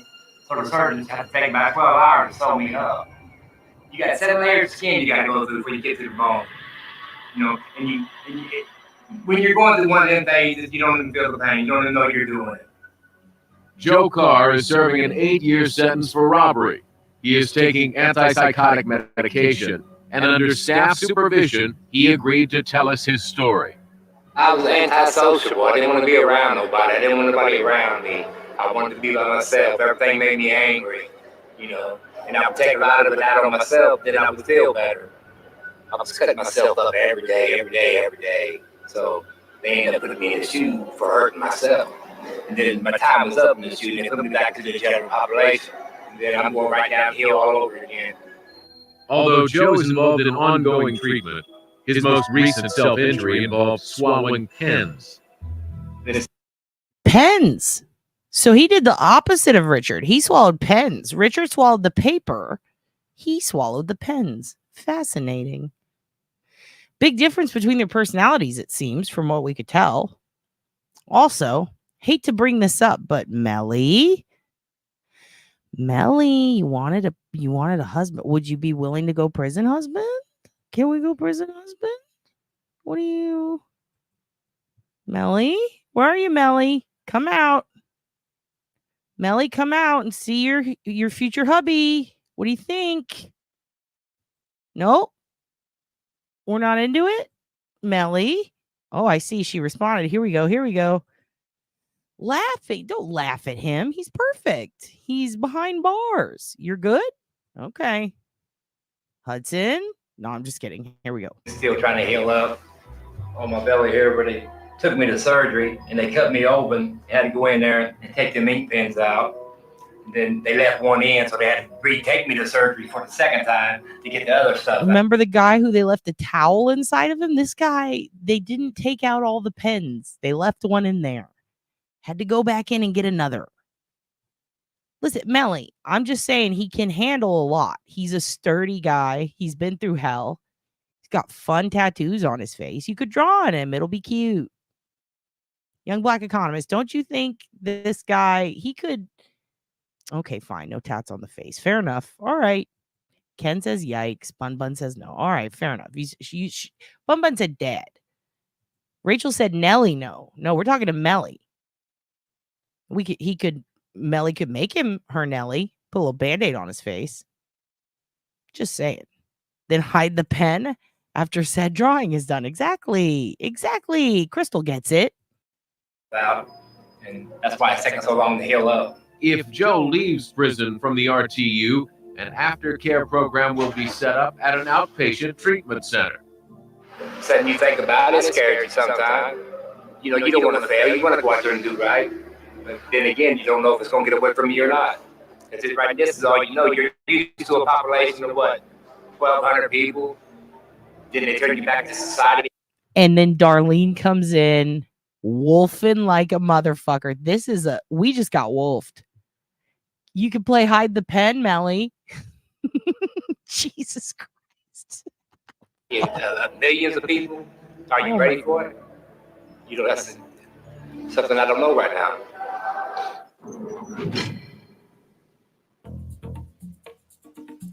Oh shit. Tracy says he's mine.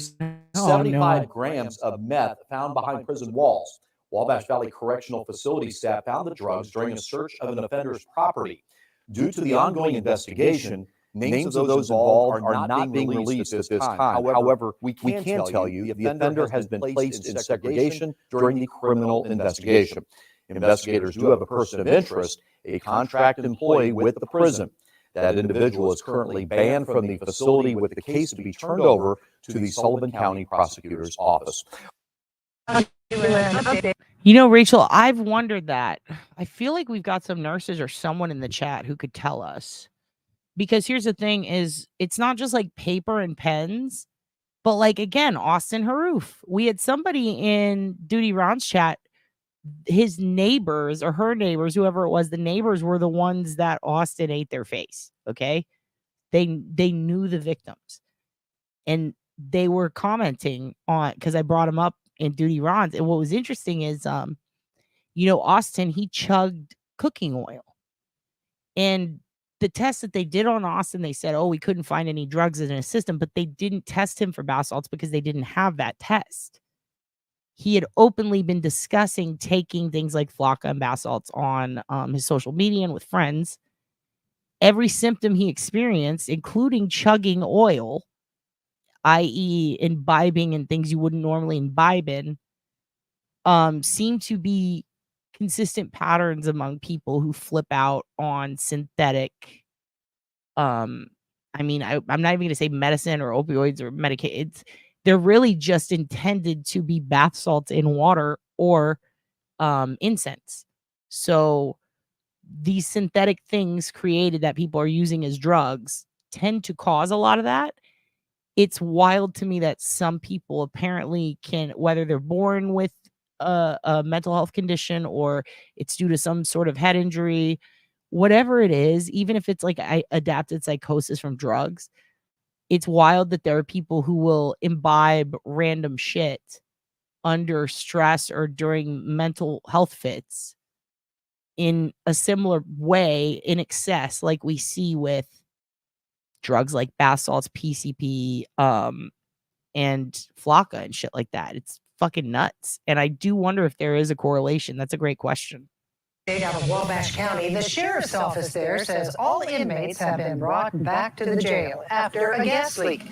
The sheriff says Mount Carmel Public Utility found the leak in the basement area of the jail earlier this week. The gas was shut off to the building and all inmates were taken to the White County Jail in Carmine. That leak was repaired and the inmates were brought back to the Wabash County Jail this afternoon. Officials are investigating a stabbing at a local prison. It happened last month at the Wabash Valley Correctional. Oh my God. Pika. Jesus. That's what it's called? And battery by means of a deadly weapon. Officials say after a fight among several inmates in the gym, prison guards. You know what? We're going to do a story time later. I'll tell you all a crazy Austin story. Or I'll just tell you it real quick. There's a state hospital down the road that was open during the Great Depression, had a lot of people in it. It's where they put the most mentally unhealthy people, or where they used to, and now they still do. But during the Great Depression, there wasn't a lot of food and shit. And the people in there had to basically live off of meal. Basically, like, I guess it's like a form of grits. It's basically a lot of, what do you call it? What's that shit I always end up with too much of in Settlers of Catan? Wheat. Yes, wheat. Simple words. It's hard for your dad to remember sometimes. So, they were getting all wheat in their diet. They weren't getting anything else. They ended up overthrowing the nurses and the guards, and people started eating them. Like, a lot of people who were working there ended up in the facility later. There was a lot of cannibalism going on. Body parts were found and unable to be identified or attributed to specific people. It was such a problem. And they ended up breaking it all down, moving it, and that area that is still an open lot is a graveyard, and it just has a tiny little plaque on it, but it doesn't tell you why. So your dad went and researched it and found out a shitload, because I heard a rumor from a neighbor who lived across the street from it at the time. This was years ago. And after doing a ton of research at the public library here in Austin and at UT's library on that specific site, it's a body parts cemetery. It's literally where arms and legs are of people they weren't able to identify who died during the Great Depression. Some of them from not being able to eat food, starvation, some of them, mental illness. They threw themselves out of window. Like, it was bad. There weren't enough workers. The ones that were there were being attacked and overpowered, and some of them were the workers who got eaten. Not their whole body, but pieces of them were found. It was fucked up. And they did studies, and one of the things that was common among the people who were clearly like dehydrated, malnourished, dying, both inmates, or I guess patients and the guards, they had one commonality, and it was like an excessive lack of there's no like vitamin B or B12. It had something to do with like this specific vitamin. It was a vitamin deficiency. And after that, there were all these medical test studies done on that specific deficiency, and they found that people who have a severe lack, apparently, this is what I was reading. Keep in mind, this is a very old study, could have changed until now, but when people are deprived of specific vitamins, it can make them crave things like human flesh, and also weird other shit. And also, yes, there's a show on this. It's called My Strange Addiction, and there's a lady who eats a whole fucking couch. And there's a comic who eats glass who I've met. One was taken to regional hospital in Terre Haute. Officials say Warden used a weapon described as a, quote, silver poker. According to records, Warden... Yes, they are literally bath salts. That's what they were made for. And then people figured out, oh, you can smoke them. It's so dumb. He was trying to kill the inmate. Warden remains in the Wabash Valley Correctional Facility. The area was on lockdown until yesterday. All right, listen to Margaret. What's going on with the fight? Who's fighting? Can you film it? Can we hear it? Who's fighting? Why are they fighting? What's going on there? Is it cornmeal? Yeah, I think it was cornmeal. It was crazy. They fed them all it's just mash. It was just water and a little cornmeal. It's fucking nuts, right? Yeah. Is that like, yeah, people eat couches. Absolutely. Absolutely. Fascinating shit, huh? Pica is due to dietary deficiency. Well, there you go. I'm sleeping. I'm going to turn my thinker off and watch and listen. Turn it off. Get some sleep. Iron, that was it. It wasn't iron. It was something else. Because I would remember I have an iron deficiency. I would have been panicked and immediately think, am I going to eat people? Or is that why I look like baby? I look at baby feet and I want to put them in my mouth. I hate feet, but baby feet are so cute. Paws, puppy paws. Ooh, ooh. Yeah, people smoke them. People smoke bath salts. That's what we mean when we say bath salts. They're literal bath salts. And it's fascinating because the bath salts are not like one specific ingredient list, if you will. It's not one specific. Basically, a lot of them come from China, and anytime the FDA regulates something in them, they just tweak it. They just add one thing to it or take something away and replace it with another random chemical that's mass produced and sent here. And it's very much like how people can make their own stickers, like on a cry cut. So imagine that these people are making their own mixtures of drugs, and then they're packaging them with cheap DHA packages, and they're just coming up with a AI generated graphic design, slapping it on there, and shipping 1 million of them to the US. That's what's happening every day. What's in it is, literally look up. Let's find. I'll show you. I'm going to play this. I'm going to show you some bath salt shit. Okay. So you can see what I'm talking about. Story. A man found out what a bad idea it is to trespass near a jail. Officials say Noel Mendoza Huerta was trespassing near the Wabash Valley Correctional Facility Tuesday in Carlisle. A correctional officer said Mendoza Huerta ran towards the town of Carlisle when the officer tried to approach him. Officials later found the facility door that had been kicked in. Eventually, they caught up with Mendoza Huerta. His tennis shoes matched that of a footprint. Indiana State Police eventually arrested Mendoza Huerta. He's charged with criminal trespassing and criminal mischief. When you think of those who are incarcerated, your first thought is probably not about the loved ones they left behind. But this Father's Day weekend is pretty special for a few families at the Wabash Valley Correctional Facility. Every little milestone that these offenders get to see is. Okay, I'm going to show you something.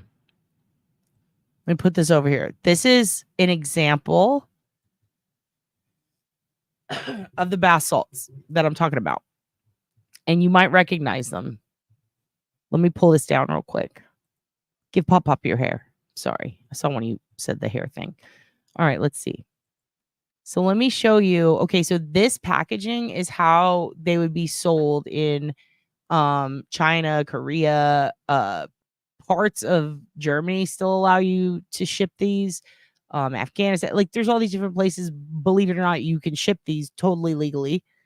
They will change the packaging and it will be in English. And almost all of them across the board look very similar to this. But also, let me find, I want to find one more. Let me see. I'm going to show you some more local ones. Here we go. Ooh, this is a perfect. Okay, here we go. Open image, and I'm gonna show you this one. In fact, I'm gonna show you the exact ones that are a huge problem here in Austin. There's one that a comic I know OD'd on, and we watched him have fucking 20-something seizures.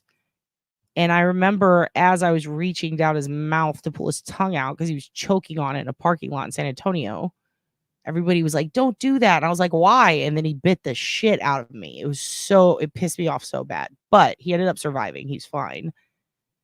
But he tried bath salts once. And there's also spice in K2. So I'm going to show you that.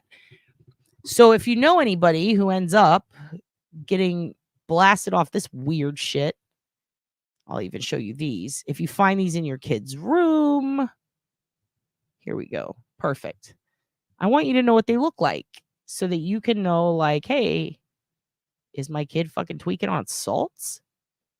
NPC is non-playable character. Those are the people who are like, thank you. May I have another? And then they sit there and they do that a lot. And people give them money to pretend they're in a video game. Also, this is, I mean, fuck, it's deadly, but is it a step up from Jankum? Who knows? Let's keep going. All right, I'm going to show you this. So, and by the way, they all say, don't eat this, don't smoke this, shit like that, right? Here we go. I'm pulling it open right now. Sorry, you guys. I have to unshare one thing and then share the other. Here we go. I'm just going to show you the entire screen. Okay. Perfect. All right. This is what I'm talking about. First, I'm going to show you. These are how they look. Nope, that's a whole article. We don't need that. These are how, you can leave it open. These are how the bath salts look. What? Yeah, the mouse is fucking loud as shit. Yeah, they're scary. We've still got rats next door. You can leave it open. We still got rats next door. They're really spooky. I like to listen to them to know how close they are. Okay. So right here, this is how they look over there. Okay. And see how the packaging is it's just playful. It's fun colors. It's cool. It just looks fun. It's got a little strawberry there. It's got a little drink. It looks like a drink, right? So see how it says, treat yourself to a hot and energizing bath with this bath salt, right? So it tells you in it, rock salt and extracts from capsicum, which I guess is like, what is that? The opposite of capsaicin? I don't know. Ginger and guarana to help burn fat and promote metabolism. Carbon dioxide induce bubbles alongside the scent of ginger, invigorate your senses. It looks like a fucking soup. It looks like a tasty beverage. It looks like Crystal Light, right? Yes, people do bathe in them. They're made to be bathed in, to soak into your not your holes, what do I call it? To soak into your pores, right? Now, there's a huge difference, believe it or not, between allowing a bath salt to soak into your pores to ease your tight muscles, just like anything else, just like fucking what's it called? Epsom salts. Like most of these are primarily Epsom salt, right? Now, there's no sound on this. This is just me talking, Darlene.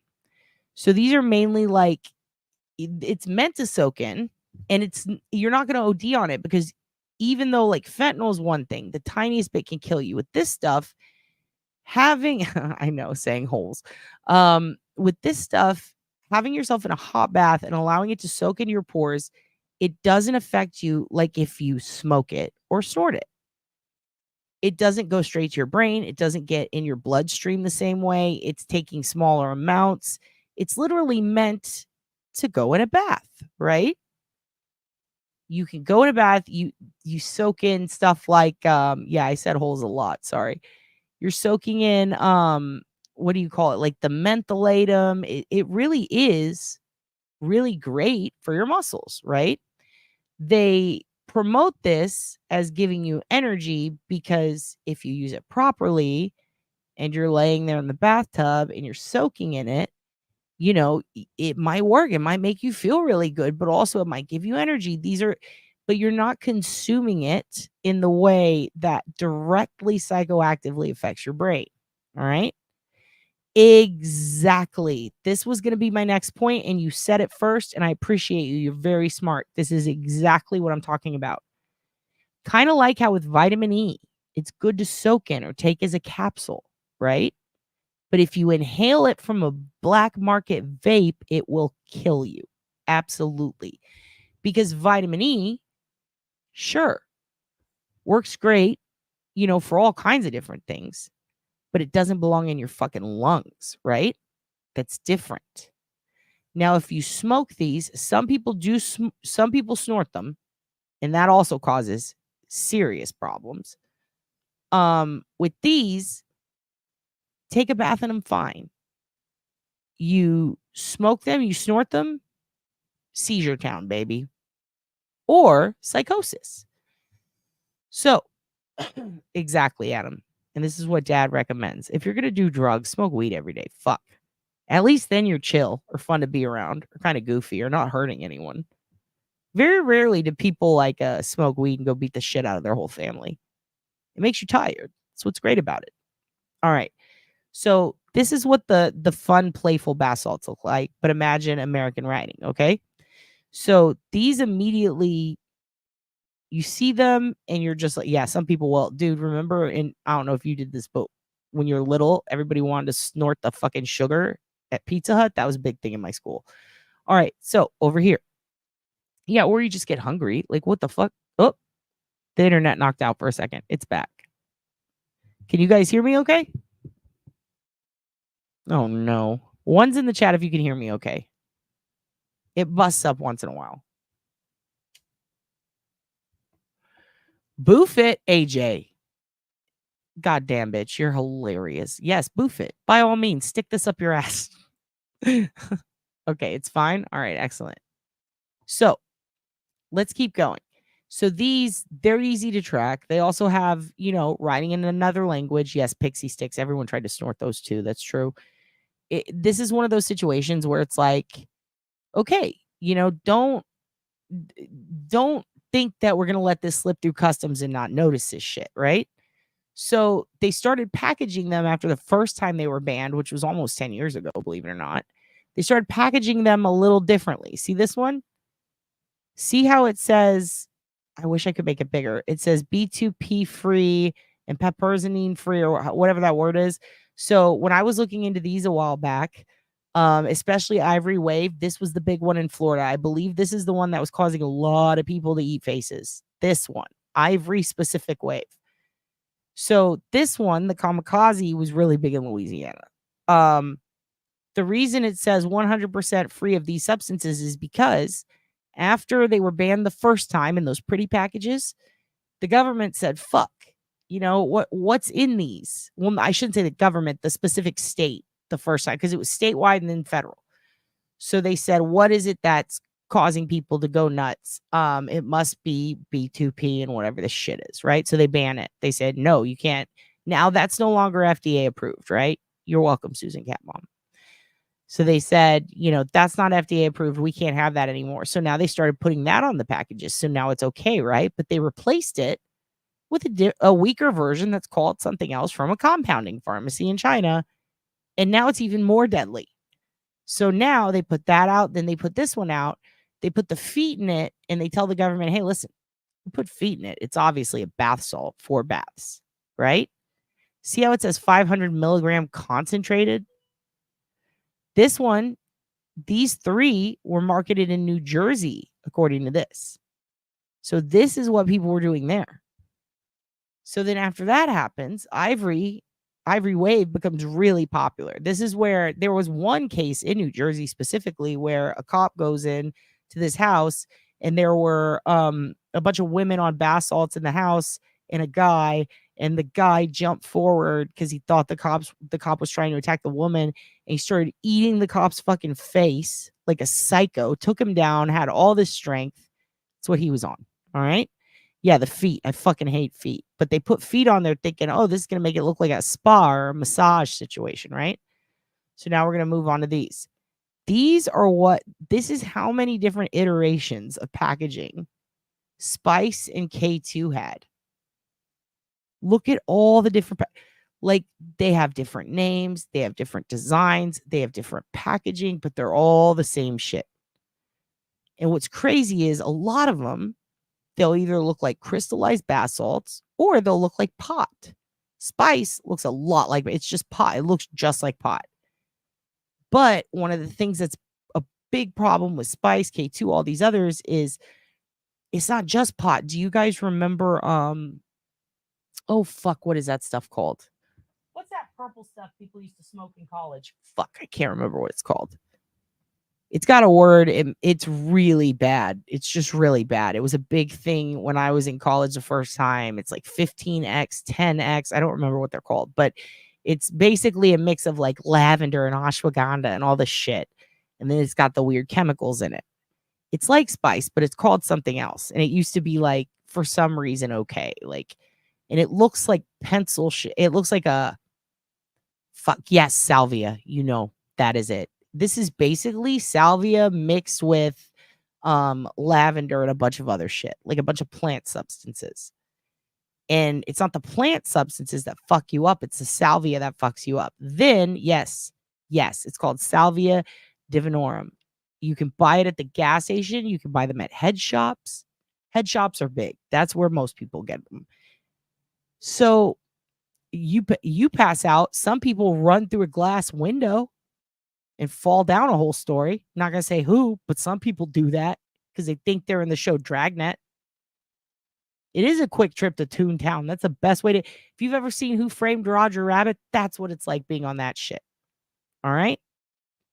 So mix salvia with bath salts and sprinkle a little bit of that in some fake pot, and that's Spice. It's fucking terrifying. This is what was becoming such an issue in Austin. People were smoking it and stabbing and killing each other. It was a huge issue. It was bad. People got arrested for selling this. This got banned first, then K2, then eventually bath salts, but they realized they're just going to keep changing it. Okay, then we have these. These are up close. This is in a head shop. Look at that. Bath salts, unbelievable. It rocks. White powder. So they're letting you know this is the one you smoke out of a crack pipe, okay? But then they put this. High charge bath salt, jumpstart your day, white lightning, concentrated bath salts not for human consumption. Okay, then what? Then why are you why are you telling me it's going to, it's obvious what you're marketing here. Lunar eclipse was big. This was after they banned it in Louisiana. Pixie dust. Look at this shit. So these people, imagine your 18-year-old kid goes into this place, into a convenience store or a head shop, and they go, give me a bag of that, and it's totally legal, and they buy it and they smoke it. Done. Now they're crazy. It fucks you up too. Some of these people never come down, like the brown acid back in the day. And then look at that price right there. You're going to spend $40 on a nice bath? Are you fucking kidding me right now? And see how it says in all 50 states? So that's another thing. Legal in all 50 states. They think that by putting that, that's going to help. Bodegas, baby. Exactly. I smoked spice one time and thought the cops were coming for me. I got so paranoid. And now imagine this, military Ma. Why do you think people smoke this? I mean, I understand. Like, here's the thing. This costs more than drugs. Like, you could just buy the drug. You could just buy real drugs and pay so much less. It's because to them, it's like, well, I'm not going to get arrested on this. And so many people who end up fucked up from this stuff, who can tell me in the chat? I will send you a gift. I'm genuinely curious how many people know the answer to this. Okay. How many people know the answer to this? Listen, this is a statistic that I've not only read, but they taught it to us in class. And I've always had a feeling this was true. I always wondered. I did ask a professor. He was like, absolutely. Who's the number one person these are marketed to? And I'll tell you a hint. It's not kids. It's basically their situation. What kind of a person gets these? Like, really think about it. Who is this marketed to at this price? Who really loves this? You're close. Well, you're kind of close. I say close because I know a lot of people in the military who are on this. There's your other hint. Not on these, but on what I'm talking about. You're very close, though. Think about what the military does to someone, right? They regulate you. They watch you. Who else? Moms is a fucking hilarious answer, but it's not the answer. Truck drivers is close for them. It's more, their big thing is the pills. What do you call it? The stay awake pills that are illegal, and dick pills. Truckers love dick pills, dude, because it keeps them up, makes their heart race. We're so close. Oh, Susie, you're so close. You're so close. I mean, technically, yes. Technically, yes. Who gets piss tested? Who gets piss tested, you guys? I'm probably going to give it to her because that's true. Very close. I mean, a lot of them are. I got to give it to Susie, though. I think she's right. I mean, that's the closest we're going to get. Boom. Closest. Closest is Melissa. Closest is Melissa and Susie. Very close. Think a little less than parole. Think a little less than parole. Oh, you're so close. You're dancing around it, guys. I need to get the answer. I know one of you know this. Think parolee, but think, here's a hint. The word has a B in it.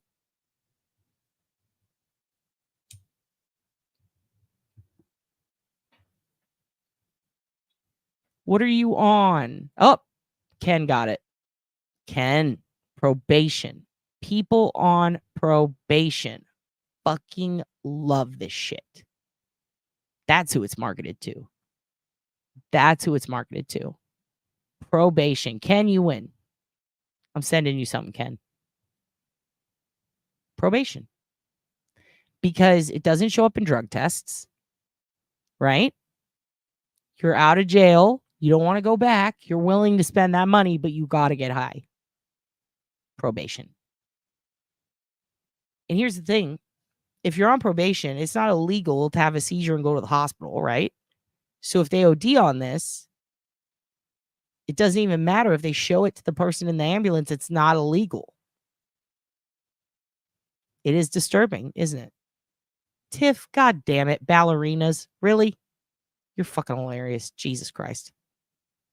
God damn it, C. Smith. You pushing me. You're hilarious, but Jesus. Yeah, pretty much. No, seriously, like this is. And look, better than Eclipse. Like, how would you fucking know? What do you mean better? You guys are the people who work here all just taking baths all day and rating these things? But yeah, that's it. Probation. It's crazy, right? Ballerinas are fucking hardcore. We saw that in that one trial. All right. That is true. And to be fair, Adam, I'm not going to put the comment up, but I know the guy who used to get him that shit. Look up Noel Castler on Twitter. He has stories. Look up. I'll put it up. Fuck it. Look up Noel Castler on Twitter. Read his stories because he was the personal assistant. He's a comic. Personal assistant to him on his show. His job was to go get it. Yeah, you would think horny men. No, they just fuck with the blue chews. Bunch of big fucking birds. Adam or Addy. Good job, Ken. You're right. You're right. And Sudafed. They scrape the Sudafed. They mix it with the, what do you call it? The red phosphorus. Boom, meth. Do golden showers enhance the speed? I don't know. Like getting pissed on? Or getting pissed off. Son of a bitch. All right. Let's continue with the rest of these episodes. I'm going to pull this up. There's just a little bit more. But did you guys learn something? Did you know that about bath salts? That's how they keep getting away with selling this shit, right? Just keep changing the recipe, tweak it a little bit, add a little, take a little away. Boom, new recipe. You can't regulate us. And that's how easy it is to get. And if you find any of those in your kid's shit, beat the hell out of them and ground them. I'm just kidding. Don't beat the hell out of them, but maybe a little pop. ROTC guys would do it because they can get random drug tested. It's not good. Real weed is a better high. Yeah. And I think military is like second or third most popular, but it's like probation, homeless, and then I think military. I think truckers are last. But yeah, fascinating, huh? Fascinating. All right, let's get back to this Wabash stuff because I want you guys to see a little bit more. You learned heaps, Dad. We don't have that here. Good. Oh, dude, New Zealand is precious. That's why New Zealanders are like the best. You guys are fucking, y'all in Aussie, like, but for real, New Zealanders are like, y'all are like the kids who were never exposed to horrible things. So you're just sweet and cute, like Flanders kids, you know? We need to keep you protected. It's huge to them. And being a parent, every little while I couldn't imagine what it's like not being able to see your kids' first step, their first ball game, their first everything. And then here, this program really helps them get to still be in touch. I looked into that too. It's fascinating. It is basically compounders started using it in the factories that they compound, and over in a lot of the workforce in China, they were using this stuff to keep themselves awake, and then they were going crazy. They were jumping out of windows. By the way, if you own an iPhone, I hate to bum you out, but this was a big issue. The workers who work on the chip that goes in the iPhone, they were working 24 to 36-hour shifts and dying, and they were going crazy from constantly being at work and being forced to live at work, like live and sleep there in factories all day. They hated it so much they couldn't stay awake, and eventually if they did tweak out or if they got too depressed, they would jump out the window and they would die because they hated working at the fucking chip factory for iPhones so much. It was so horrible. They're paid piss poor wages. And then the government said, hey, we have to do something to fix this. This isn't cool. These people are so miserable. They're jumping out of the buildings. How do we stop this? And then the company said, iPhone said, you know what? Apple said, hey, you know what, factory? We think you need to fix this. This is a real problem. And then the factory said, we'll get a net. And then that's how they fixed it.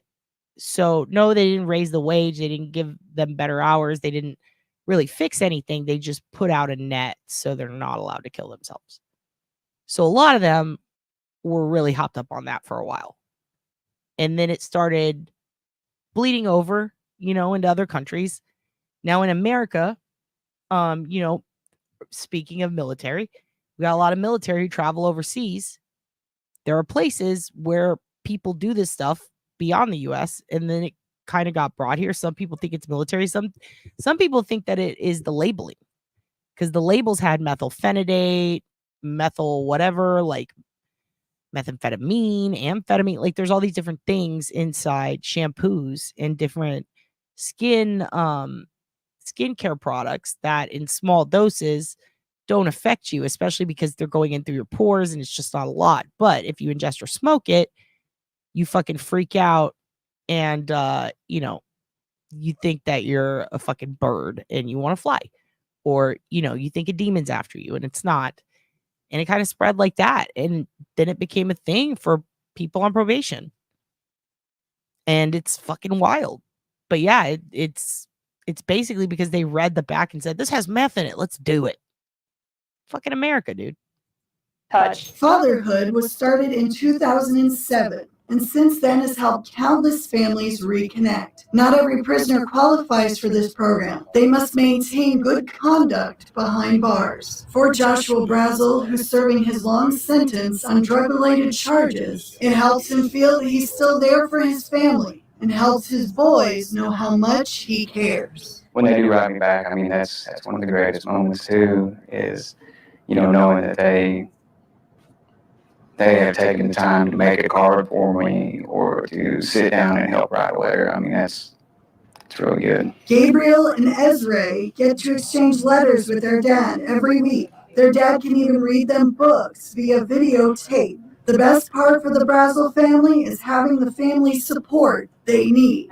That just helps me a lot, with them, because he is a big part of their life, and I am thankful for that. Without these programs, the Brazels and many others wouldn't be able to share moments like this. Just want to tell your dad Happy Father's Day?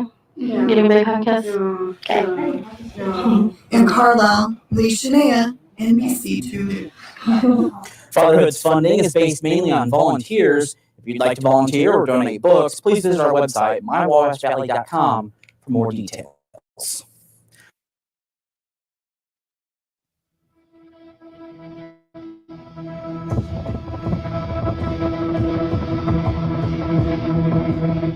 Wabash Valley Correctional Facility. Location, Carlisle, Indiana. Site area, 340 acres. Constructed in 1990. Offender population, 2,050 inmates. Offender capacity, 2,199 inmates. Lighting is so critical in our world. It's the basis of good correctional security. When they started coming out with new LED light fixtures, we started experimenting with those. I had, for the last 6 or 7 years, every lighting manufacturer that I talked to, had told them the holy grail of the LED industry was to develop high-mass lighting retrofit. No one could pull it off until I ran into somebody from Elephant. That's a great point, AJ. I was watching a lot about this facility. I probably took like 20 videos off of this because a lot of them I felt like this is fake. This is bullshit. This is a facade, Like, we all saw fucking Orange is the New Black. We know what they're doing. I'm just kidding. But in all seriousness, like, when I keep referencing it, but those corrections classes are really interesting. I didn't have to take it. It was an extracurricular. I just had to pick one. I was like, why not? Why not learn about jail? I came away thinking totally different. First of all, I think I have more empathy for people who have to spend long-term stays in there. But at the same time, it's a privatized prisons. It's a real fucking problem. It's a real fucking problem. And a lot of these programs, some of them, yeah, it is a fucking joke, right? Like it's like, okay, everybody line up here. We're going to pretend we have a farm that all of you eat fresh fruit and vegetables from. Okay, they're gone. Get the fuck back in there. We're going to beat you with sticks now. Like, it's literally like that in some places. And you can kind of tell. You can tell when they're putting it on. Yeah, profit over people. And one of the ways that I selected some of these videos was after watching some of the ones where it's like, I have a weird feeling about this. Even some of the ones I didn't, I like went and looked up the statistics and shit. And it was fascinating to see like, some of the ones that look the nicest, that are real fancy, have the most deaths. You know what I mean? Some of them still have the old school structure, and some of them have the pods, and some of them have the open air structure. And depending on what iteration of the prison you've got, can really depend on whether or not it's a violent, scary place or not. And there's some where the inmates literally self-mod like we do. And it seems to be experimentally right now working very well. In fact, they did a 60 days in on one prison that did that. And it's fascinating how when left in charge to their own devices, the inmates, if they see someone with a shank, they will all take him down and snitch together. It's group snitching. It's very much like this group. We are like a very open-ended prison. But anyway, it's really fascinating how people respond to little amounts of freedom or non-suppressive prison culture. And then you see other places where everybody's on lockdown all the time. The guards are fucking mean as shit. And they seem to have the most money in the so-called best programs. So what I did was I looked them up and I found out what the statistics are, what are inmates saying, and I found a bunch where the inmates are literally like, they got their phones in there and they're filming it. You can see the Florida ones are wild. They are bad. And you see how bad the guards are. Like some of them will sit on their phones and pose and take like pictures for their Instagram or their OnlyFans. The guards, while the inmates are watching them begging for food. Like it's wild. And you see somewhere there's no AC whatsoever and it's 110 degrees. And then it looks like the nice one. And then the shitty ones, it's cold.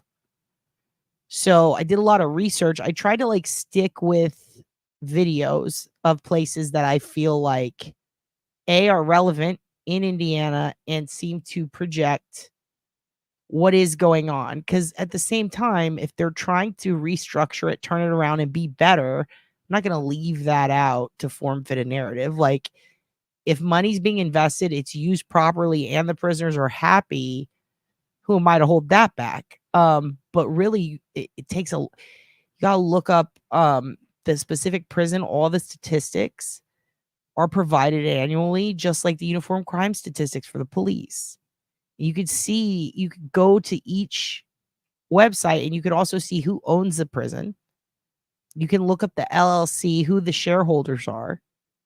You can see where money was invested. Maybe we'll do that one day, or I'll make you guys a little chart where you can go see, prisons in your area. Like, how are they spending their money? Where are they getting their money? How many inmates are dying? How many inmates are basically being stuck in the system, and how many are rehabilitating themselves and getting out quicker? And that's the thing, is if the recidivism rate is really fucking low at a place, if inmates are getting out within a fair and timely manner, if there's low death, and if they don't seem to have a history of either mechanical failure within the structure or a history of, people getting sick a lot, the AC failing, like you can look all of this up and you can see which ones are living up to the standards and which ones it's kind of a farce. What you see on TV is not what's true. And then you compare that to the inmates who are releasing footage from within. It's really hard to find a balance there. So that's why I wanted to show you some that show different elements of it and let you be the judge of the same facilities over and over. This is what they look like in 2016. This one was 8 years ago. But then we saw one earlier where a guy's like, yeah, I ate his fucking brains. And that was from 4 years ago. So it looked way different. It's very interesting. About 3 years ago, we started working with Hall of Fame with these high-mast retrofits for the LED retrofits for the towers, and just a home run from the word go. We went through our durability testing and exceeded all of our expectations. It is the only LED retrofit for a high-mast tower in the country. Yeah, as we moved forward in the transition to the LED lighting, we noticed a lot of difference. The lighting is much brighter. It illuminates the facility much better. Also, we need to talk about prison lighting. This is a big. Remember, I told you kids. I don't know if you guys were here, but a long time ago, I've talked about this. How I got to meet one of the West Memphis 3 guys. Right? He has to wear sunglasses, but they're like lightly tinted regular glasses or dark tinted regular glasses that are almost kind of like how Emily Baker wears. He has to wear those, but it's because the lighting in the prison was so bad. His eyes physically cannot handle the sunlight. He was kept in solitary for so long too. It caused a permanent issue with his, I believe it's his retinas or something, or his corneas. So these issues, these eye problems, some of these guys will be in there 10 years for a nonviolent offense, 20 years for a nonviolent drug offense, get out, and their vision is fucked permanently. So the lighting in a jail really fucking matters. I know that's strange. Most people wouldn't think about that. it really matters for the long stay inmates. It also can be the difference between sleeping and not sleeping, and insanity and not going insane. Better at nighttime. Obviously, less shadows too with the LED lighting.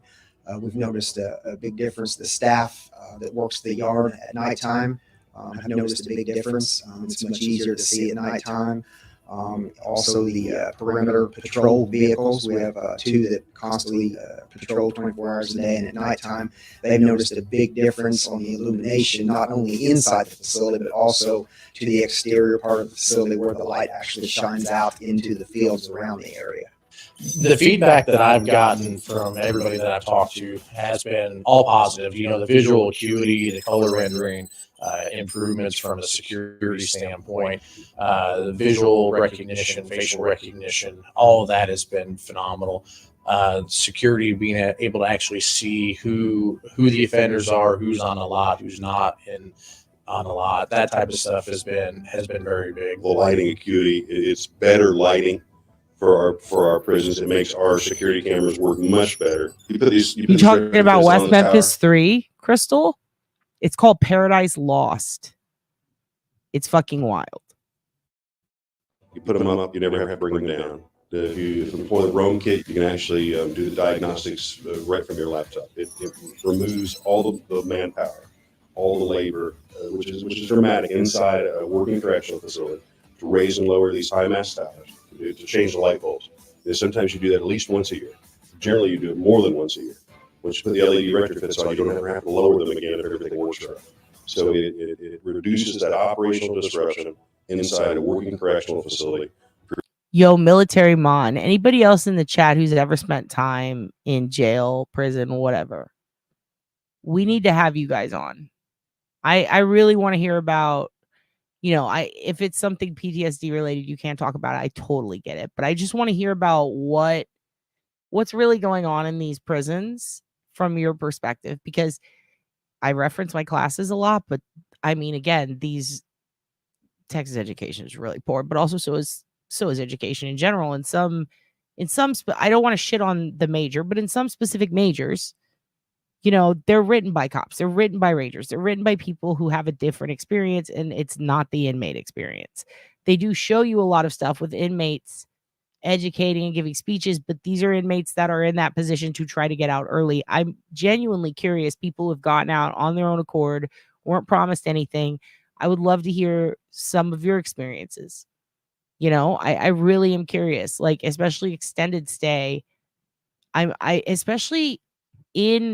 that some of you are from Australia. I'm very interested in your prison system. It is wild, very different than America's.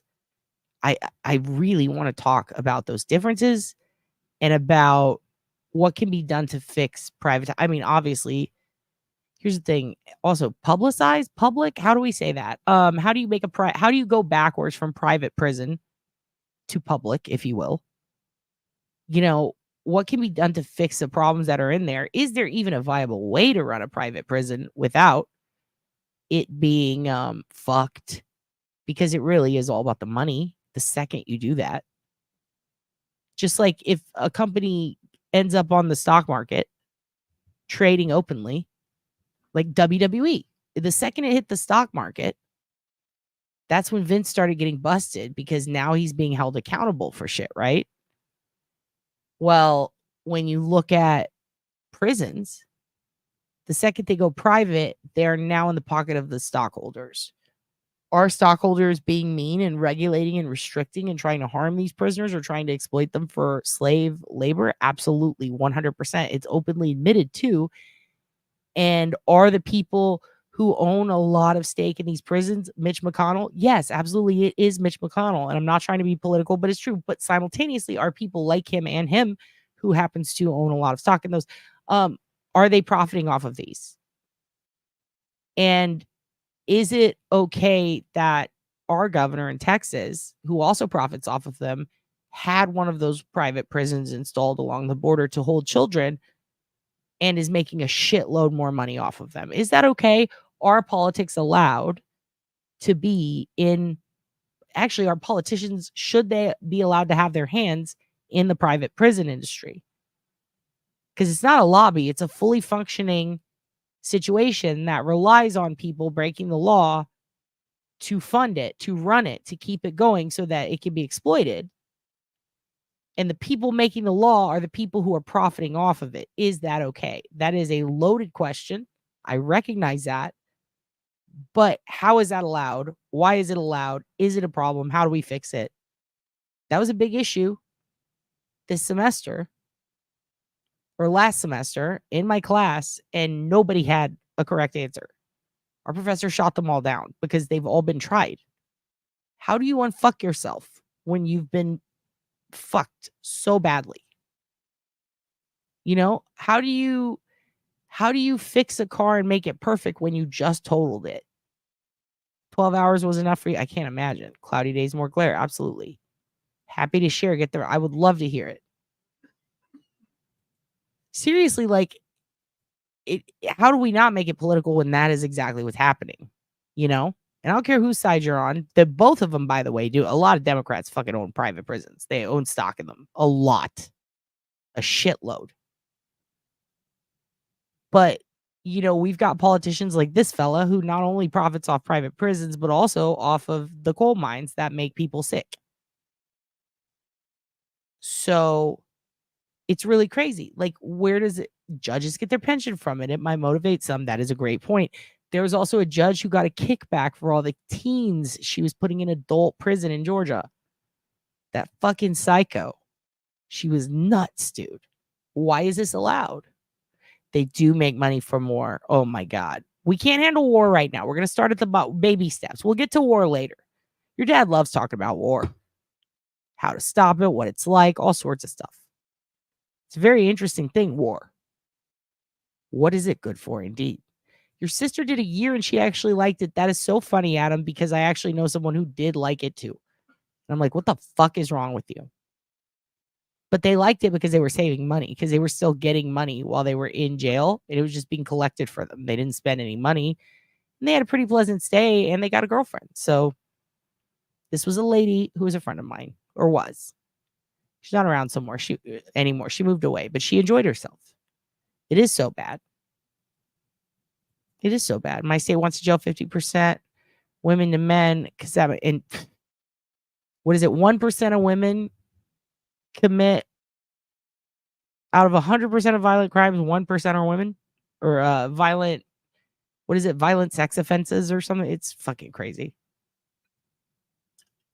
It's all about money. Oh yeah, and then the ticket thing. Yeah, you are a low-key anarchist. You really are. You would run a great bookstore, Adam. You'd be the best bookstore owner. Dude, can't even talk about those. God damn. They're banking on death, dude. They're banking on death.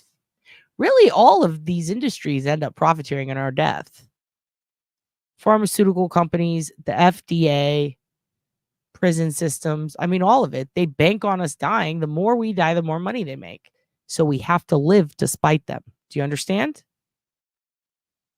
This is your dad's life model. Listen, kids, your dad did a thing called DMT once. All right. I told you I quit smoking for 6 months after that. Now, I'm not encouraging this. I was in my 20s. I was being silly. I wanted to stare at an Eddie Vedder poster and see sound. And I did. Let me tell you something that it's probably the most profound realization I've ever had, aside from I enjoy cigarettes, which kill me. Probably makes this whole point I'm about to make moot. You know what I mean? Yeah, Eddie, absolutely. He spoke to me. He's your neighbor. Tell him I said hi. I saw you talking. I saw sound waves come out of you once. Don't tell him that. Don't tell him I said any of that. But tell him thank you, because time's a fucking flat circle, kids. Eddie Vedder is the reason the West Memphis 3 got out of jail. If I had a mic, I'd drop it, but I'm speaking into it. It's expensive. Yes, the God chemical, which again, not going to endorse, but holy shit. It's one of those that you just once and then you never want to again, or you do, but you don't do it. It's not addictive. I did it one time. I enjoyed it. Did it a couple times.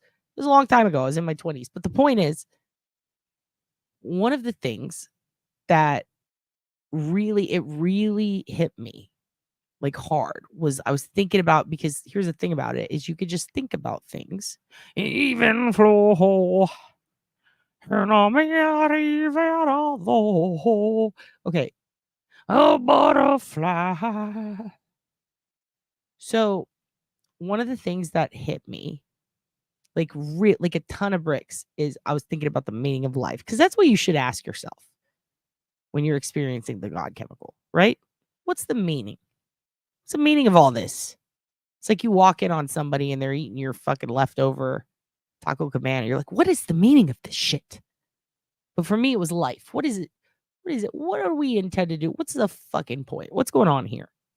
I remember thinking about that. I was thinking about that, and it occurred to me. It's not about living every day to live your best life. It's not about living every day to work until you die. It's not about that. It's about living to spite those who don't want you to. Like when all else fails and you genuinely feel like, wow, I don't want to be here anymore. I'm having a bad time. Think about every single person you've ever met who pissed you off and who would love that shit. Think about everyone you ever met who would go, good, I'm glad she's fucking dead. Think about them when you are your most depressed. And you will want nothing more than to live just to spite those motherfuckers. I had a mean fucking Spanish teacher in high school. Yeah, fuck them, Pierre says. Think about if you were in prison, think about every guard that made you feel like shit. When you were a kid, if you got bullied, think about every fucking bully who called you names. Most people go, don't think about that. Think about positive things. You shouldn't live on spite. That's not right. Live for love. No, fuck that shit. Fuck that shit. Okay? I run on hate too. It keeps me going. The more haters I have, the better I'm fucking doing. Now, if you have 99% of haters, you might be doing something wrong. But if you got 10, 20, even 50% haters, it's fine. If you come from a background where, you just didn't realize you were being hated upon, and now as an adult, you're like, oh my God, these people were haters. I was among haters. Harbor the hate. Hunker down in the hate. Drink the haterade. Chug it right next to them. But don't let it affect you. Don't change how many times you poop or pee a day. All right? You hold it in. Okay? And you absorb it. And then you let it slowly die off, like an infection that you can't afford antibiotics for, but you're just going to keep it clean. Eventually, it'll go away. What you really got to think about, or you'll die from it, but regardless, what you really got to consider is every single person who ever hurt you and made you into the person who doesn't want to live right now, those are the people that you're pissing off the longer you live. Live for the hate. Live for the haters. Just hold it in a little, and then you let it out slowly over time. It'll go away. Slowly over time, right? I'm dying in my bus and don't care what happens after that. Dig a very bug. Excellent. Do what you got to do. But I enjoy petty, but I've never considered, that's the thing though, is you can turn hate into love by loving to see the haters hate more. They hate to see you live. So live to see them hate you living. Does that make sense? Yeah, it probably doesn't fucking make any sense. Anyway, look at this guy. Better like. Anyway, look at this fucking jabroni talking about jail. Utilities. It saves time. It saves money. See what I mean? Your dad manifested that. I read my dream book and no, I'm just kidding. I'm just kidding. Hey, that's kind of funny. It's kind of funny how that works out. That guy always complaining about, we won't get into it. Energy signature. We save so much energy. The project is just it's a no-brainer as the guy making the decision on what kind of product to use. But see, Bianca, that's great. If you're about love and you love God, good. You don't got that hate here. I'm talking about people who are like, if you want to die, if you feel depressed, you know what I mean? You're in good spirits. You're in a psyched mood. You're fucking stoked. That's good. I'm talking to the people who are fucking low and they just don't give a fuck. All right? I'm talking to the people who are like, I'm ready to go. No, don't do that. Live despite your fucking haters, okay? And then you'll get to the point where you're loving again and you just don't even think about the haters. They don't affect you. But I'm talking about when you're at your lowest, your breaking point. That's what life's all about. Proving those motherfuckers wrong. It takes time to get there, to get to the happy place, to get to the Bianca spot, to get to Bianca's house. But if you're at a point where you're like, I'm just fucking done, I'm ready to go, you know? Don't do that. Don't go yet. Stick around so you can watch them watch you and they get pissed because you're fucking loving it. You're loving life. You're Bianca in. You feel me? You want, and then maybe they'll see you, Bianca, and then they'll go, oh, well, she's over there, Bianca in. I'm not affecting her anymore. Maybe I'm being a dick. And then they fix themselves. Everything can be flipped. Every house can be flipped.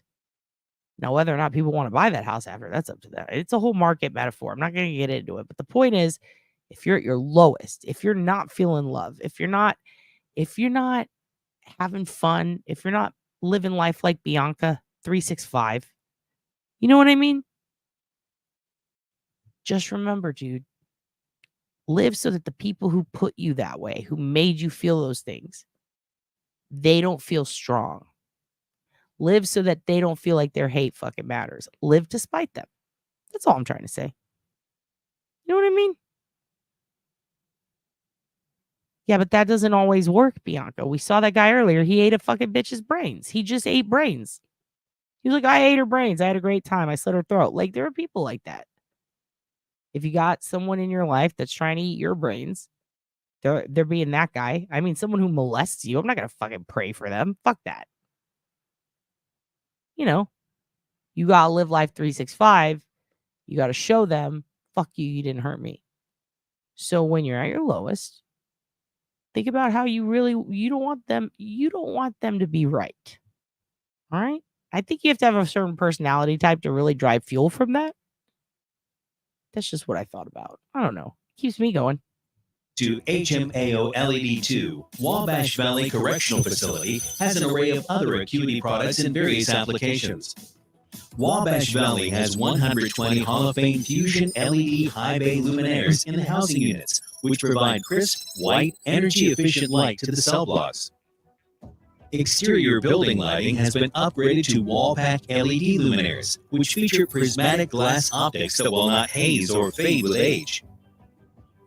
Wabash Valley installed more than 115 Autobahn ATB2 luminaires from American Electric Lighting. These fixtures illuminate the facility's exterior perimeter and are used along roadways. The Roam Wireless Outdoor Lighting Management System from Acuity Controls brings it all together by providing cutting-edge controls and diagnostics functionality.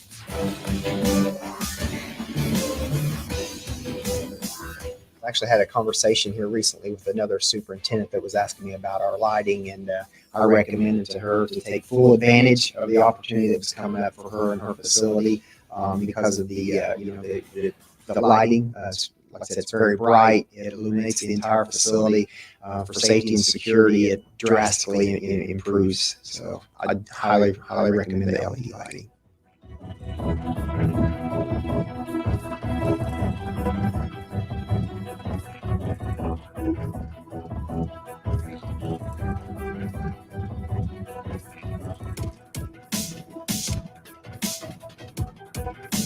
Isn't that wild, though? This is like their, I told you, we're looking at all ends. This is what they're promoting.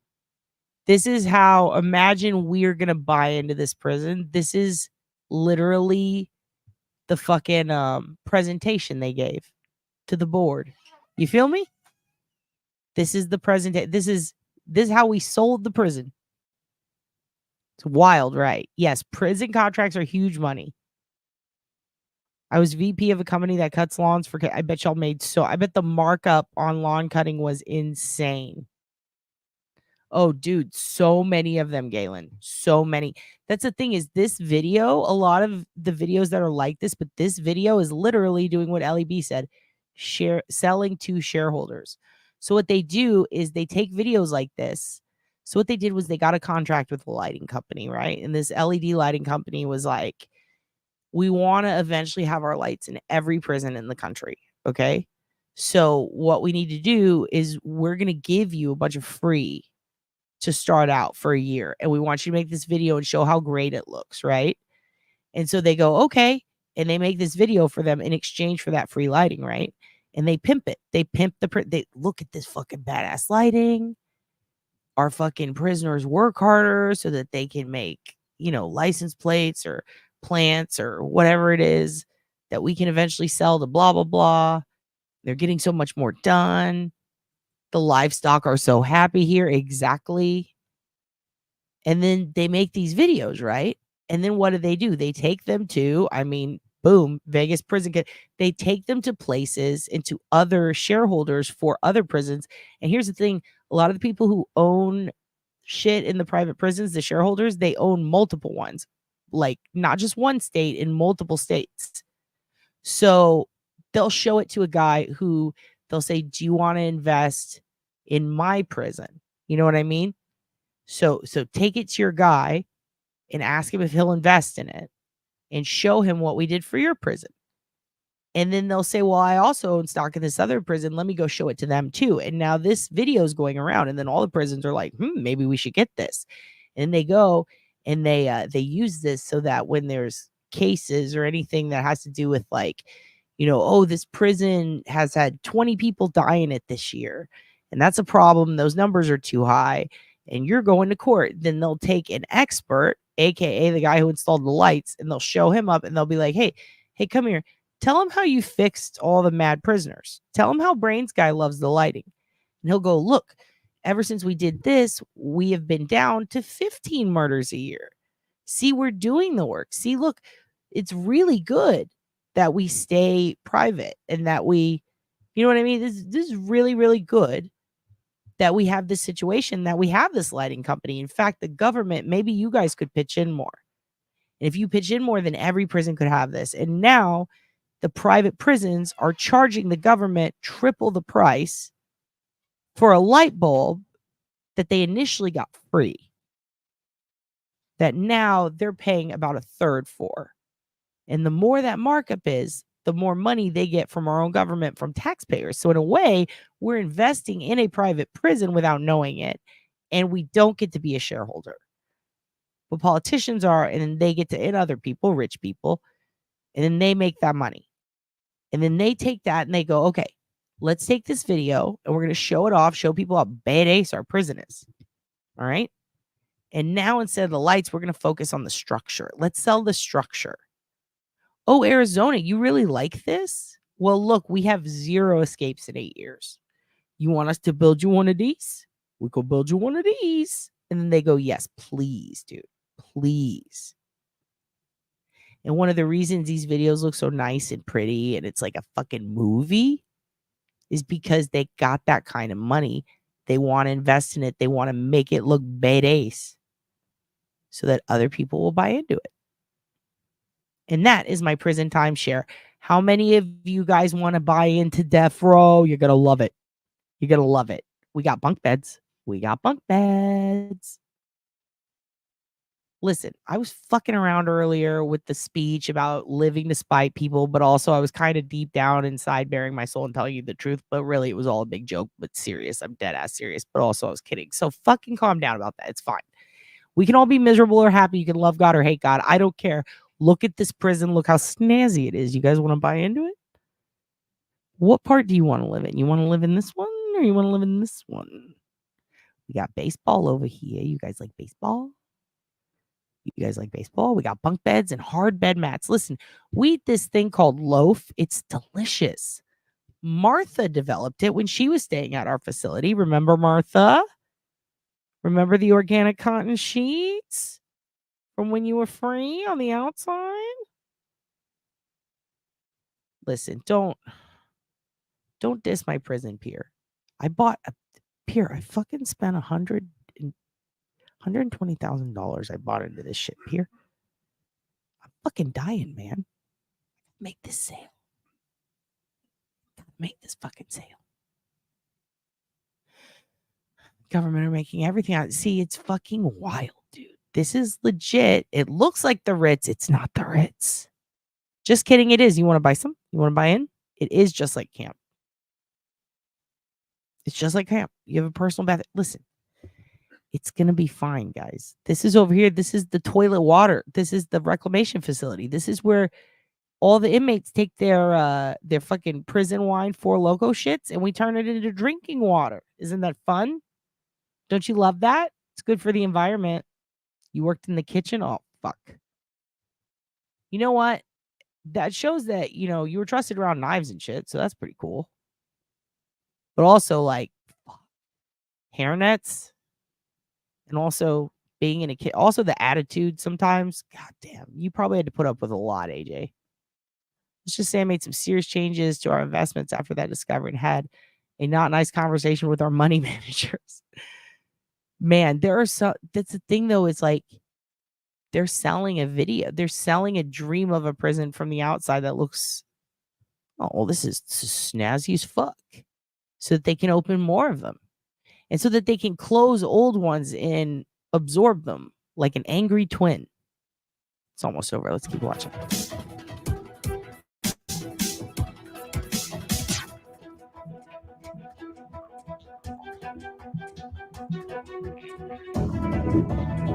See that?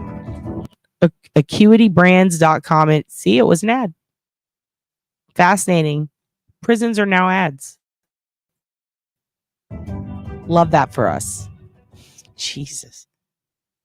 You're about to see a totally different side. So we've seen all that. Now let's look at what it's like. So we've seen corrupt correctional officers, right? We've seen what it's really like on the inside from the inmate's view as far as like, you know, I'm crazy. I eat brains. This is what I did to get here. This is what it looks like. It looks like shit, right? Then we've seen one that like it does look like shit, but also he's playing pool, but also he has extreme mental illness. And then, you know, you see the abuse. We saw the abuse. We didn't watch the whole video because it was too much, but you saw how that goes, how it's a nice prison, but now this guy's getting the shit beat out of him by multiple people. And then we saw the dream that's being sold. We saw the outside. We saw how it's marketed to investors, right? So we've seen that. Keep in mind, this is all within the confines of Indiana, where Richard is. But you're seeing like a whole different side. This is everything. This is literally all the different sides. And so now we're going to look at how they pitch a correctional officer. How do they get jobs for people who deserve a fuckload because they're dealing with violent inmates? Some of them aren't, but a lot. They're literally living the inmate life without doing a crime, right? At least as far as we know, they shouldn't be. A lot of them are, but they're having to live a life of an inmate, but also as a snitch in a place where snitches get stitches, right? Well, beyond stitches, they get fucking murdered. They get pummeled. So they're kind of like, this is the sentence. Being a CO is a sentence. You're living what they're living. You just have a little extra freedom. You still can't bring a bunch of shit in the prison for you, right? So really, it's not a lot of money they make. So back then, when Abby and Libby were attacked and murdered in Indiana, specifically in this prison and in the prison next to it, there's Westville, Wabash, then there's another, basically all the IDOCs around it, really, everything in the IDOC system, because it's across the board. I want to see if you guys know. Don't go look it up. How much do you think correctional officers were being offered hourly? This was 2017.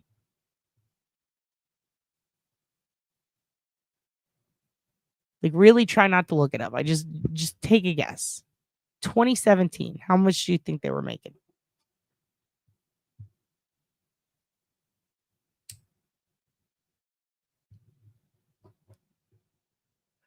$8 an hour. Crystal, holy Christ, that's so low, but you're close. I get, not really, that's low, but like, I mean, shit, that would be horrible. No. CNAO'd 20. Nope. Sorry. Canao'd. Nope, not 20.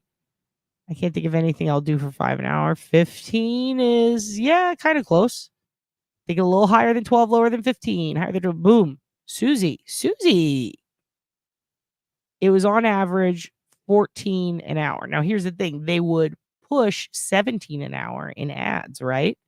But then when you go to apply, they say that's after you've been here 6 months or after you've been here X amount of time.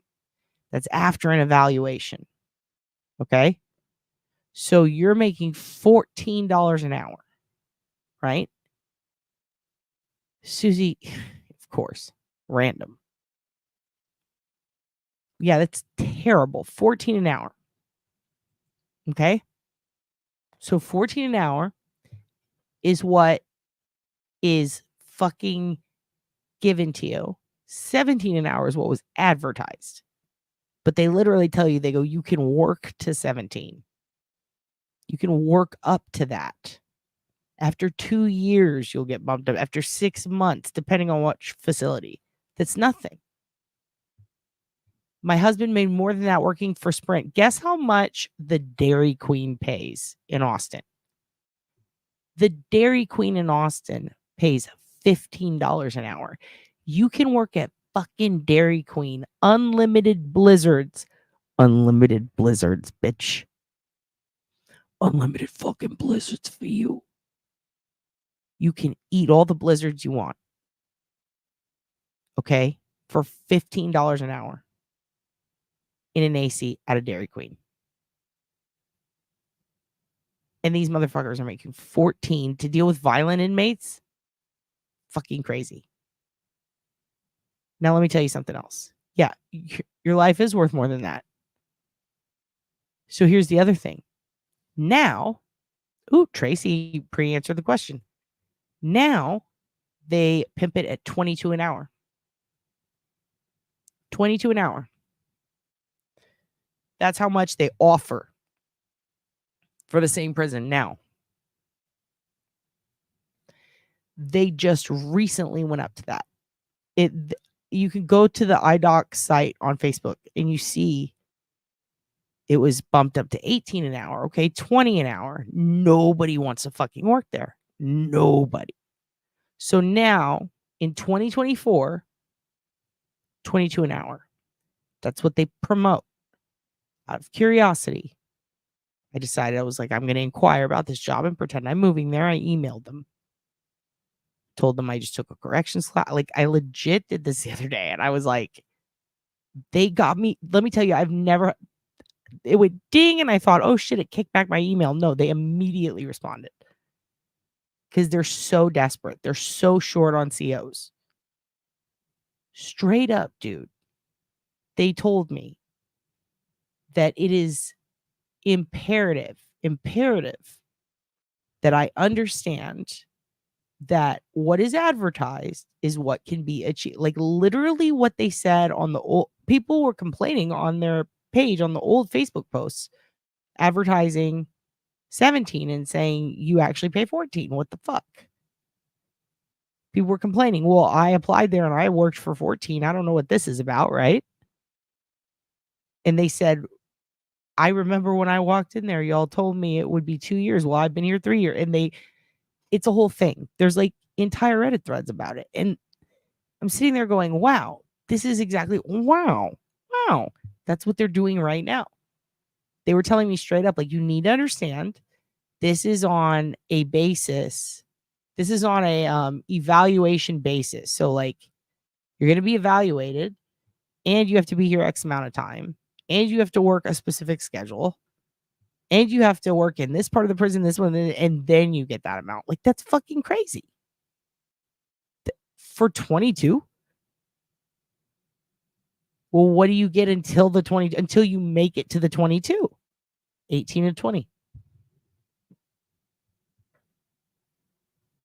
So I think that guy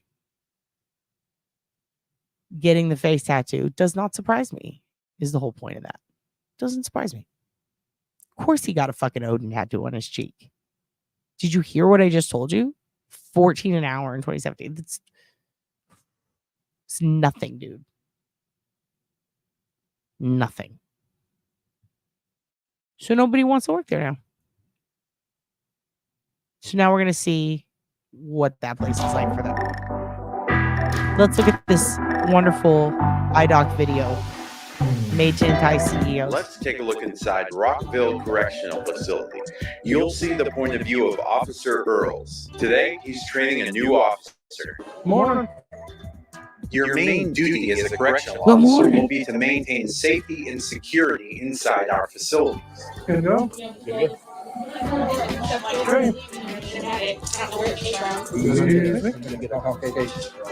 One of the ways you'll do that is through residence unit searches. You found anything yet?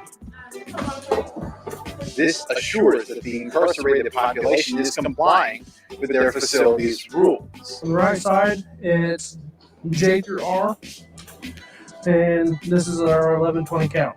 Another function is counting our incarcerated population. We have to make sure everyone is exactly where they need to be. Let's go see what I got going on over here. You'll perform security checks. You'll coordinate with other staff around the facility to make sure everything runs smoothly. Throwing up, and I mean, she's pale white. Sometimes an emergency may arise, So I'm trying to get her to the infirmary right now. where you'll have to coordinate with the facility infirmary to make sure someone gets medical treatment. Come start your career with the Indiana Department of Correction. Go to workforindiana.in.gov, search correctional officer to apply now. Been very busy. They're tending to a vegetable garden. They're weeding. They're picking crops. Take a look. All the produce they raise is donated to local food banks. They grow lots of different items, including tomatoes, peppers, cucumbers, and much more. The correctional facility has done this for more than 10 years. Those at the facility say the program gives individuals who participate a sense of pride while giving back to the community. It gives these guys something to look forward to. It just gives them, makes them feel like they're helping people. Gives them, like I said, a sense of accomplishment. It just gives them pride. Well, the garden has provided local food banks with around 25,000 pounds of food over the last 3 years. Yo, can we talk for a second about this? What Rachel just said? Holy shit. This was the number one thing everyone in class was pointing out. They were like, and you wonder why these guards get busted and end up as inmates. Do you remember 60 Days in, the guy whose dad was an FBI guy? And then he was like, my dad was a big shit here, and then he joined the FBI, and I'm going to be big shit here, and everyone's proud of me. And he was killing it. Yeah, that dude, the son of an FBI guy. I think it was New Mexico or Arizona. I think it was Arizona. Homie put meth in his butt. He busted away, you know? This is why people, a cell phone will get you so much money. They tell you about that. They're like, they'll entice you or they'll threaten you, but more likely entice. And you get shivved too. Yeah. It's a thing. People get shivved. The pens are absolutely. And John Wick and a pencil, absolutely. You want the dog? You can have the dog. Explains why they smuggle in cell phone. Yep. That is such a huge deal, though. That is, yes.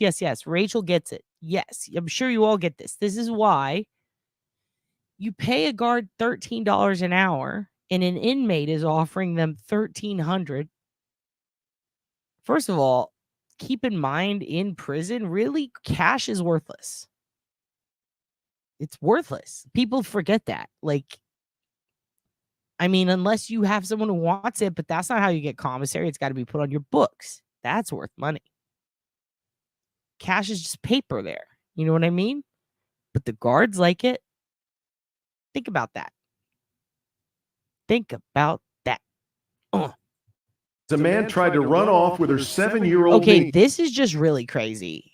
This is just a crazy story. I just put it on the playlist. We'll just watch it because it's nuts. This woman rollerblade saved a kid. Like, she rollerblades in and saves a kid. That's fucking sick. You know? It's fucking sick. she stepped in as a man tried to run off with her 7-year-old niece. I could not let her go. There's no way I could let her go. Her harrowing story is the man charged with trying to abduct that girl faces a judge. Getting our first look at security camera video of that terrifying encounter. Take a look. This is the suspect right there, Andy Bala from Shelby. Yo, can I ask you guys? Okay. I'm going to change the topic a little. We are going to watch this, but genuine question.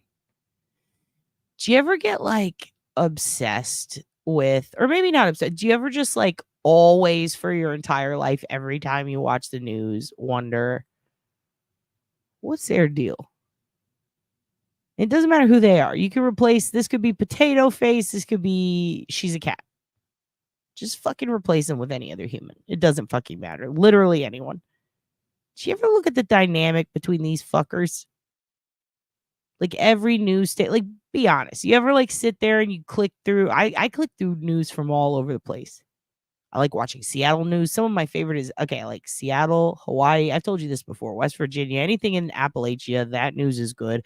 Florida, if you want to have a fucking panic attack, really. You need to get fucking jacked. Texas, if you want to be sad.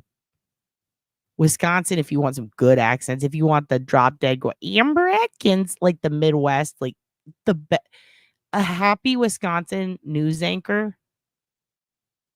Nothing better.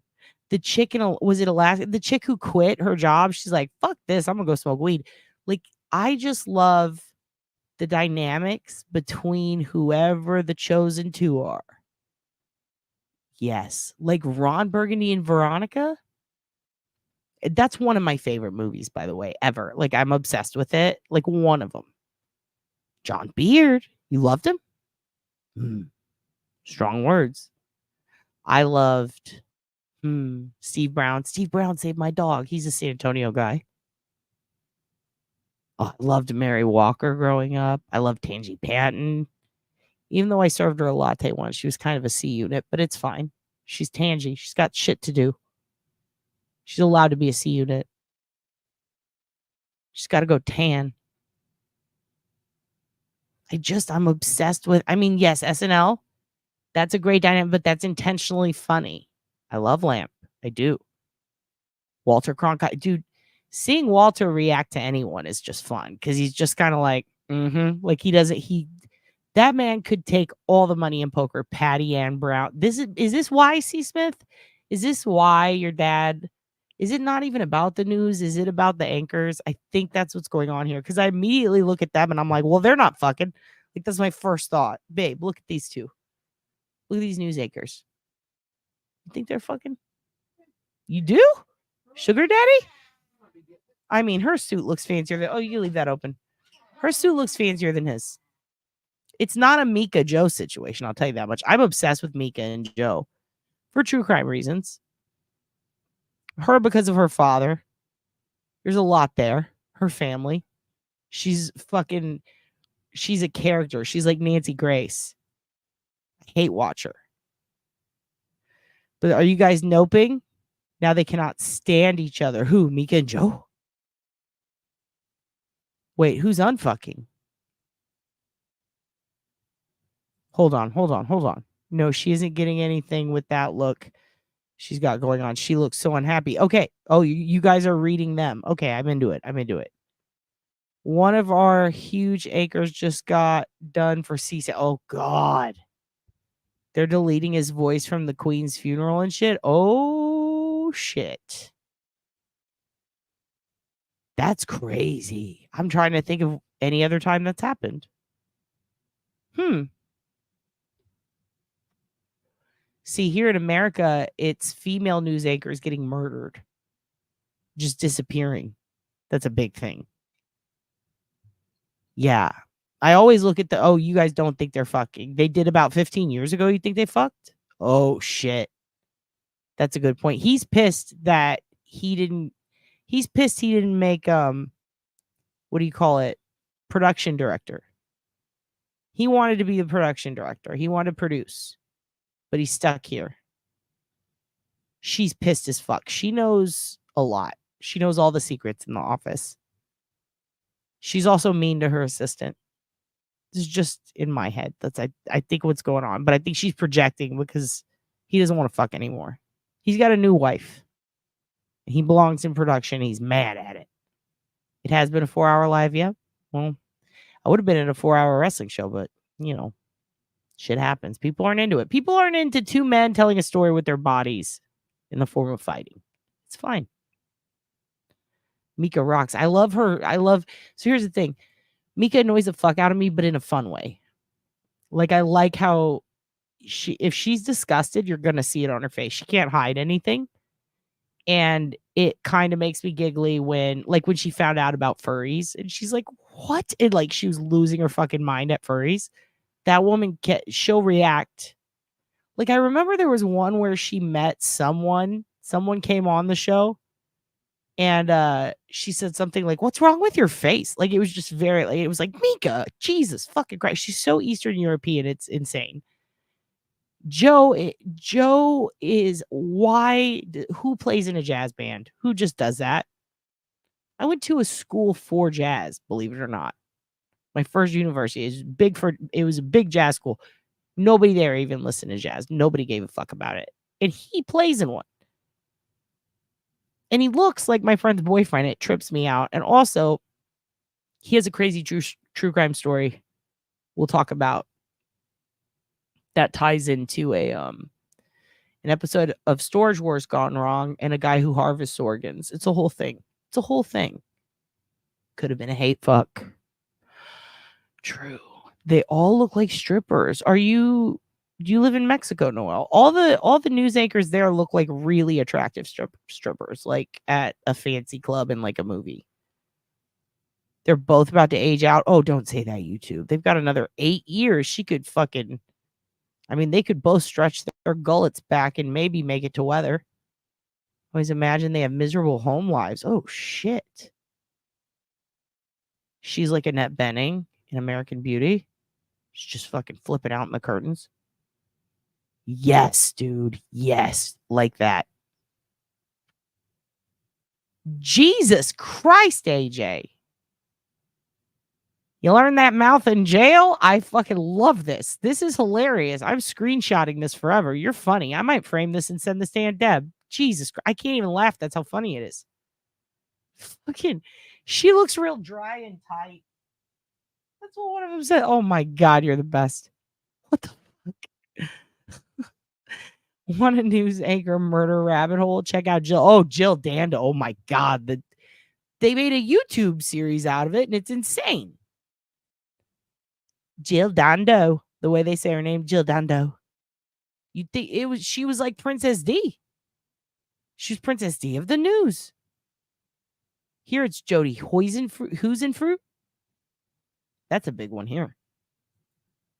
Mika's side eyes are the best. Oh, when she's not taking his shit. Remember when they were fucking and no one knew yet? Oh my God, dude. That dynamic, we're gonna have to analyze some Mika and Joe back when they were lying about fucking, because those were the years. Willie knew though.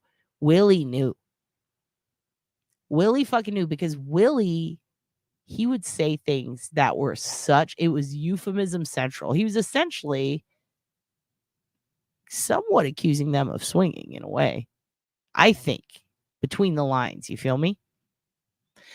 Vagina dentata. Oh my God. I went and saw Teeth on Valentine's Day with a friend a long time ago. We didn't have Valentine's Day date, so we agreed, let's just go see this. And we went and saw it, and it was horrifying. The movie Teeth. Vagina dentata. And it had the kid from Nip Tuck in it. We were like, what? I think they recruit from the porn studio down the street. Who? Your news? Porn stars would be great at the news because they show no emotion sometimes. Like, they could just shut it off. Right? They never look happy. They just look like her face. Porn star face is actually pretty great for the news. Just like, shut it down. We're telling the news. No emotion. That's Walter Cronkite had porn girl face. Like, professional porn star face is exactly how I would describe Walter Cronkite. She looks like she has no personality. She has no time for personality, darling. She's telling the news. Ain't got time for that. He does look like, he's like, I can do your mammogram. You've hit 40. Oblivious. Oh, fuck. Well, you can still hear me, right? Yeah, he's mammogram ready. Her name is Karen, for goodness sakes. It's fit, and she has a haircut. Incredible. Incredible. You can't fucking write this shit. Resting bitch face. I also have it. It's just one of those days when you got resting bitch face. Mika is very attractive. I want to be Joe's hair. Isn't it incredible? It doesn't move. Brian Enton or Joe Scarborough. We're not talking personality or politics. We're just talking hair. Brian Enton or Joe Scarborough. One's for Morning Joe hair. Two's for Brian Enton Targaryen hair. I'm skipping all the way down. Wait, gotta see this. I mean, Sportsacre here said the guy who won the Grand National. You can afford to get your teeth fixed now. Oh my God. Susie starring this? Tell me his name. I want to see that. Hide the pen. Why the pen? Are we back to hide the pen? That's hilarious. You're crazy. This is the best. Ellie B's loving it. Mika was married to a porn director. You mean corn? When YouTubers were saying corn, that shit was hilarious. Cornography. Her name does match her face. It really does. He was a he was a director, Ken. This is great, right? Flatness of effect. Yes. Bubble-headed, bleach blonde. Not so bubble-headed. More bobble-headed. You remember that shit growing up with a thing that kids used to say on the bus where they were like telling a scary story and then some bitch pipes up with and then she took her scarf off and her head fell the fuck off and everyone's like, oh, do you remember that? Was that like an American thing? All I know is like I could see her being that bitch. Head just fucking bloop. Oops. Should have kept that scarf on. I saw newsreaders strip while doing news. Latin America. Yes, that's what I'm talking about. Resting bitch face have so much on Botox. Okay. You've saved so much. I was like, you have so much on? Okay. You've saved so much. Yeah, bitch face really keeps us from getting lines. It's nice. 1 and 2. What was the question? Oh, yeah. Morning Joe or Brian Enton. Okay. So we've got, I mean, not enough votes, but so far Brian Enton, but C. Smith, you voted twice. Lord, this is funny. Well, thank you. I mean, they're the ones creating the atmosphere. They're the ones creating the vibe. I'm just talking about it. We're just all talking about it. I'm just reading your comments and we're just talking about these two. Did they fuck? When did they fuck? Will they? Won't they? Is he going to go in the back and chug a bunch of fucking straight up bourbon and just be like, I fucking hate this job, and then storm out and get in a fancy sports car and cruise off? And is she going to go home and do taxes and fucking having a net bending freak out and cry about her husband? I don't know. Scary stories to tell in the dark. He's got a wedding ring. She doesn't. Uh-oh. All porn is mostly women like that. Guys are obsessed with the dry and tight. Oh my God. You kids with the dry and tight.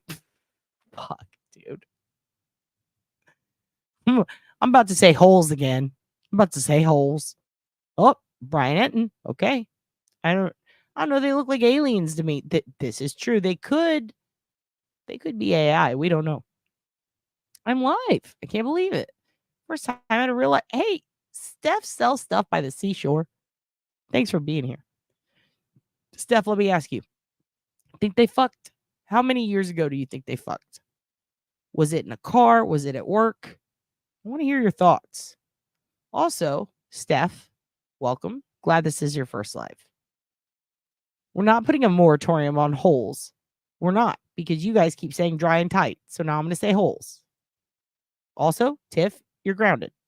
Steph, back to you, my favorite child. Don't tell the others. Listen, how long ago did they fuck? Where did they fuck? Why did they fuck? Was he married at the time? Is that why she's pissed? Why does he kind of look like Lip from Shameless? Or is it another celebrity? Also, what is this table made of? Is that glass? Is that frosted glass? Do you like the table? I have so many questions. What do you think? What are you thinking, Steph? Also, if you had to choose between Brian Enton and Morning Joe Scarborough to play in their hair? Whose would you pick? Like, run your fingers through it. Which one? Politics aside, which one? Can't wait to hear the answer. Ellie B says, oh, wow, Brian and a lot of Brian, because you want to touch it and see if the hair is real. Me too. They're 24 hours, day and night. That's true. That's true. No, she's doing the camera guy. They're fighting right now. That's what that look is. Crystal starring that comment. You're gonna be fucking, you'd be so great. You need to come to crime scenes and tell us what the fuck happened. Bony, dry hands and lips. Oh my God, AJ. You're gonna be a fantastic Catholic mom one day. If you're not already, goddamn, why not? The head falling off. Yeah. It's weird, right? Remember that thing? No, you're grounded, Tiff. Go to your hole. Wonder what she uses as moisturizer. Don't, Darlene. Clip it. Someone screenshot that. Sending that to Aunt Deb too. Starring. We all know. Moist. At the company Christmas party. Oh, shit. And she complains because she's like, I converted to Judaism with my ex-husband. I can't come to this party. I think they go off camera and unzip the back of each other and then get beamed up by Scott. They do a backwards Grant Smith Ellis. Instead of zipping up mother, he unzips. Okay. Ended up working together. It's hell. Oh, fuck. You're right. They didn't want to. The name of the story was The Green Ribbon. 20 years, yo. Okay. 20 years. Unless it's Paul Holes. Don't you dare. Don't you bring him into this, daddy. I don't think they can bend enough to do it in a car. She's got to keep her pencil skirt down. God damn, AJ. God damn. You're going to kill some kids' self-esteem one day, but you're going to make them strong. You were grounded. Lollipop.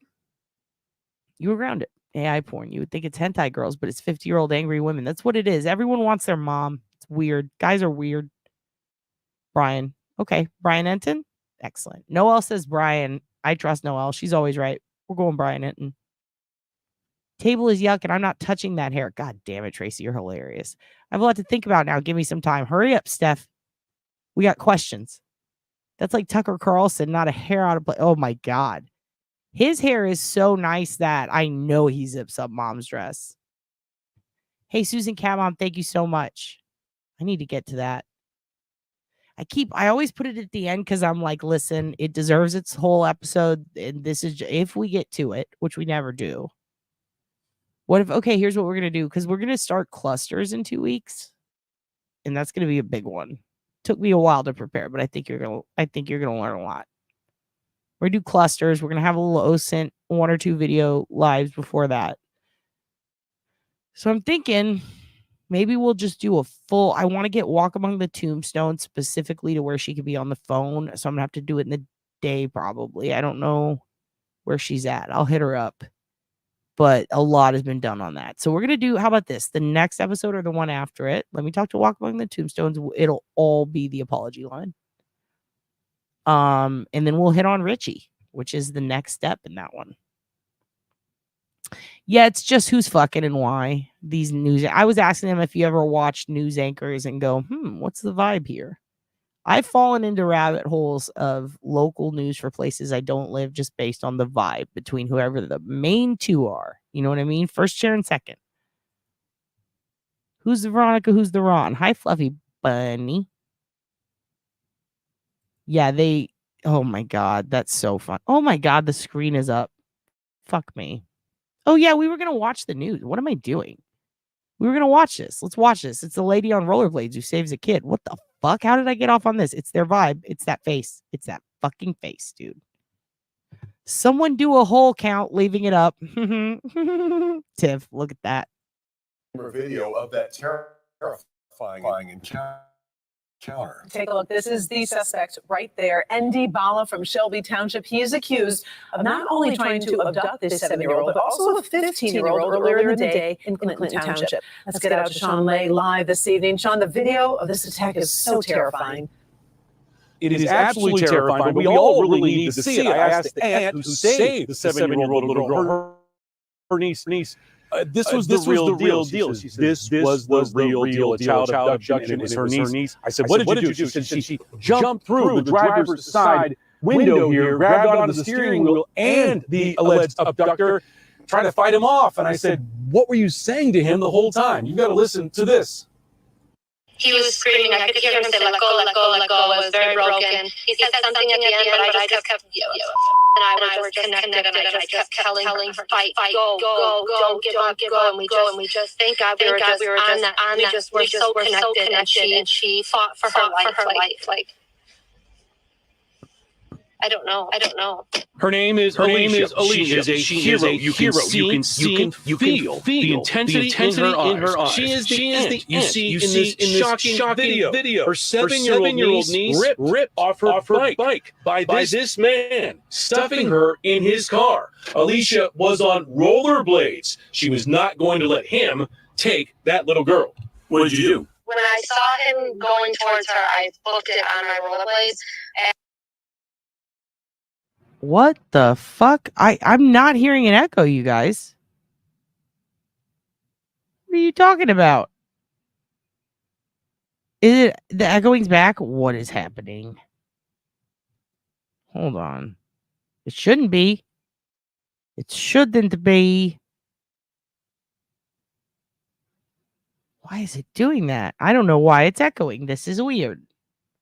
Let me see if I can fix something. Hold down. Camera. All right. Audio. Installation.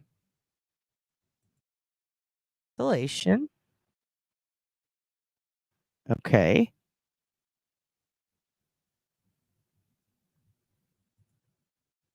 All right. Let's see if this works. Yeah, no, it's, I mean, I don't know what's going on.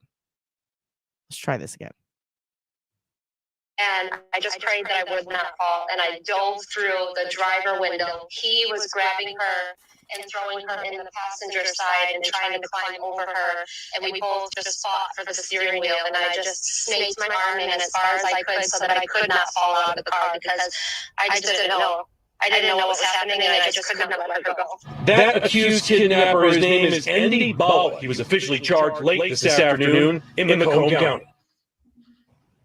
Back here live, I'll take you inside the courtroom tonight at 6 to see what happened there. Well, I don't fucking know. That's crazy. Here, I'm going to stop that.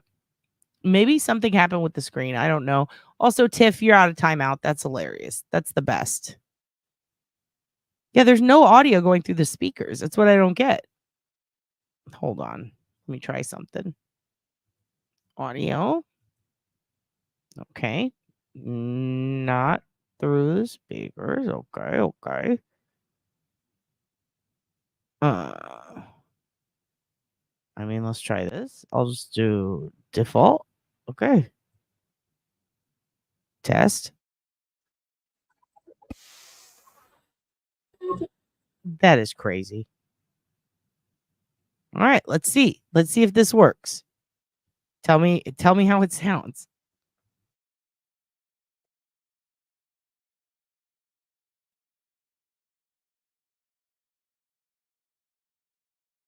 Oh, wait, I have to show it to you. Hold on.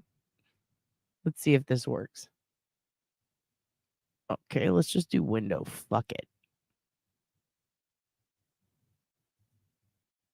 Do the whole screen. Let's see if this works.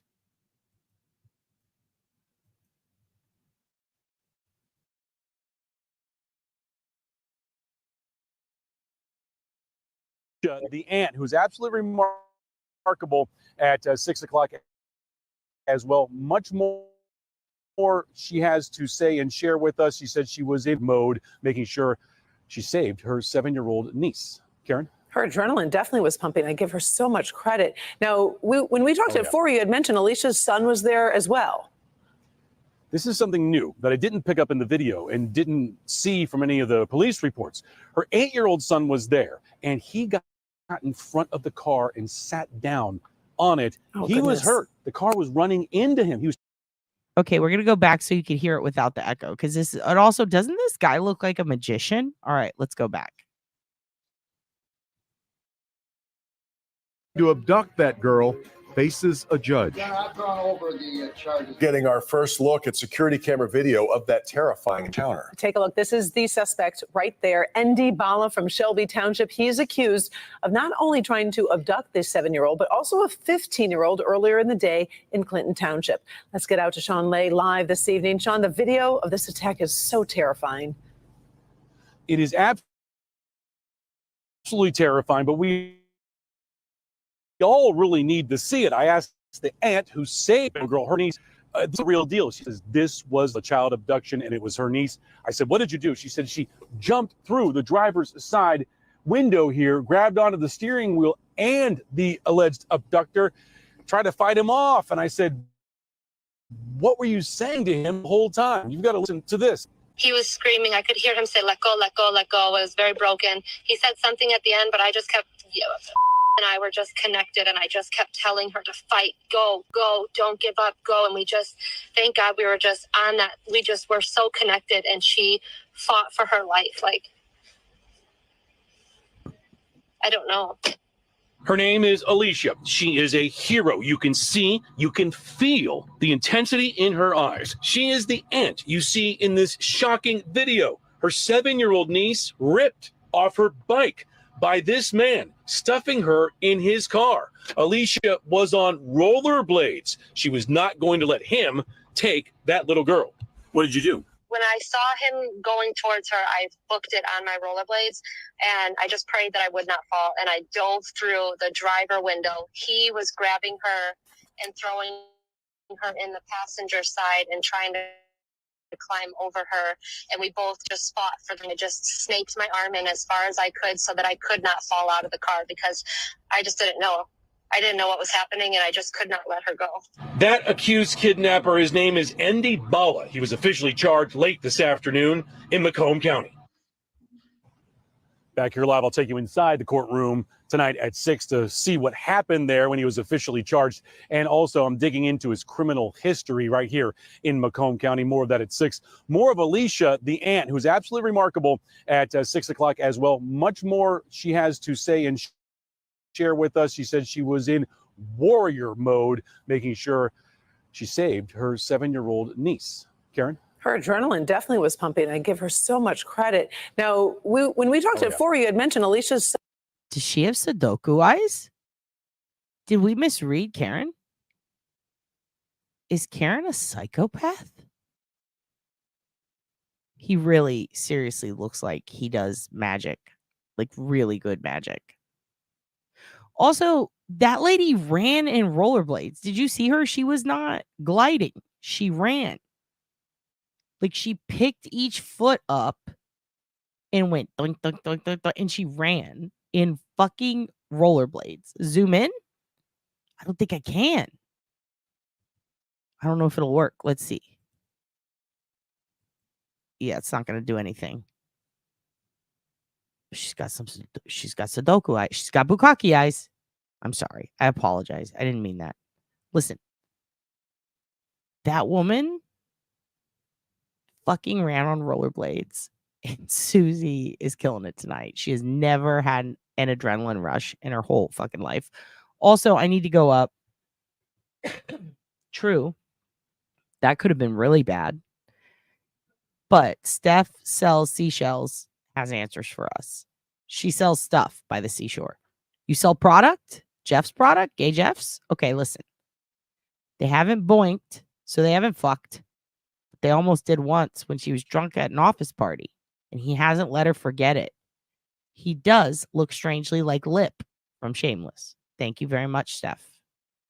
The table is acrylic. Wow, good call. I think it is too. Didn't know what it was called. You're right. It's acrylic. I had one. It's like got that. It's got that weird, blurry, like foamy looking top. I'd run my hands through Joe Scarborough's hair. Oh my gosh.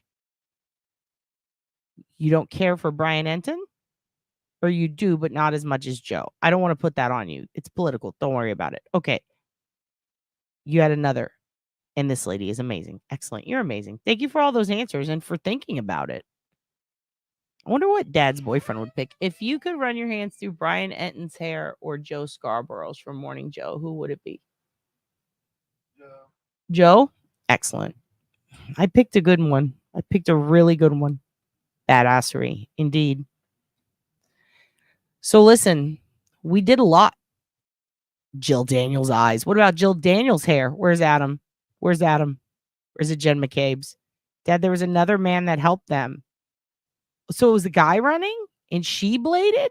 Either way, blading to the scene of the crime is pretty fucking sick. Like, if I had the choice of being saved by someone on rollerblades or running, I'd pick rollerblades. Like, fuck yeah. Swoop in, get me. It'll be like a Ninja Turtles cartoon. I'm glad you love this. I'm glad you love this. Woman doing? That is the funniest. I love your picture. Is that a nun doing the... Okay, that's fucking great. I'll send that to my grandma. Are you Baby Brian? Baby Brian. I have so many questions. You're judging the hair. I understand. Me too, frankly. I mean, here's what's funny is this is the type of lady to criticize someone wearing a turban, but what is this? What do you call this? It's just fascinating. I'm saying that because she has a square jaw and I'm being very judgmental. I apologize. What are these scars from? Did he... Wait. At that Christmas party, what went down?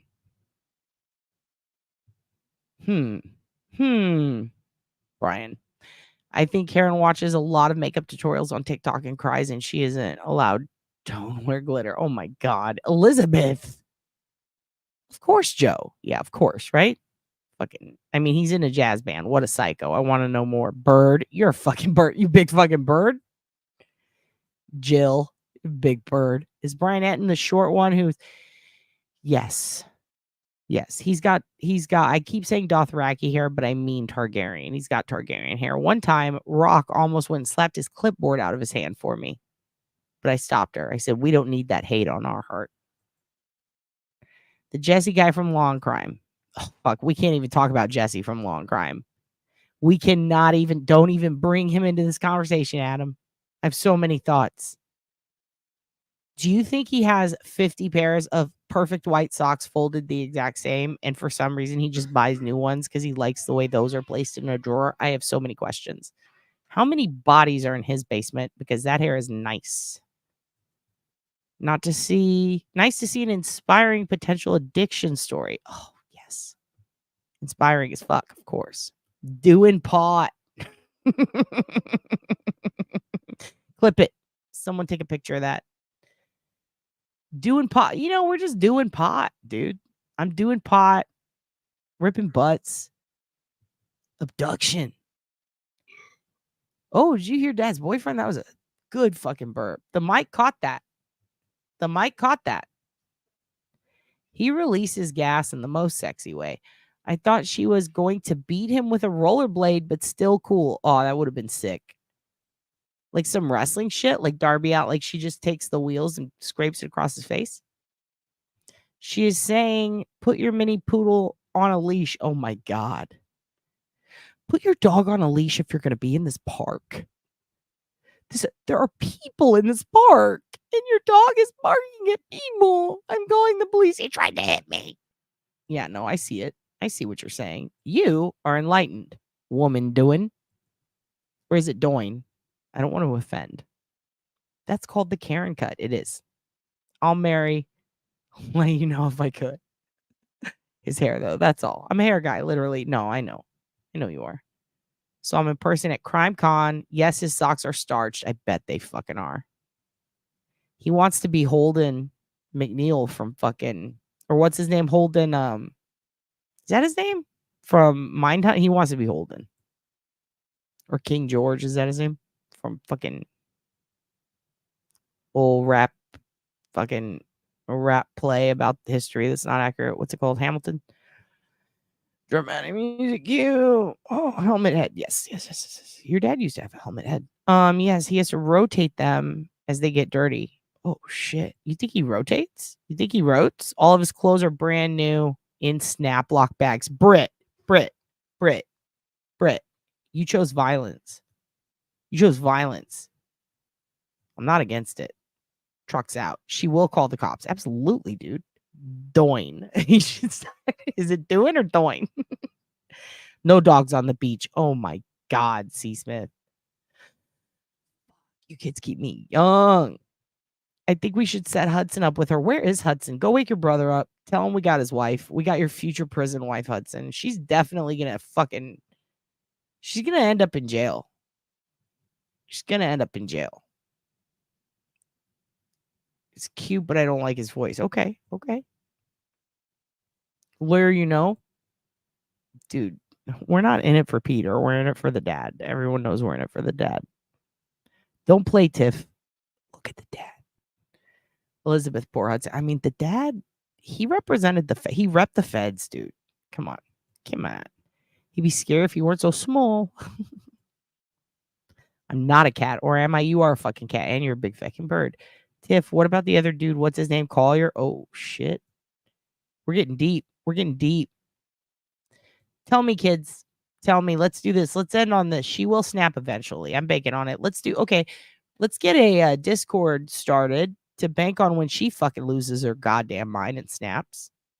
Is it going to be on air? Is it not? I want to see bets going. I want to see a lot of different possibilities put up to bet on. Let's start gambling. This is a fun cult. Let's gamble. Let's get an addiction. We're not a sex cult. So we may as well we're not going to do MLMs either. Why not gamble? Why not lose the family farm? Stupid autocorrect. Agree. Landry Colors Flighty seems not so straight to me. Been in Hollywood too long. Yeah. Agreed. Karen takes bars with boxed wine. God damn it.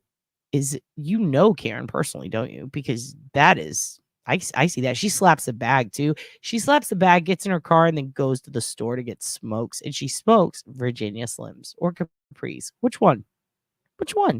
Peter does have good hair.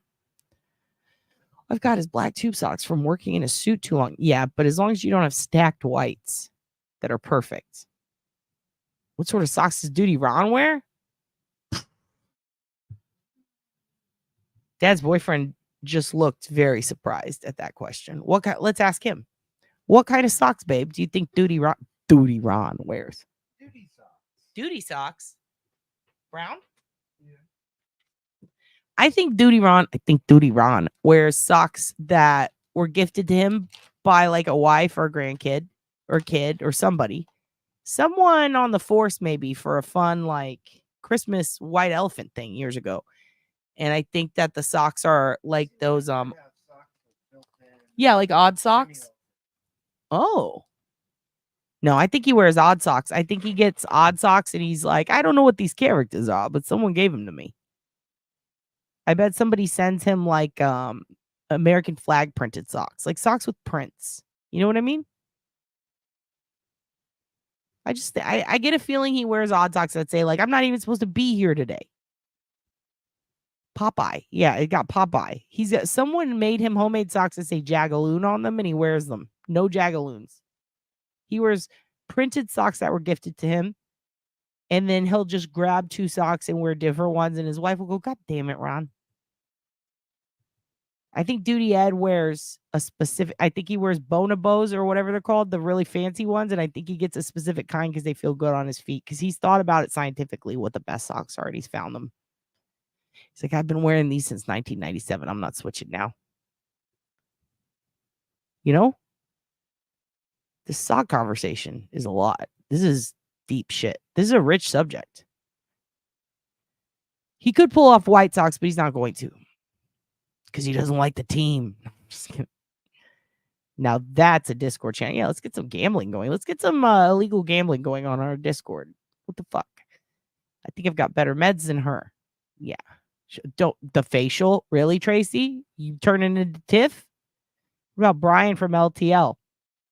Now he's too close in proximity. That Kevin Bacon 3 away from us. If we're going to talk about, we can't put people in hypotheticals if they're within an arm's reach. You feel me? Karen's far away. She can't lunge at us, so to speak. Socks with Oscar on them. Exactly. You think Duty Ron wears novelty socks on holidays? Me too. I think so too. I think he loves it. I think he laughs at him. He goes, look what my socks say today. You think he wears all black? You're probably right. You're probably right. She will lose it during the night when she sleeps with him by smothering. Darlene. God damn, Darlene. think Darlene is right, dude. Fuck, you guys have a lot. Popeye is with his parent. Oh yeah, someone got him printed Popeye socks for sure, definitely,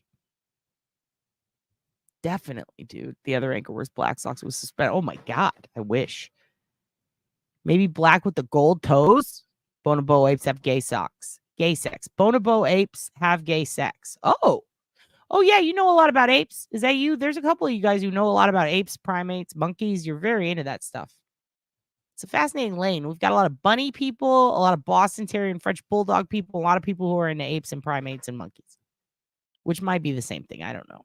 I'm not as versed on that. He wears his penny loafers, no socks, and high white. He definitely wears socks. He definitely wears socks. There's no fucking way Duty Ron's a man who doesn't wear socks. I'm going to ask him. We'll find out. We'll get to the bottom of this. That could be something that we bet on. What's LTL? It's a guy. He has a hat. Karen Reed. It's a thing. She slaps a bag. Yes. Because she's done. She gets to the end. She slaps it, gets to the end, slaps it again. Mid-calf white crew socks. I don't know about that. I don't know about mid-calf. That feels, I don't know. Feels a bit much. We'll see. This chat has officially decided she's dry. AJ, I'd ground you if you weren't. So you're that kid that cusses at the teacher, and then you have to go to ISS, but your dad's still laughing. Like, it's okay. Like, I'll punish her when we get home, but I'm not going to. That was fucking funny. We're going for ice cream.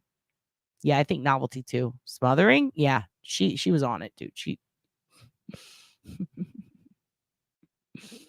Oh God, you kids are hilarious.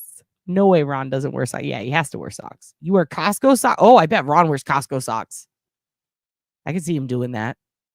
100% he wears socks. We have a lot of opinions on his socks. I'm going to clip this and send it to him. You guys have such strong and so many opinions on whether Duty Ron wears socks. How did we get there? Was that me? I feel like that was one of you. You don't just fuck, dude.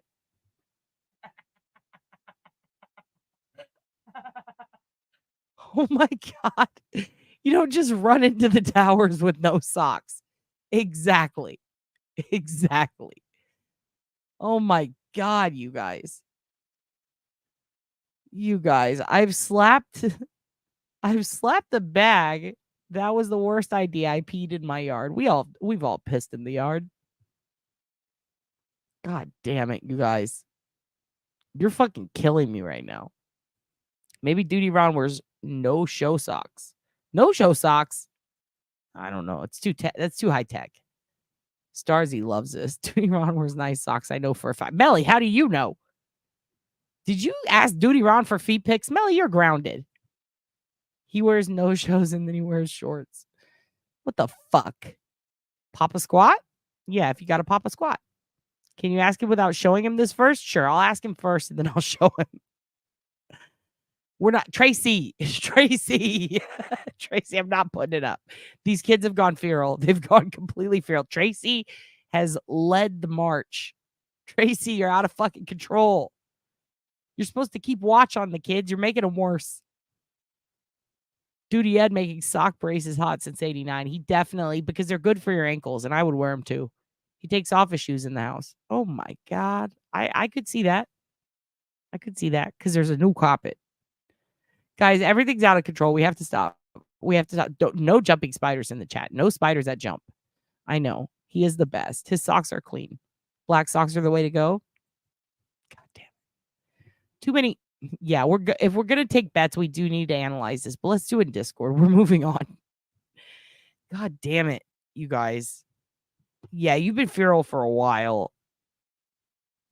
And Ken knew and he let it happen. Kids are fucking killing me. His socks are as fancy as his drapes. I bet he has good socks. I didn't even think about that. Drape socks? I don't do spiders. Me neither. Next person who talks about him, you're out. You're gone. You're banned. Fuck spiders. He drives a Tesla. He's high tech. Oh, he is. Fuck. Think he has Tesla socks? What the fuck? I wasn't listening and I just walked in And I really meant the nice sock comment like Gucci sock. Oh, Melly started this. Melly, you're grounded. He wears those football team socks with the stripes. I could see this. Cops love shit like baseball, hockey games. They fight the firemen. If he pops in here and tells us what kind of socks he wears, I'm going to throw the computer. And we're dropping the mic. That's the best fucking way to end the stream. I don't think he will. I think he's asleep. When can we see Duty Ed's drapes? Darlene, go to your room. Oh, that wasn't a euphemism. Oh, I don't know. We'll ask him. Oh, I need to pull. I have a link to where you can buy those drapes. I'll go find them. I'll put them up. They're very expensive. They're Moroccan. You have to discuss this for me. Ask how people shower. Face into the water, facing the wall, water in your back. I need to know if I'm weird or not. Oh. All right, chat. You heard it. You heard it. One's in the chat if you face the water or the wall. From the water to the wall. Till the water drops off my ball. I'm sorry. Do you face the wall and the water faucet thing? Or do you shower, turn around with, are you back-assed? Or are you like back-assed as opposed to front-assed? Does the water hit your back or your face? How do you do it? 2's for back, 1's for face. This is very interesting. And then I have to go to sleep. We're voting. Do you let the water hit you right in the fucking face when you shower? Like Officer Bukaki? I'm so sorry. Or do you let it run down your back? Like Brian Enton. I'm so sorry. I'm so sorry. I meant it though. 1's for facing, 2 for away. 69. Starzy says, excellent. Excellent. Both ways. Oh shit. Martian. You stand sideways. I get both. 1. Okay. You facing the wall is weird. Oh shit. Face the wall. I'm a weirdo. Cops love shit like baseball. It's true. It's absolutely true. Both. You face the water. Okay. You rotate. You're like a little chicken. You just okay. 2. Sherilyn says 2. She poops. You poop. No, I'm just kidding. You face away. Okay. Both. We got a lot of boths in here. Back to the water. I face the wall. I face the fucking wall. And when my hair comes out, I like make little animals with it on the wall. Both asked. Yeah, all asked. 2. Okay, we got a lot of. You guys all get it down the back? Fucking gross. Not me. Face down. AJ, you've been in jail too long. Fuck. Face down. 1, 2, 1, 2, 1, 2. Okay, both. You just spin around. Excellent. Like Brittany. Uncle Ed is in Africa. Absolutely. 1. Both. 2, then 1. Oh my God. I don't know why you'd face the water to get it in your face, to get the water in your face, except to wash, face, and rinse, but mainly facing the wall. No. You do. I mean, I do both, but I prefer facing it. You love these questions? I hate these questions. Now I feel weird. I face the water. I let it fucking hit me right in the face. And I let it go back. I have long hair, though. If I do the other way, the hair's going to get in my ass. I shower in the rain with soap. Well, you're sitting there doing yoga. Of course you shower in the rain. Just a crazy Swiftie. Says, ha, ha, ha, ha, ha. Rails gone off them. Absolutely. Depends on the back pain. If it hurts, the massager. You have a massager? Oh, shit. Go 3 ways. Oh, God damn it, Martian. Now you're making bath time complicated. I want a complicated bath time. How many ours doesn't come down though. It just stays there. So you kind of just got to go with it. I do both. I turn off the water. I soap up. I'm extra weird. Oh God.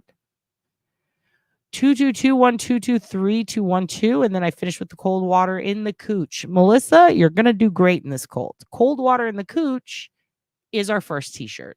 It's coming out soon. Cold water in the cooch. Clip it. Take a picture, screenshot. Adam, screenshot. Someone get the AI on this. Cold water in the cooch. Cold water in the cooch. I'm going to say it 3 more times, and let's see what the AI comes up with. Cold water in the cooch. Cold water in the cooch. Cold water in the cooch. In the cooch. All right, now let's see what the AI comes up with. Someone pull it. Pull it. Pull it or you get pop-ups. I'd face it, but your mom gets in the way. Kenneth, don't you talk about, I'm not going to say my mom's full name. Kenneth, that was amazing. I bet there have been times in your life where an asshole is talking big shit and everybody's watching and you just go in for the zinger and you just fucking wreck his marriage. Like, I can see that happening. You're the guy who, like, a kid's being a fucking prick, and even though they're a child, you put your foot out and you trip them. Fucking Kenneth.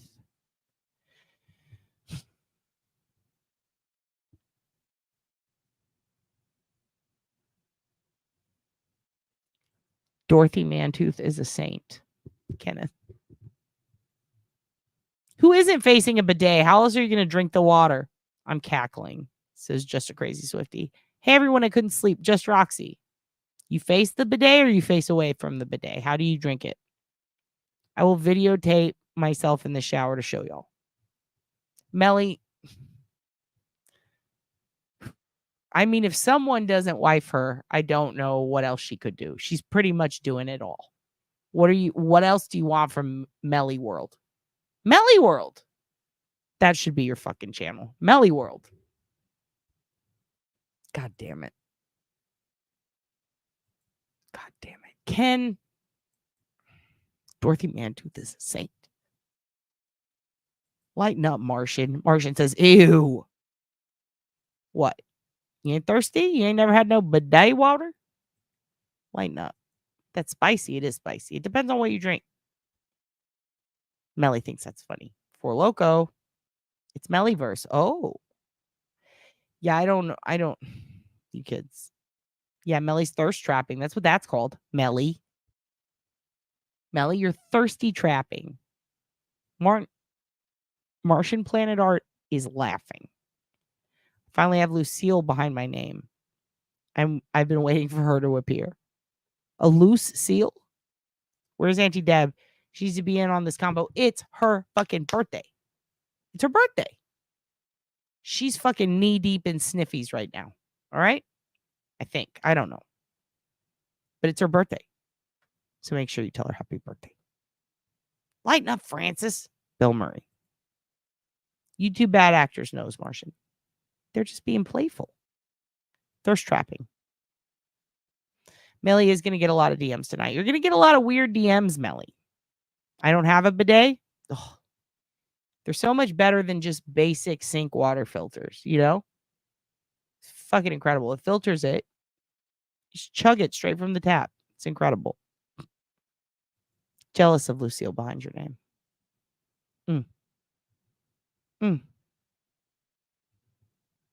I'm ice cold pussy dips. Okay, Colors Flight. I knew something was up today, too. You kids are fucking wild. You're all feral. It's 3 a.m. We've been going almost. Look, once we hit 5 hours, we're done. I can't. Auntie Deb is browsing mirror listings on Facebook. I know. Knee deep in sniffies looking at mirrors. That's what your aunt's doing.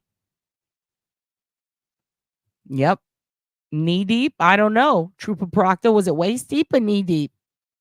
I wish I had one of those Japanese toilets. The bidet? The bidet?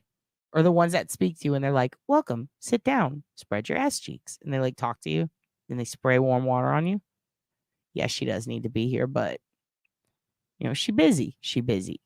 Bidets aren't a thing here.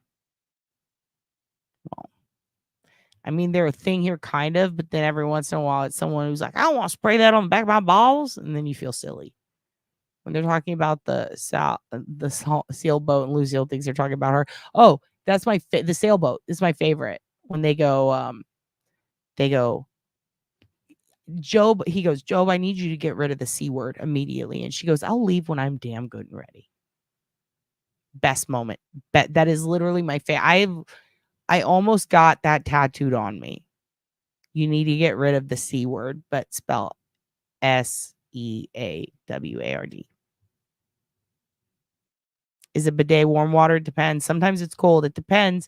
If you it's a diaper joke. If you get just the regular one, it's just however your water is. But then you can get the fancy bidets. These are the ones with the bamboo handles and the total washlets. And you can listen, I've researched them a lot. What is that? It's a little spittle. It's nasty. Oh, God. I wonder if that's from Mookie's. I wonder if when I put Hugin up, if that's his drool. I'm going to replace this. It's disgusting. All right. Yeah, it could be warm if you're fancy and you want the total washlet.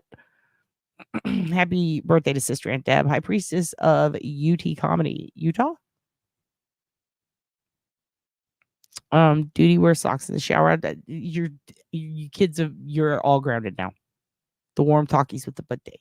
You're killing me, Dad. My stomach hurts. Stable. Okay. We have to talk. I have a literal bully coming after me, and I need the Colt. You know what to do, Melly. Psych him out. Send them tit pics. They can't bully you. Have you seen that lady? Have you guys seen the lady who's like, this is my titty when she's fighting? It throws them off completely. She's getting harassed and she shows her boobs and then no one knows what to do and she wins the fight. It's incredible. It is incredible. Dad, Melly needs our help. Who's bullying you? Mean and horrible things. Okay, I'm going to get on it, Bun Bun. Thank you, Bun Bun. What did she do? What did she do? What happened? Melly who? Melly who? You guys leave Duty Ron Socks alone. What happened? Melly, what happened? Who do we have to fuck with? Oh, we have to hurry, Melly. It's 5 hours. I have to go. Who the fuck is messing with you? Mod Life. Just give me their screen name.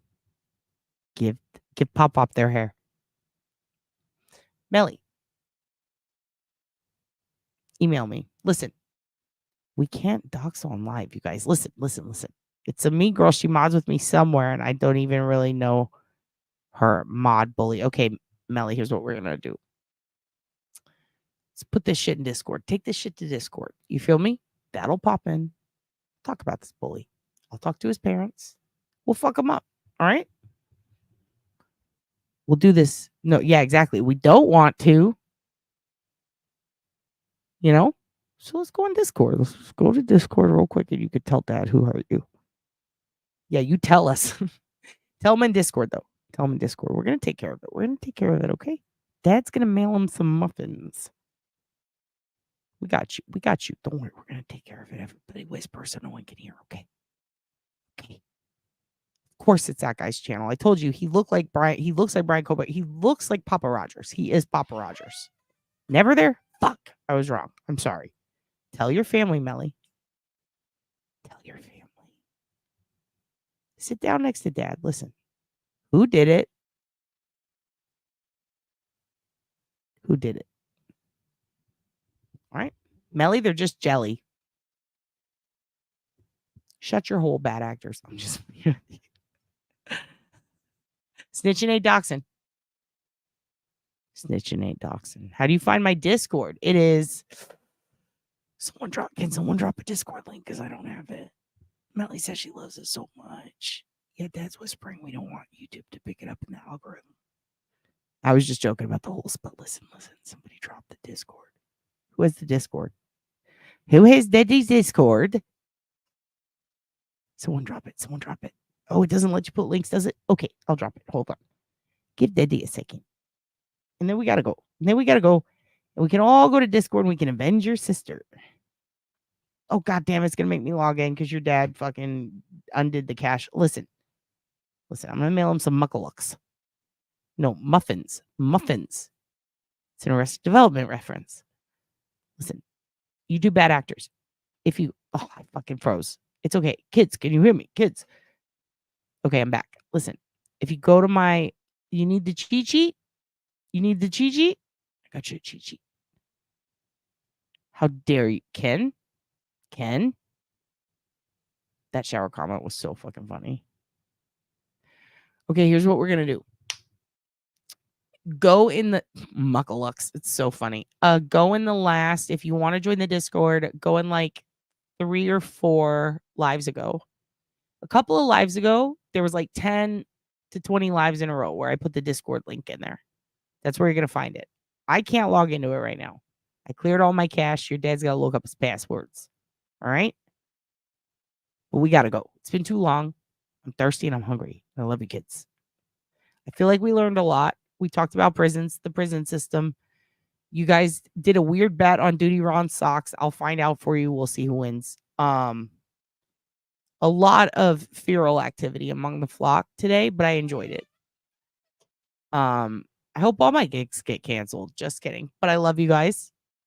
There's always money in the fucking banana stand. Always. Give Pop your hair. All right? Go to the Discord. Melly's going to be there. Give Pop your hair. I love you to death. All right? Like and sub. Or don't. Whatever. Just be a potato. You're all big fucking birds. I love you. Good night.